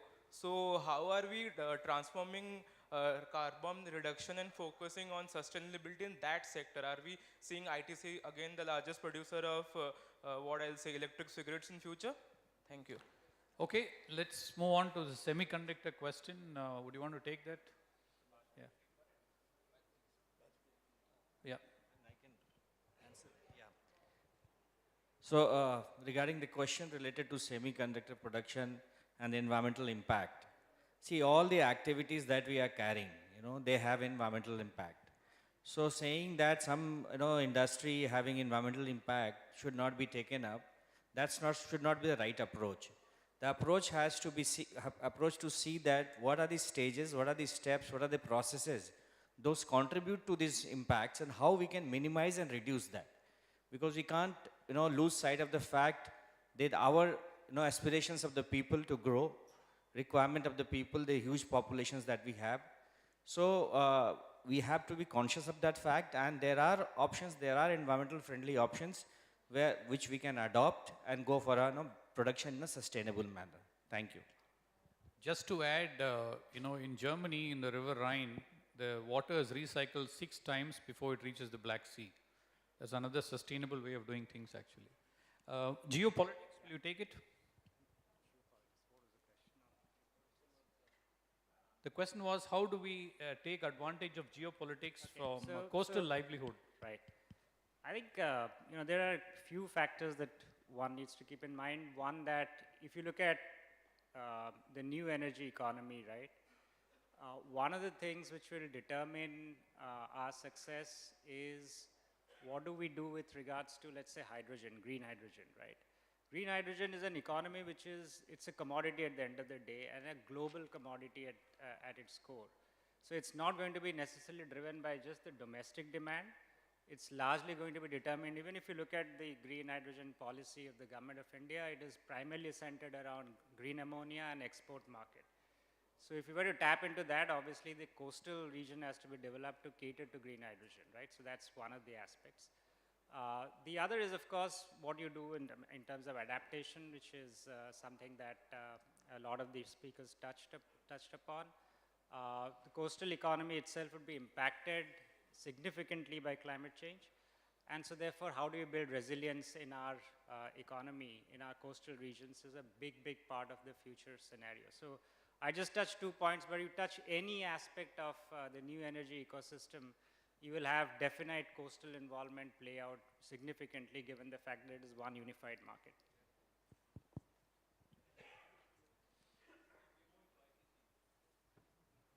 So one was on coastal livelihood, second was on opportunities. So as you all know, India is very geographically spread. And incidentally, especially from the steel perspective, the steel production in India happens mostly in the eastern sector, while the market is in the south and the western sector. And similarly, it for the ferrochrome also. So most of the steel companies and the ferrochrome producers, they are using the coastal movement of ferrochrome or steel from Vizag or Paradip to Kandla, and that also saves the money in terms of transportation as well as lower the carbon footprint also. On the question on cigarettes producing CO2, so would like to say that it's one, cigarette smoking is a matter of choice, and again goes back to the thing that it is as a consumer, we can make a choice or we may not make a choice. Yet, I just wanted to clear the perception that cigarette is, for us, it's also coming from an agri-source, which is a tobacco. And in terms of the, the data on how much is the tobacco value chain contributing, it would be less than 1% in our overall, say, agri value chain. The biggest footprint that is coming from our agri value chain is from wheat, because we have a very big presence in the whole atta sector. As a rice produces a significant amount of GHG emission, while ITC is not very dominant in rice, but as a country in India, I think the largest GHG emissions comes from a rice cultivation, and hence maybe if, we need to look at practices on rice. On the production process, which is on scope 1, scope 2, would like to mention that all our factories, we have a commitment of having 50% renewable energy as our energy share, and we are almost 43% now. We are well within our, probably we'll be reaching it while our target is 2030, we'll be probably reaching it by, couple of years earlier. And all our cigarette factories, their renewable energy share is much more than 50–60%. And they are one of the most efficient plants or factories which are there in the country. In terms of vaping, I think as a legislation, India does not allow vaping. So obviously, we do not look at that as an alternative. But, tobacco is a regulated farm product. And there's a tobacco board which is there. There's also, and it is one of the most sustainable farming which happens in tobacco. As ITC, even whatever footprint we have about 0.1 million ton, less than 0.1 million ton of emissions upstream. We have in about that catchment which is there, from where we source tobacco, we have our climate smart agriculture programs running, which is actually already reducing this from a baseline because of the facilitation that we are providing the farmers in terms of adopting alternative mechanisms of production and also, supplementing their livelihood with other forms so that it is compensated. So just wanted to submit on this. Ma'am, isn't your ITC hotels also platinum LEED certified, which is I didn't mention it, but yes, as a strategy, ITC is not growing its tobacco business. It's actually growing its other businesses. Just wanted to mention that the hotels, ITC Hotels is one of the greenest hotels in world. It is only hotel chain in world to have 12 LEED zero carbon satisfied hotels. Our food, and we look at we are growing our food sector. And in that also, we are trying to see when we are growing, because we have an opportunity again as a country to come out with more greener alternatives. And we are trying to come out with alternatives which are much more green. There is a traceability that we are trying to establish. If you look, we have just launched our Ashirwad Atta, which is in a paper packaging. It's not plastic, it's paper. And it can be traced to the farm from where it has been produced, which means that you can actually note down your footprint. Of course, it comes at a cost, and that's where our choices as consumers become very important. Thank you very much. So I think I will kind sir, of I have sum, a question. I will kind of sum up. Sorry, we are running out of time, unfortunately, but you have the panelists after this. You can talk. Sir, I have a question for you. Yeah. He's quite persistent, so. Yeah, last one, please. Can you make it very brief and quick? Good afternoon, fellow panelists and all the dignitaries over here. I am Haraprasad, the founder of AgroDyan Private Limited, a agri-tech startup. So, Professor Mishra just telling about the oxygen all we are consuming, but nobody is in a mood to plant tree. So, we are the startup who is just promoting the indoor plant. Instead of we are gifting flowers to our guests, instead of gifting flower, we are promoting the indoor plant gifting cultures, and for that we have already raised some of the fund from the VC. So we are the first startup in Odisha who is promoting the indoor plant gifting. What is your question? What is your question? So my question is to Sujit Kumar Bajpayee sir. So how government is promoting such kind of missions and such kind of projects, if you are doing such kind of things like plantations and all in this domain? Yeah, you spoke specifically about indoor plantation, I believe. There are a lot of plantation, schemes going on in outdoor plantation and all. Indoor plantation it's not something to be covered under mission. It's a hobby you can undertake. If you love the afforestation part, if you love the biodiversity part, you will not only have the plants in indoor, but you will also have animals indoor. So it's your individual choice. You can do that. Government does not have any scheme for promoting, as of today, the indoor plantation. Yeah, thank you. Outdoor I think we'll I think you had a chance and you can take it later. Thanks a lot. So let me sum up this session. Firstly, thank you very much to each of the panelists. It was very enthralling to hear different perspectives. I think when it comes to the mission to net zero, I could see that there is a lot more optimism and there is some amount of pessimism. That was one conclusion from the panel. Second, clearly, I think we heard a lot about scope 1, 2, 3. which means whether it's the individual, whether it is the industry, whether it's the university, whether it's companies, everybody has started to measure what is the emission and taking action on it. So that's a very positive sign for me towards the journey that has begun already. Third, I think everybody has a role. I think it was articulated very well. Industry needs to set the target. Citizens need to live it and do it. There was also a lot of talk about consumer going in for low carbon products that could also enable low carbon transition. There is a lot of opportunity on the coastal region because blue economy is the future of green. And very clearly, there was a lot of discussion around the transition of net zero. How do we create pathways for each industries and how do we actually optimally execute them? There are technology challenges that you heard from Mr. Patnaik, but very clearly, whatever transition happens, it has to be a just transition. Inclusivity, diversity is very important for the future of this transition. Thank you very much. Thank you, Session Chair, and to all eminent speakers for their different perspectives and interesting deliberations. The path and ways may be different, but ultimately the goal is the same. And with that, we will conclude this session, but before we wrap up, may I request Session Chair to kindly do the honors of felicitating all the speakers. And I think all our speakers really need a big round of applause in appreciation of their very enlightening wisdom that they have shared with us today.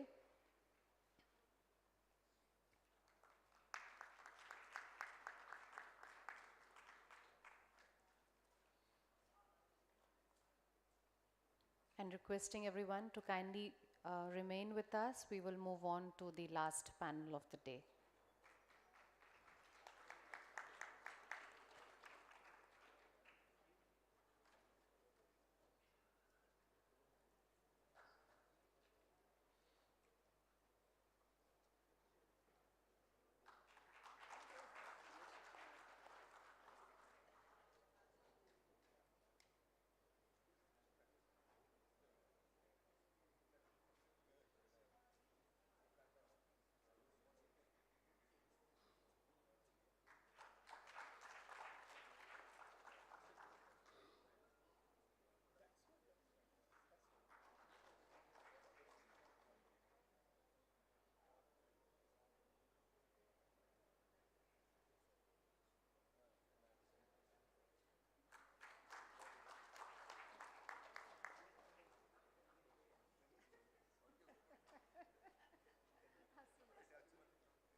He really pumped in the much needed oxygen, especially for students.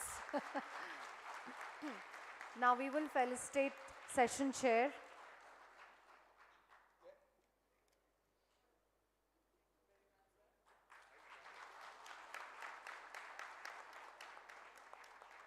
And requesting all speakers to come forward for a group photograph.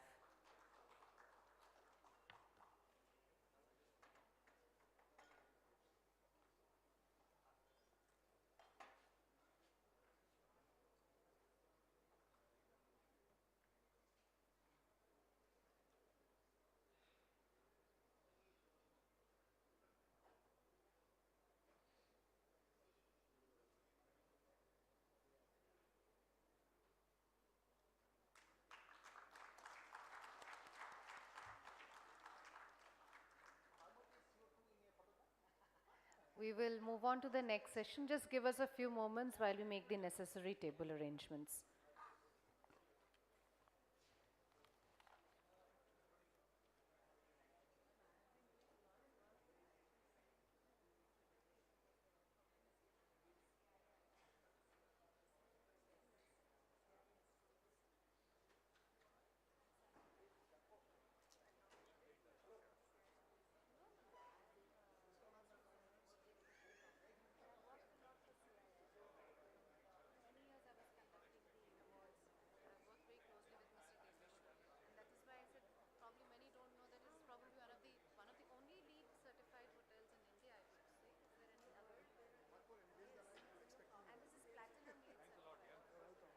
Thank you very much. I hope we get time. No, very much, very much.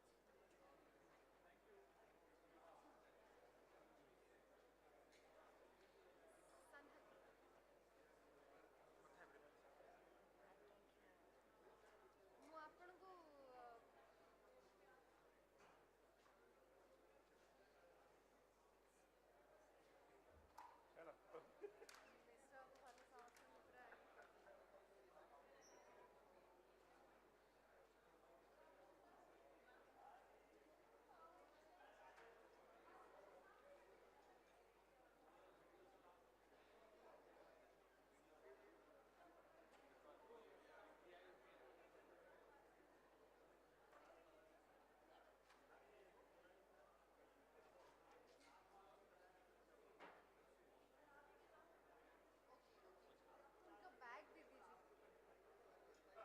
an Aadhaar card and operates through her current account for her business needs.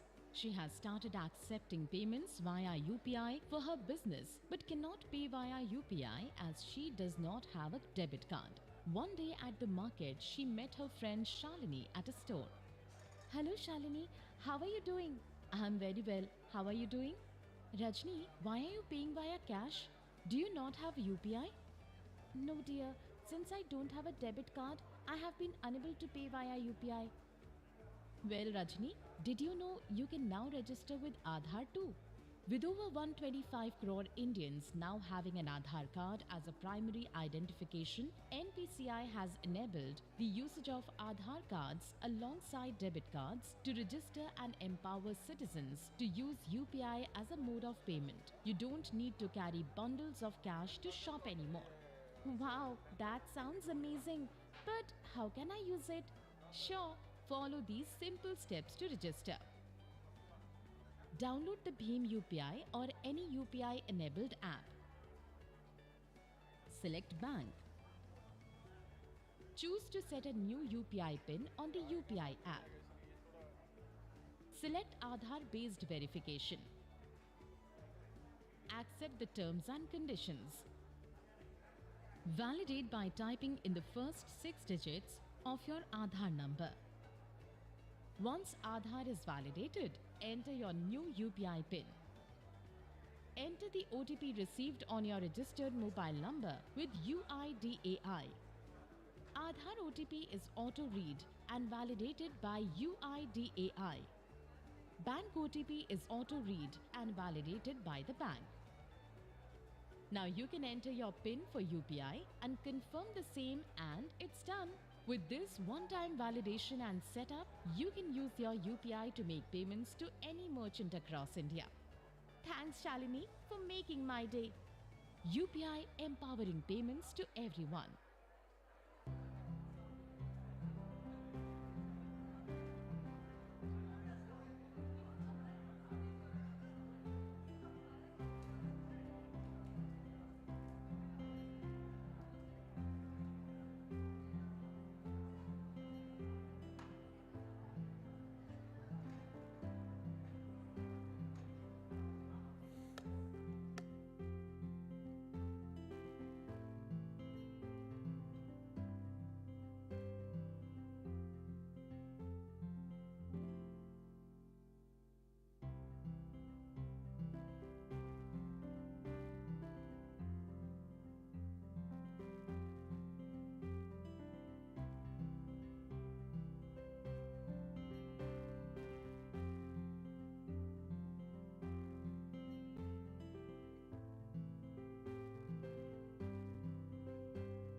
May I request everyone to please settle down? We would like to start the last session for today.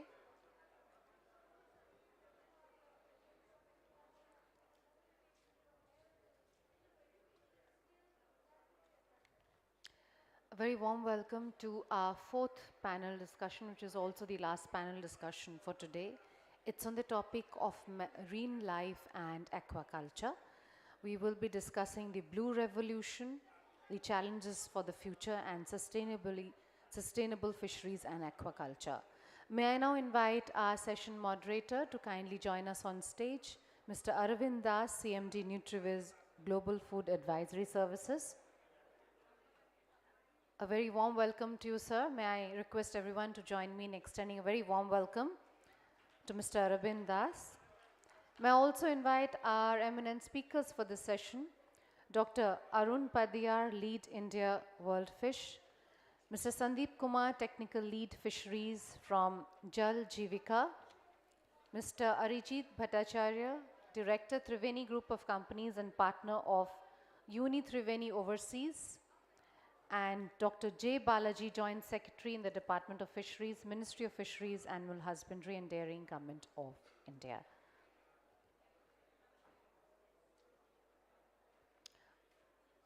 A very warm welcome to the entire panel here, and may I now request our session moderator to kindly make his opening remarks and also moderate this session. Over to you.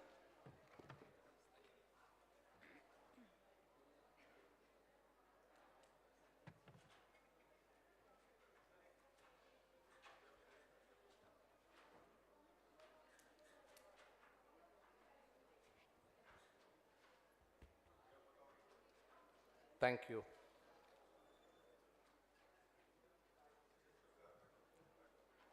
Good afternoon, everyone, and welcome to the last panel discussion of the day. The topic for discussion is marine life and aquaculture. And we have with us a distinguished panel of experts who will share their insights in this topic. I'm really pleased. It's like homecoming. I belong to this place. Coming and standing in front of you and speaking and moderating a session. As you are aware, our per capita income is increasing and so is disposable income. Believe me, the statistics shows that the protein consumption is directly correlated by 85% with the disposable income. So you can imagine going ahead what will be the pressure on protein production. And as you know, that will have tremendous pressure on the water resources and water bodies. Hence, with rising income and disposable income, we will see challenges. And as I know, I work very closely with the Ministry of Animal Husbandry, Dairying and Fisheries, and Dr. Balaji here. And we look at various policies and how it is doing and what should be done for our future. It is time to focus not only on food security, but I always say we must focus on nutritional security. So it is not about every drop how much of food it is to produce, but every drop how much of nutrition it has to be produced. So in that context, nutritional security and sustainable food and nutrition production is the question. India's marine life and aquaculture sector is a crucial contributor to the country's economy, as all of you know. India is one of the large exporting countries. We export to around 121 countries. So not only we take care of our nutrition, also we are taking care of nutrition of 121 countries and more as we move ahead. So that's the kind of challenge that's going to be there. So balancing our resources, our sustainability, and produce for the world.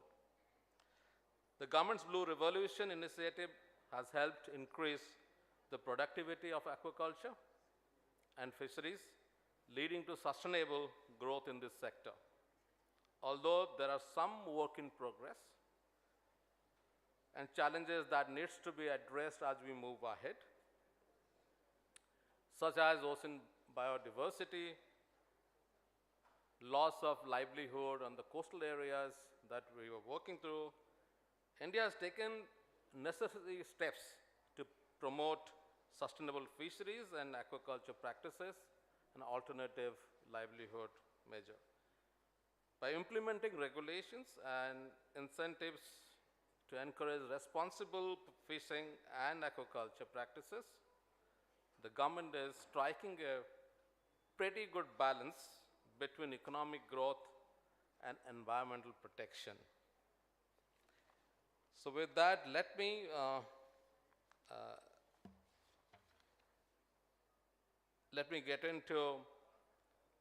dive into our panelists have a wealth of knowledge and expertise on today's topic. I know them.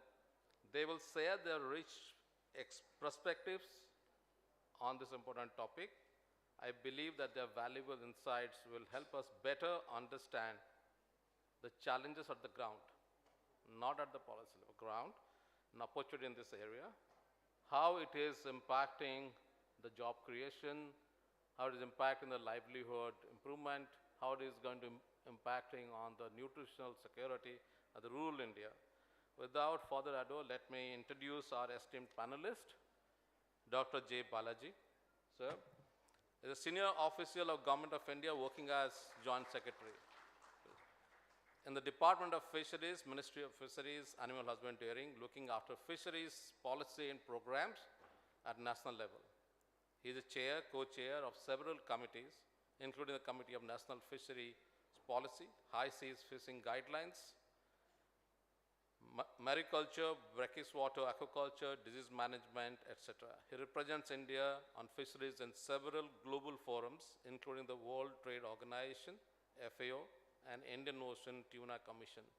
And he very effectively puts India's position in the global platform, what we believe and how we are driving our systems.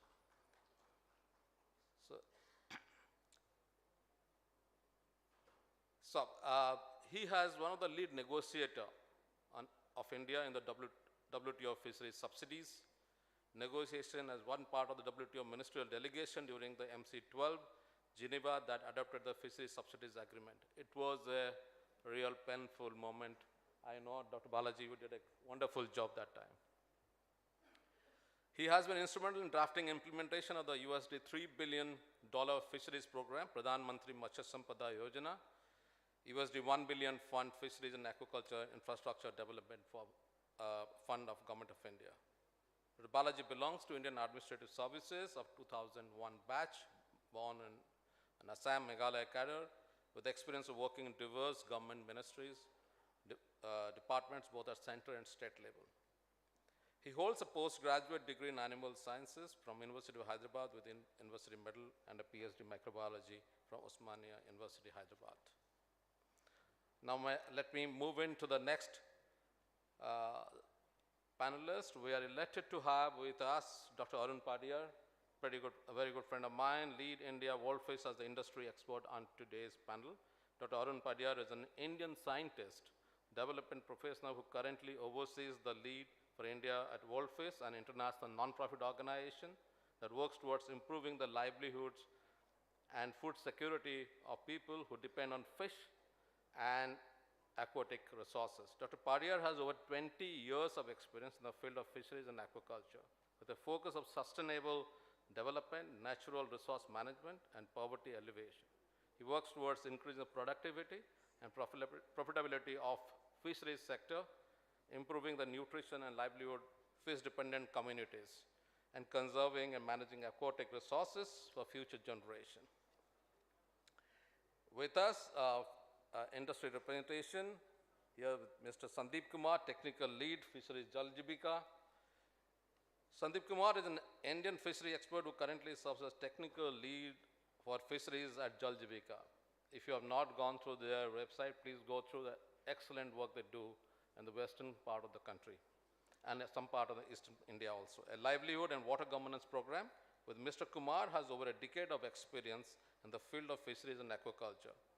With a focus on sustainable development, natural resource management, community empowerment, he works towards promoting sustainable and inclusive growth of the fisheries sector, improving livelihoods of fishing communities or those marginal fishermen, and conserving and managing aquatic resources for the benefit of present and future generations. Next, we have with us Mr. Arijit Bhattacharjee, Director of Triveni Group of Companies, Partner, Unit Triveni Overseas. Welcome, sir. He's an Indian businessman, entrepreneur who currently serves as the Director of Triveni Group of Companies, a diversified business conglomerate with interest in sugar, engineering, water management. As the Director of Triveni Group of Companies, Mr. Bhattacharjee plays a key role in formulating and implementing the group's business strategy, identify new growth opportunities, and overseeing the operation of its various businesses. In-depth knowledge of wild catch, ocean management, ocean health management, and coastal community getting impacted because of various climatic actions. So those are his expertise. As a partner of Unit Triveni Overseas, Mr. Bhattacharjee is involved in company's day-to-day operations. With that introduction, can I have a round of applause for the panelists? So here I'm going to mention one thing, as Dr. Padiar has to leave around 4 p.m. because he has to catch international flight to Bangalore, so he has to be in Bhubaneswar airport at 4:30. So I will begin with him.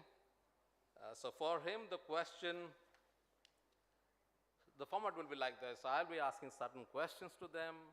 They will delve into it, bring out their experience in the field they're working, and what are the kind of suggestions they want to make for the future.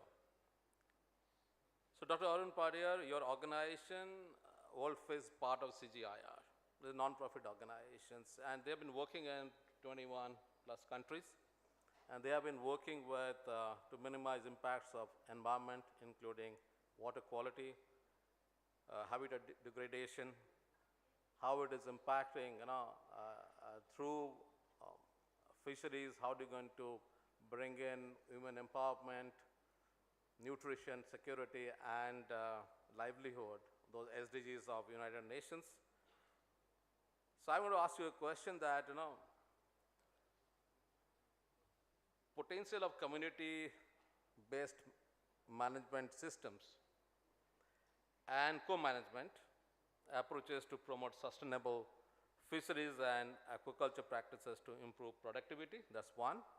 And your experience in making the state level policies in prioritizing social welfare of local community and equitable distribution of benefits. Please note, that's key when the policy fails or takes in. How can these learnings and system be integrated into the broader national policies in India's context? Thank you. Over to you, Dr. Padiar. Thank you, Mr. Das. Good afternoon, everyone. Good afternoon to my panel members also. So the first question is on co-management, managing the common property resources. Basically, it may be the marine environment, or it can be in the coastal brackish water area, or it can be also inland areas, very much deeper into the hinterlands and upland areas. Most of the times I worked with, in Odisha, last 5-6 years, I have been working with interior areas wherein we work with women's self-help groups who are managing the village Gram Panchayat tanks for fish production through government policy impetus. A lot of changes have happened because of the policy of government of Odisha to give, to lease out the GP tanks, Gram Panchayat tanks, to women self-help groups under Mission Shakti, under a convergence program with Panchayati Raj Department also. So with that simple instrument, kind of policy change, thousands and thousands, now more than 1 lakh women are empowered to produce fish and increase their incomes in nook and corner of the state. This is one good example of how harmoniously the common property resource can be managed with proper government intervention and policy. That is number one. Number two, in the coastal areas, quite naturally, there is heavy pressure on natural resources because so many different interest groups, be it industry who want to set up large-scale industries in the coastal area, especially near the ports, and also some other user groups are there who are directly competing with fishermen. Fishermen are kind of threatened, they have the insecure feelings. So co-management comes to a big play here to alleviate their fears and bring them to the mainstream of this development. This is the need of the hour. Whatever the policies and laws we may have, but at the end of the day, involvement of the community and all the concerned stakeholders in implementation of such policies and programs of the government is very important in the success of managing the resources, especially in the coastal context I am telling. So this includes fisheries, coastal fisheries. So this kind of co-management is very important. Earlier, long back, traditionally we used to have customary laws, which are very much recorded. It is not only here in our neighboring, maritime neighbor, Indonesia, I have seen it. And in other countries, Thailand and other places also, these customary laws were playing very important role, and even today they are playing very important role in sustainably managing the natural resources. By saying that, I would like to say that here, along with government policies and laws, it is very important for the communities to engage in these, natural resources management programs for success of the program. Thank you. Thank you, Dr. Arun. Let me move to Dr. Balaji. As a government official, having led various teams in framing policies and implementation of various government initiatives in this area, we would like to learn from you about how are these initiatives under Blue Revolution promoting sustainable practices and addressing challenges such as overfishing and climate change, etc. My second question will be, as you know that more than 70% of the production is done by the more than 60% of the inland fishermen, and they remain below the poverty line. How this policies has brought sunlight in their lives. And the next question would be about the supply chain, market opportunity, organizing the market towards modern market. Thank you so much. Over to you, sir. Thank you, Chair and co-panelists and all the distinguished participants in this session. Good afternoon to all. 2019, a major milestone happened in Government of India. A new Ministry of Fisheries, Animal Husbandry and Dairying has been created. 2-3 months before that, a separate Department of Fisheries has been created to give an identity to the fisheries sector and a focused growth and focused attention to the sector with welfare of the fishermen at the core. At the same time, government in last few years have stepped up public spending. Around 32,000 crores of investments have been tied up and are in the fisheries sector. And even in this year's budget, around 6,000 crore, a new sub-scheme also has been announced, sorry. So, these all happened because of several reasons. Fisheries, a sunrise sector, has huge opportunities to provide employment. At the same time, the coastal fishing communities are low income and resource poor. They are small scale fisheries. Their assets are a boat and a net, and their lives are intertwined with the oceans and seas since times immemorial. While we talk of fisheries sector, we generally presume that some marine fishermen. It's always not true. There are huge inland areas where a lot of entrepreneurs, many of you can be sitting in this room, have taken up fisheries as a profession, as an entrepreneurship. And today, I can tell, as per the doubling of Farmers Income Committee, Dalwai Committee report, fisheries is the only sector which gives highest returns among all agri-allied sectors. Therefore, lot of entrepreneurs, IIT graduates, IIM graduates, Silicon Valley returned, they have taken up aquaculture in this country. And let me say the figures are staggering. 2000 in year, 28 lakh tons was the production of aquaculture fish in this country. Today it is 132 lakh tons. In a span of 20 years, we had added 100 lakh additional fish in this country through aquaculture. At the same time, we were a very responsible nation. Our marine fisheries, culture fishery from ocean, we catch around 35 to 40 lakh tons. And we maintained that in the last 10 odd years. At the same time, we understand that around 4 million fishermen are living on that resource. So we ensured that the sector is small scale and artisanal. While we left it to them there, we also have parallelly are working on alternative livelihoods. I just don't use generally alternative livelihoods, we say additional livelihood opportunity. Alternative livelihood is the next level. So we are looking at some of the opportunities such as seaweed cultivation, such as cage cultivation in the oceans, even the brackish water aquaculture.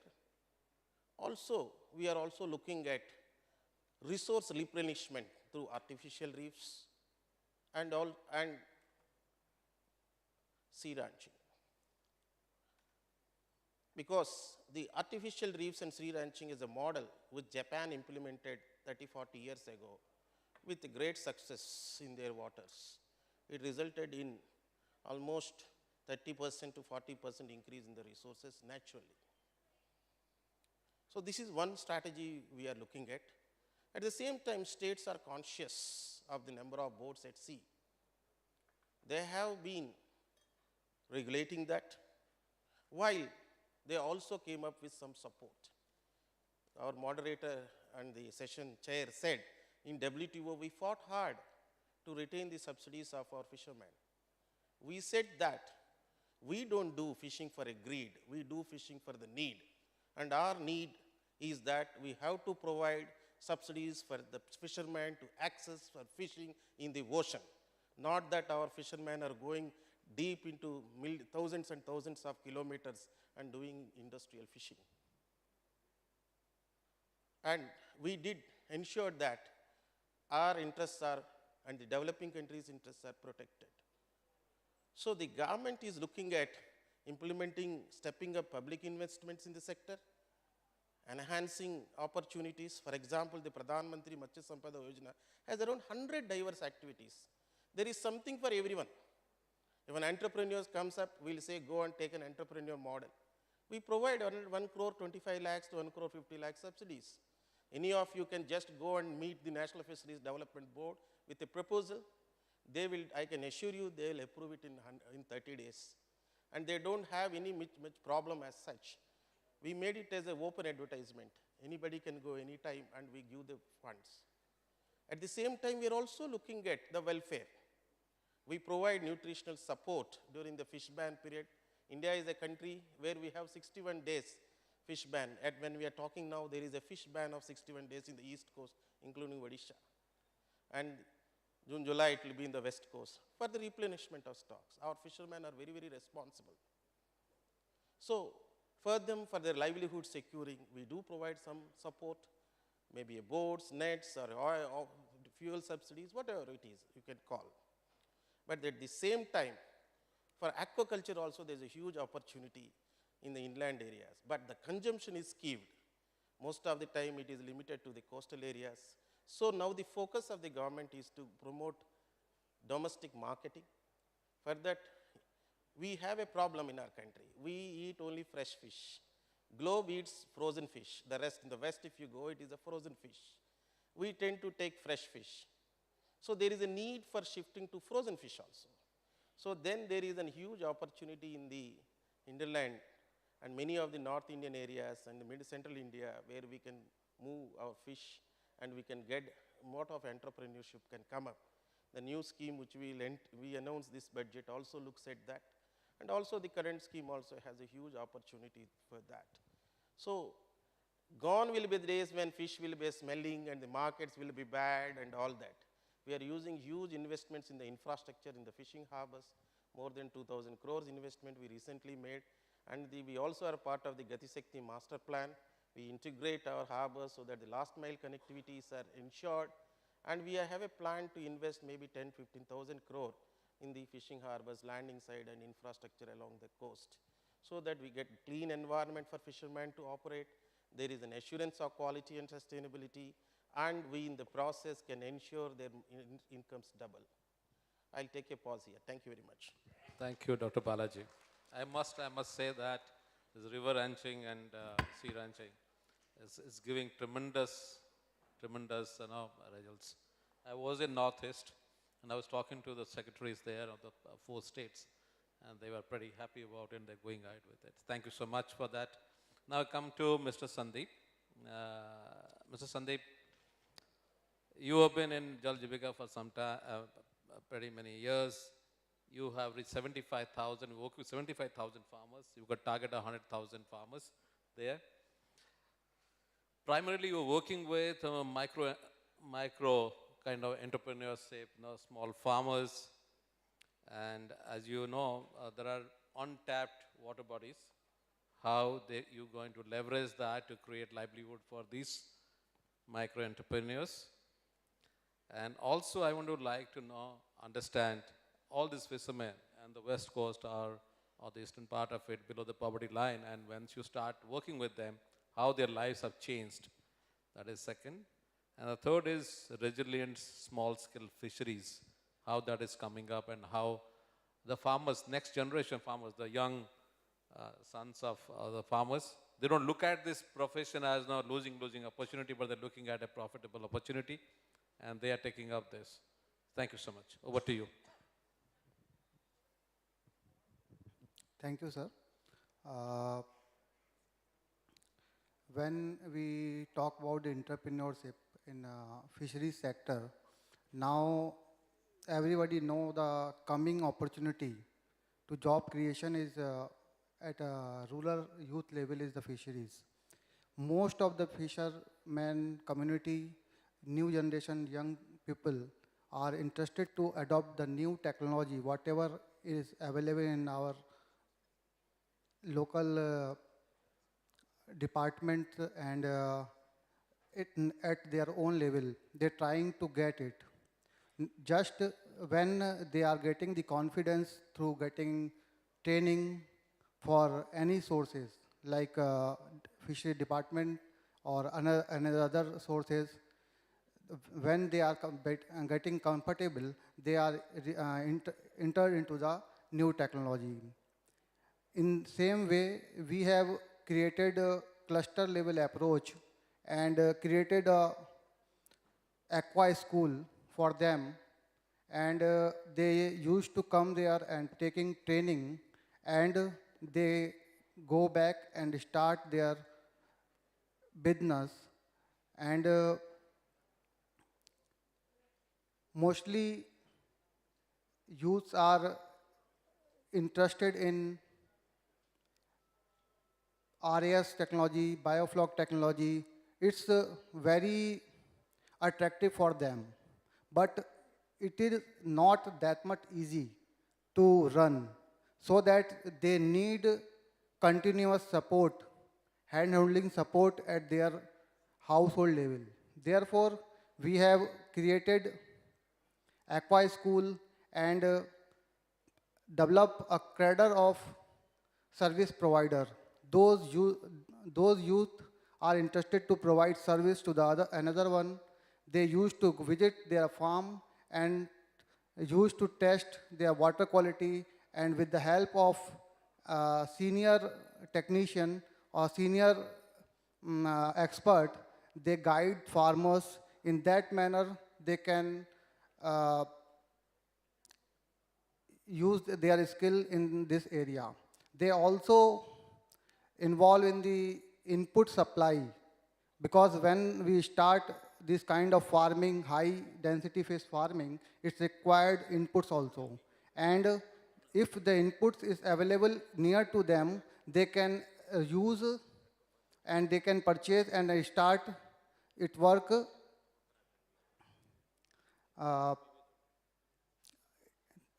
they start and they utilize it, so that it is a huge opportunity for them also. When they also need the credit support when they are going to develop some small asset for the fish farming.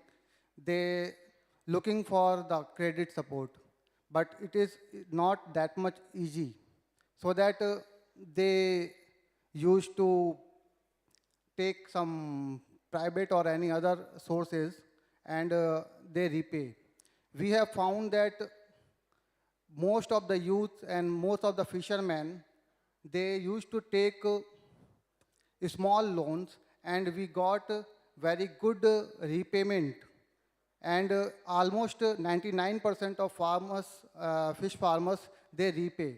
So lot of people think about they may not return loan, but it is not like that. Just they need uh, financial services at proper timing.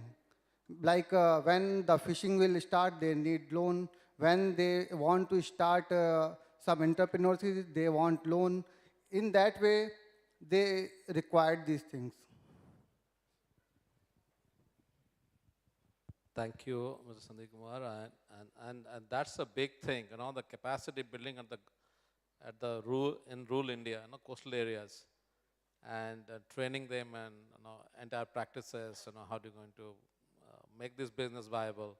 And second thing, the big thing is that I have traveled across very many states, the coastal states, the credit availability, the policies is there, the credit guarantee.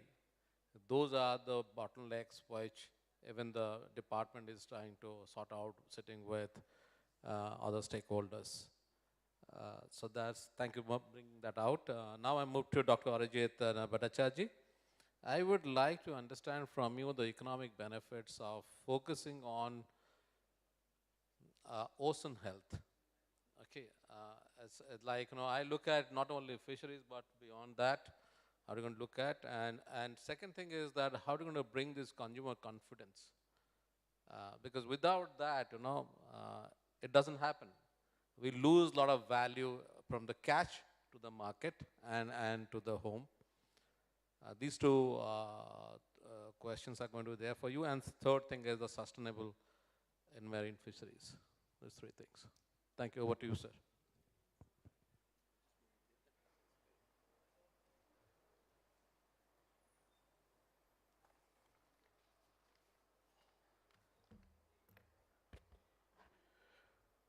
Good evening, the dignitaries on the dais and respected audience for taking time out for today evening. By this time, we already know what is the importance of fisheries in the coastal states. There are 9 coastal states in India. In perspective, if you want to see, the fisheries sector gives about 2.5 lakhs crores of GVA, that is gross value added, to India. That is 2% of GVA of whole India. And today, India is the second largest fish producing country in the world. Even after this, Government of India has given a monumental thrust through this Nil Kranti or Blue Revolution a couple of years back. That's 20,000 crores. Was it the need of the hour? What is the aim for this? What we find 20, 30 years down the line, by 2050, the requirement of food in the world will go up by 50% of what is the requirement of today. And where it will come from? The cheapest source of protein for a country like India is the fisheries. And we are blessed with a stretch of 8,000 kilometers of coastal area, about 3,500 of fishing villages, about 50 lakhs of fishermen, skilled and unskilled. So now Government of India is imparting the boost in the form of 20,000 crores, out of which 42% is earmarked for the infrastructure development. And what do they need? They need the exports to grow up to 1 lakh crores from the present around 60,000 crores in 2 years' time from today. We need to maintain a 9% CAGR year to year, and we need to achieve 2,20,000 metric tons of fisheries production per annum. What will it give to Indian population? One is this is the easiest way of mitigating the hunger and nutrition deficiency. Second, this is the employment opportunity, about 55 lakhs. About 15, 20 years back, we used to hear a farmer's son will strive to become a doctor or an engineer. Today, I think it's reversing. Not only a farmer's son is coming into farming, even an engineering graduate is coming into farming because he understands with the use of technology, the employment, the business situation, the commercial aspects has grown manifold in this sector. Now, with this kind of commercial exploitation comes the issue of sustainability. This seafood sector, the maritime sector, the natural resources of the ocean, is a natural asset and it is valued at 24 trillion US dollars. It is our duty to nurture that and maintain that. Otherwise, the way it has happened over the last few decades, as Dr. Balaji just pointed out, the maritime fisheries volume have remained stagnant. We have grown on aquaculture. Why it is so?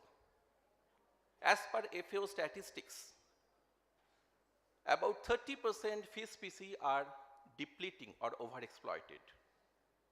Because there are few reasons, I will point out a couple. One is IUU, illegal, unregulated fishing. I would urge Government of India to look into this matter. In a simple way, I would say today the way technology is available, if AIS transponders, drones, real-time tracking of fishing vessels are there, then the monitoring of the vessels can be regulated, and this loss of fishing, loss of species can be handled. There are issues of ocean acidification through dissolving the carbon dioxide, climate change. Then the fishing ban. As Dr. Balaji pointed out, 61 days there is a fishing ban. It is needed.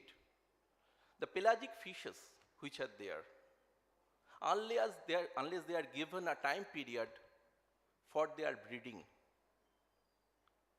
they will just get overexploited and depleted. Now there is, I would say, another important aspect, that is juvenile catching. Till date, for a country like India, it is very difficult to monitor the size of the meshes, the nets. What happens? The small fishes, actually, which will not add any economic value in the hands of the fishermen, they get caught. And they do not grow up to their proper sizes, and there is loss of fisheries. So these are the aspects we need to look into it, and if the real-time tracking is done, I think the issue of traceability, now comes the question of consumer confidence. The traceability is going up to that level where when a European consumer is having a particular shrimp out of a packet exported by India, he or she needs to know where from it is coming, not only which country. We need to have the traceability down up to the bottom, that is up to the boat, on which days fishing, which coast, which port, which factory. This traceability needs to be done as far as maritime fishing is concerned, as far as aquaculture is concerned. Unless this geotagging of all the things are done, things will be unregulated. I would not have the consumer confidence as in a generic brand India.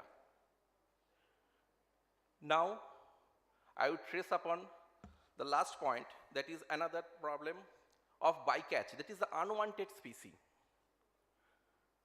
Lot of time when it is going into the fishing in the deep sea, there are unwanted species which are not edible.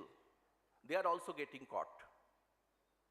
If there is no way of escapement in a alive form, what will happen? This will actually affect the wave food chain in the water. We can have the traceability, and after that you can say, I would say, a fish mark like of thing, that is the confidence in the packet of India. In a sustainable way, if we can grow forward, I believe this industry can grow manifold and can achieve the objectives put into the Pradhan Mantri Matsya Sampad Yojana. Thank you.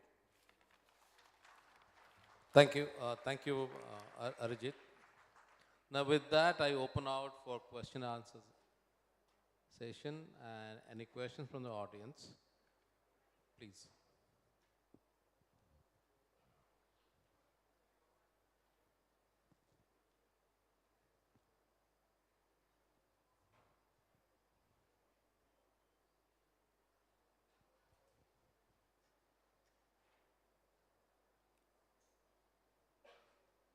Is there any questions, or I'm going to ask then my panelists to summarize? There is someone there? Could you please raise your hand? Yeah. Mic, please. Could you please give me my mic?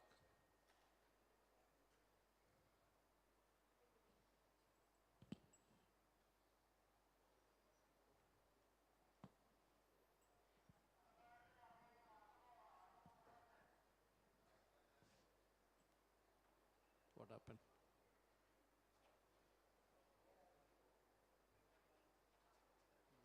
I have to give a mic. So, we call him in the front. Yeah. You can come forward. There's a mic there.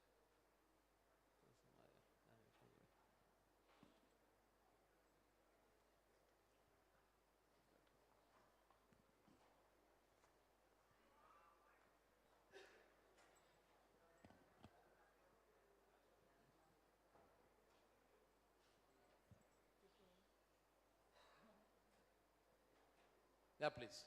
Good afternoon, sir. Sorry about it. Please go ahead with your question. Sir मेरा question ये है कि मैंने कहीं पढ़ा था sir कि 2050 तक जो ओशन में है प्लास्टिक इतने ज़्यादा हो जाएंगे कि वहाँ मछलियों से भी ज़्यादा प्लास्टिक मिलेंगे। तो ये फ्यूचर के लिए क्या थ्रेट्स हैं और इसके हम मतलब क्या क्या सलूशन हो सकते हैं? Thank you.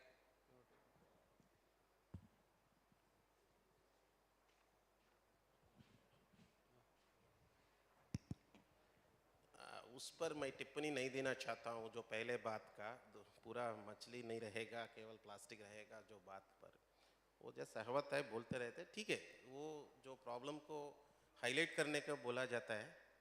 लेकिन एक बात मैं बोलना चाहता हूँ भारत सरकार की तरफ से हम लोग दो चीज़ शुरू किया है। एक ग्लो लीडर प्रोजेक्ट बोल के एक इंटीग्रेटेड प्रोजेक्ट है। बहुत साउथ एशिया में जो देश है सब मिलके एक जॉइंट प्रोजेक्ट हम लोग शुरुआत किया है।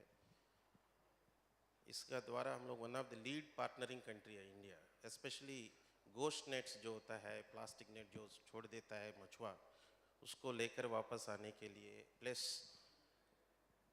एजुकेट करने के लिए जो हमारा जो वेरियस सोर्सेज से प्लास्टिक जो होता है केवल फिशरमैन का जो नेट्स के द्वारा नहीं है अलग अलग हमारे रन ऑफ वाटर से भी हो सकता है एक्टिविटीज़ कोस्टल एरिया से भी जा सकता है ह्यूमन इंटरेक्शन से भी हो सकता है। लेकिन इम्पॉर्टेंट चीज़ है गोस्ट नेट्स बोलते हैं अबैंडन एंड गोस्ट नेट्स के लिए एटलीस्ट इसके ऊपर हम लोग काफ़ी फोकस एक्शन लेने वाला है। उस पर ऑलरेडी हम लोग काफ़ी आगे चर्चा हुई लास्ट 6-7 मंथ से हम लोग वर्क कर रहे हैं एंड काफ़ी फिशरमैन को में भी ये अवेयरनेस तो है।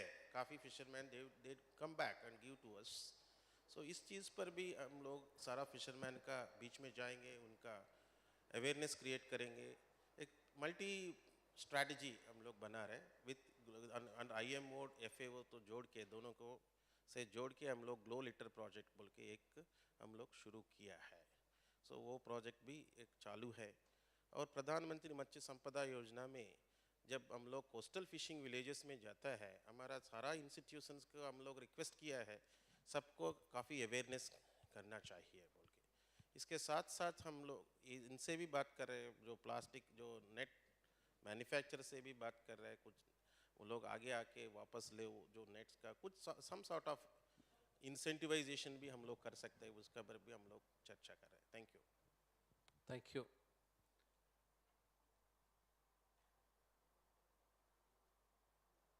Any other questions there?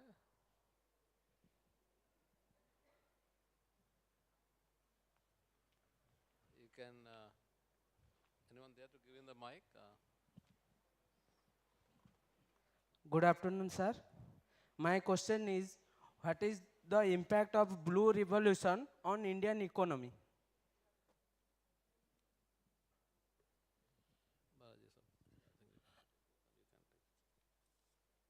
हमारा okay I'll tell you in English for you. So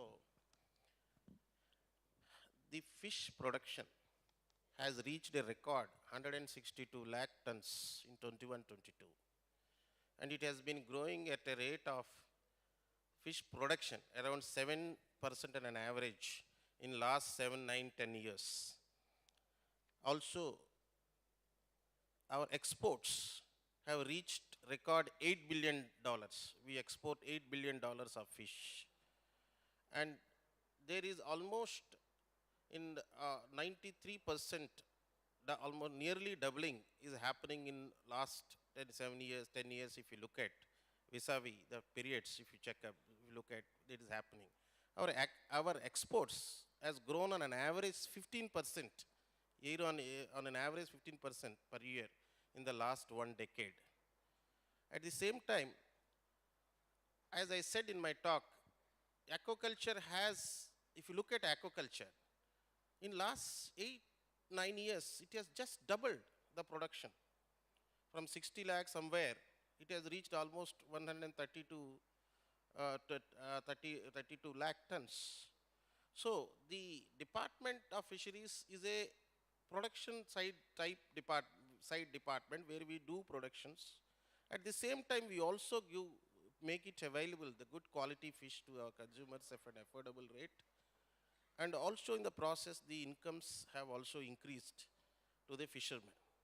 As a colleague said, we contribute 2.5 lakh crores to the GDP, and we contribute 7% roughly to the agri GDP. So these all are at a macro level, if you look at, these all are the outcomes of collective efforts, and the major contributor is the Blue Revolution scheme. Thank you.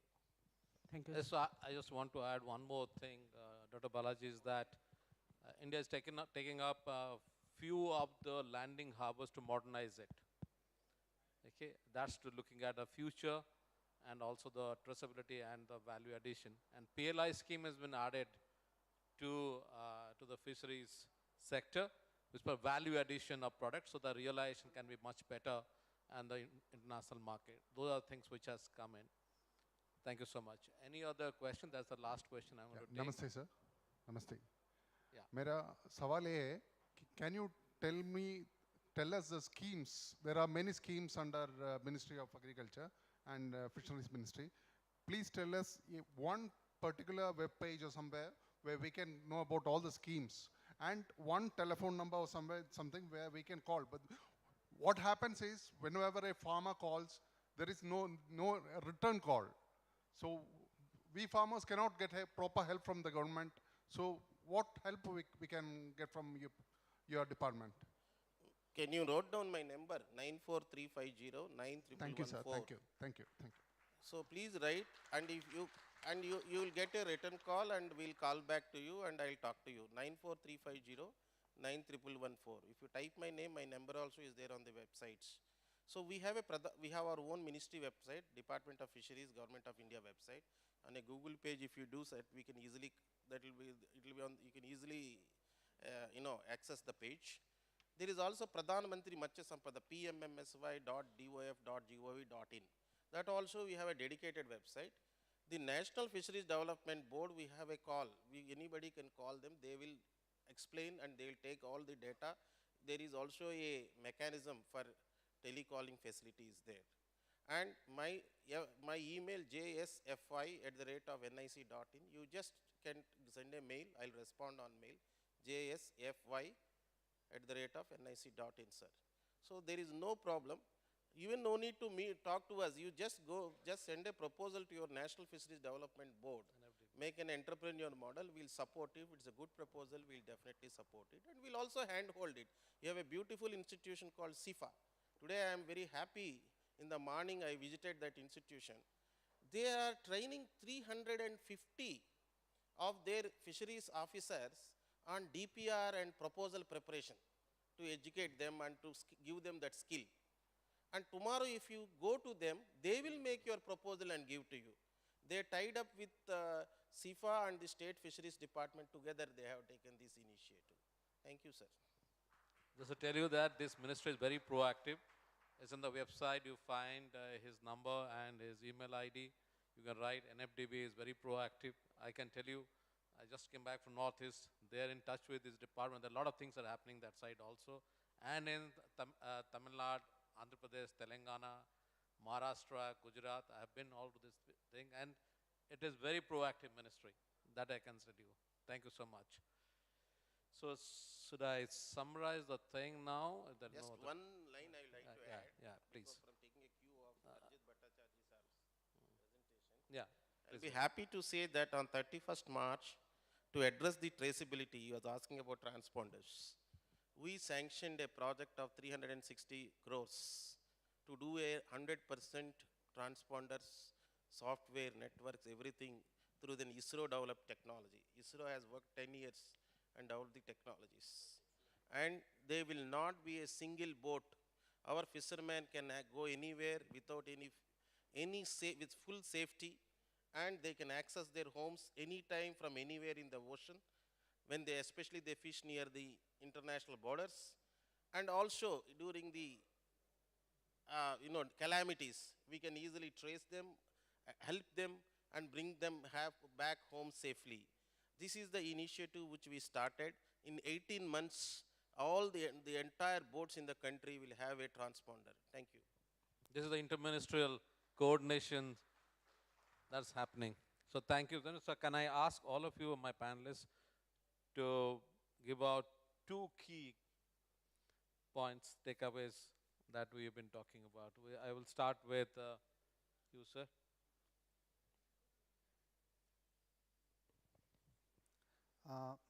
Because we work in a micro level, and we have found the capacity building of rural youth is the very important, key factor which gives the confidence to them, and they involve in the fisheries sector, so that we can, if we will go with the cluster level approach with the aqua school kind of grassroots level platform where youth can take training, and they can get hand-holding support. Uh, in that way, they can grow properly. And another way, when we talk about the area system, it's mostly large size of setup. It's near about 50 lakh or like that. And we have experienced many areas or backyard areas give a better result, and a large number of population we can cover with the help of backyard areas, which gives the additional income to their family. So if we will go with the backyard areas, the capacity of that should be at least 30,000 liter, so that their income will be significant, and their interest will be maintained due to the good income. Thank you. Thank you. Any message, Dr. Balaji, to the entrepreneurs, the young entrepreneurs are here? Any one because message? from my side, there will be multiple messages, but I'll just say that India is committed to sustainable fisheries and enhancing the incomes of our poor fishermen living on our coastline. From the youth side, I request the youth to take interest in this sector, which has enormous opportunities. The sky is the limit. As I reiterate that, it gives highest returns. But you also have to put hard work. It's not, these are animals at the end of the day. You have to be, there will be disease issues will be there will be problems of climates and all that. But if you are sincere and hardworking young entrepreneur, I can assure you this is the sector which has a huge opportunity to raise your incomes, bring in economic prosperity. One classic example is the brackish water aquaculture which happened. It's a brilliant story crafted by small entrepreneurs of 2 acre, 3 acre, 5 acre land. And today I can tell you 80 lakh fish, the employment, the sector in the coastal areas only generates through the brackish water aquaculture. That's a phenomenal opportunities are there. Thank you. Thanks. Arijit, one line. Government is already responding to the threats of IUU and juvenile fishing. Another area what I would like to say is that the frozen seafood factories which are there, that is already has the capacity which is commensurate to the needs of the global need. But there are lots of fisheries because of the infrastructure deficiency in the port and other areas that government is already taking up. Because of lack of ice in the peak season, in the types of landing, the fishes cannot be held in a proper condition. So I need government to look into this. As Dr. Balaji is there, I think that is one area that can be looked into. With that, thank you so much, my honored panelist. I would say that life under the water, the United Nations Sustainable Development Goal, so it has a linkage in aquaculture, and this has linkage to women empowerment, connecting women, rural women to the economic growth of India, connecting them to the export market. Huge opportunity, and also bringing nutritional security to the rural children and sustainable earning. Besides that, encouraging rural youth to take up this, what Dr. Balaji was talking, is a given thing, and this is a profitable business, provided you understand the animal. And there are a lot of support from the ministry, and other institutes that is across the country there. You can approach and take their help designing the project and also working on the project and making a profitable business. Thank you so much for your patience, and I appreciate all of your presence. Thank you so much. Thank you, session chair and speakers, for speaking to us in detail about the various aspects of marine life and aquaculture in the country. Although this was the last session, but still you managed to keep up the tempo of the audience. And may I now request session chair to kindly present the mementos to all our speakers. Requesting speakers to kindly come forward.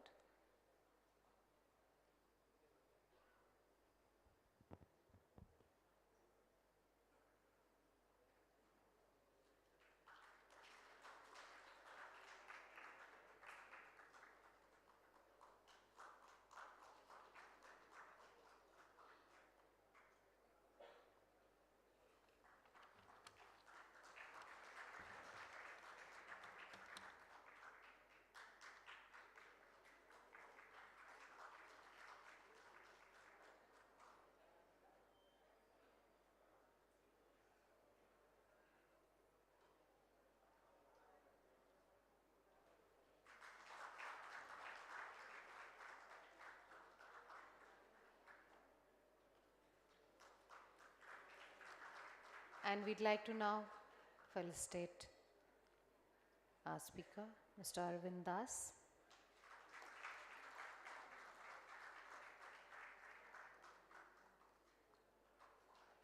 May I request the panel to come forward for a group photograph?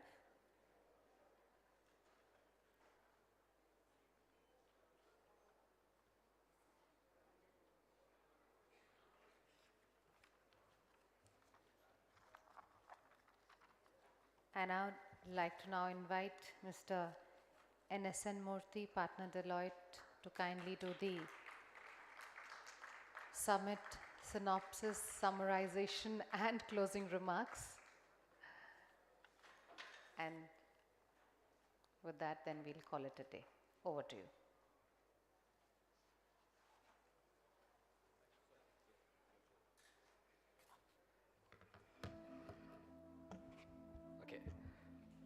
Hi, good evening. We had a long day, right? So do you want me to spend how many minutes? 15, 20 is sufficient? Or you want 5? The kids at the last row, please raise your hand, 5 minutes. Okay, there's only one, so 20 minutes. Okay. Okay. So concluding day, yesterday we spoke about digitization, tech and everything. Today when the Honorable Minister, Mr. Rajiv Chandrasekhar spoke about how the intersection of skills, supply chain, the aquaculture, marine, all this thing put together is going to, logistics is going to create a new avenues for growth, new avenues for job creation, and thereby requirement of skills. And I think he gave a very important or a very interesting example. 82% of mobile were imported in 2014, and today we are actually sitting at $11 billion of exports. And few of you doesn't know that still the mobile accessories, plus the wearable and hearables, most of it is imported. And the next phase of it is where India is moving towards production incentives for India, and therefore manufacturing for those accessories and the wearables and hearables in India is going to take a turn.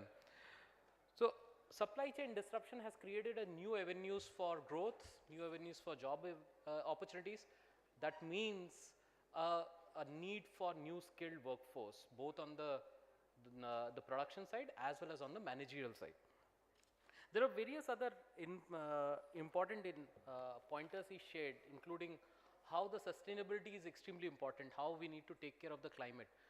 And overall, the theme of the inaugural session was all about, can we actually have a ongoing continuous skilling which will enable India to move towards the next era of what you call is the Amrit Kal, which is this 25 years, move into that with much greater force.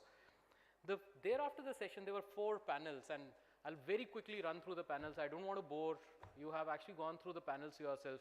The first was the enabling infrastructure. Spoke about a lot of stuff, but one thing which stood out is how technology plus the infrastructure together, what we call as the infra tech in the coastal area or in the logistics area, is enabling the economy. So that's the most important one, which was moderated by Mr. Dinesh. He was the President Designate CI and the Executive Vice Chairman of TVS Supply Chain.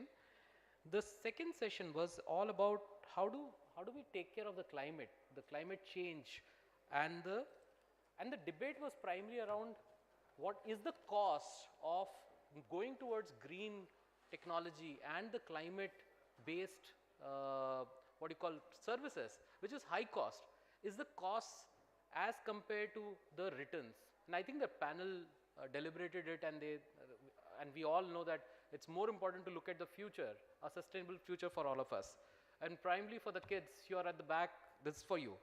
And then came the hero, okay, so who spoke at the end, Professor Muktikant Mishra. So he actually woke us up all, and I was also playing a little bit of a game at that time, so he also referred to me, I think, on the mobile. But what he left with us is extremely important. I think the strategy is not, or a action is not upon only the government or the private sector. It's an individual driven action for climate change. A net zero cannot be achieved if we do not take it individually. Whether it is a small step, every individual step will count. The last session, and I think I really wanted to compliment Mr. Balaji. It's very, very brave enough to actually share a mobile number in an open platform, when as a cyber security practitioner, we do not subscribe to that. So it's a very brave action, but please do use to that. And he has actually said that the National Fisheries Development Board, anyone, and trust me, it's a board which actually allows you to participate, give your proposals on the aquaculture, fisheries and everything. And he said within 30 days, result on the proposal submitted will be taken. It's an extremely good initiative. There is a huge focus and force behind this. A separate department has been formalized, and they are taking a lot of work in that. So these are the panels. Last, I want to leave with 3 small thoughts. One, I think we had a great 2 days. So as we come to the closure of this entire summit, what I would like all of you to go back and challenge yourself with at least one thought, one action item, which can make a little bit of an impact and add to the Honorable Prime Minister's vision and journey towards net zero. Take a one single action, one single initiative which you can actually drive it. And before I end, a big shout out to the NSDC team. I don't know how many of them are here. They work pretty hard. Yeah, Dr. Manish, the team, the Ministry of Skill Development and Entrepreneurship, and I know Archana is not here. She has actually been very wonderful in driving this.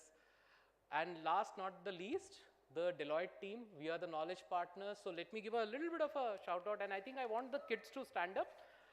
Nupur, Dyuti, Minakshi, Saugat, and Vedant. Can you guys come on the stage, please? Because see, I want you to know who are the guys behind running this entire show, sitting on the laptops, doing all this work, while I know some of you slept, but they were awake at night also doing this work. Can you guys come on stage, please?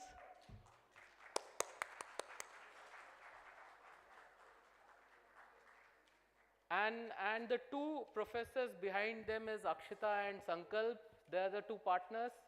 I know you don't want to come, but at least you can actually scream, say hey. Thank you so much, everyone. Great job, guys. Thank you so much, and you have been wonderful audience. Yesterday there was no one at the end, and I'm so thankful all of you stayed back and you actually made my day. Thank you so much.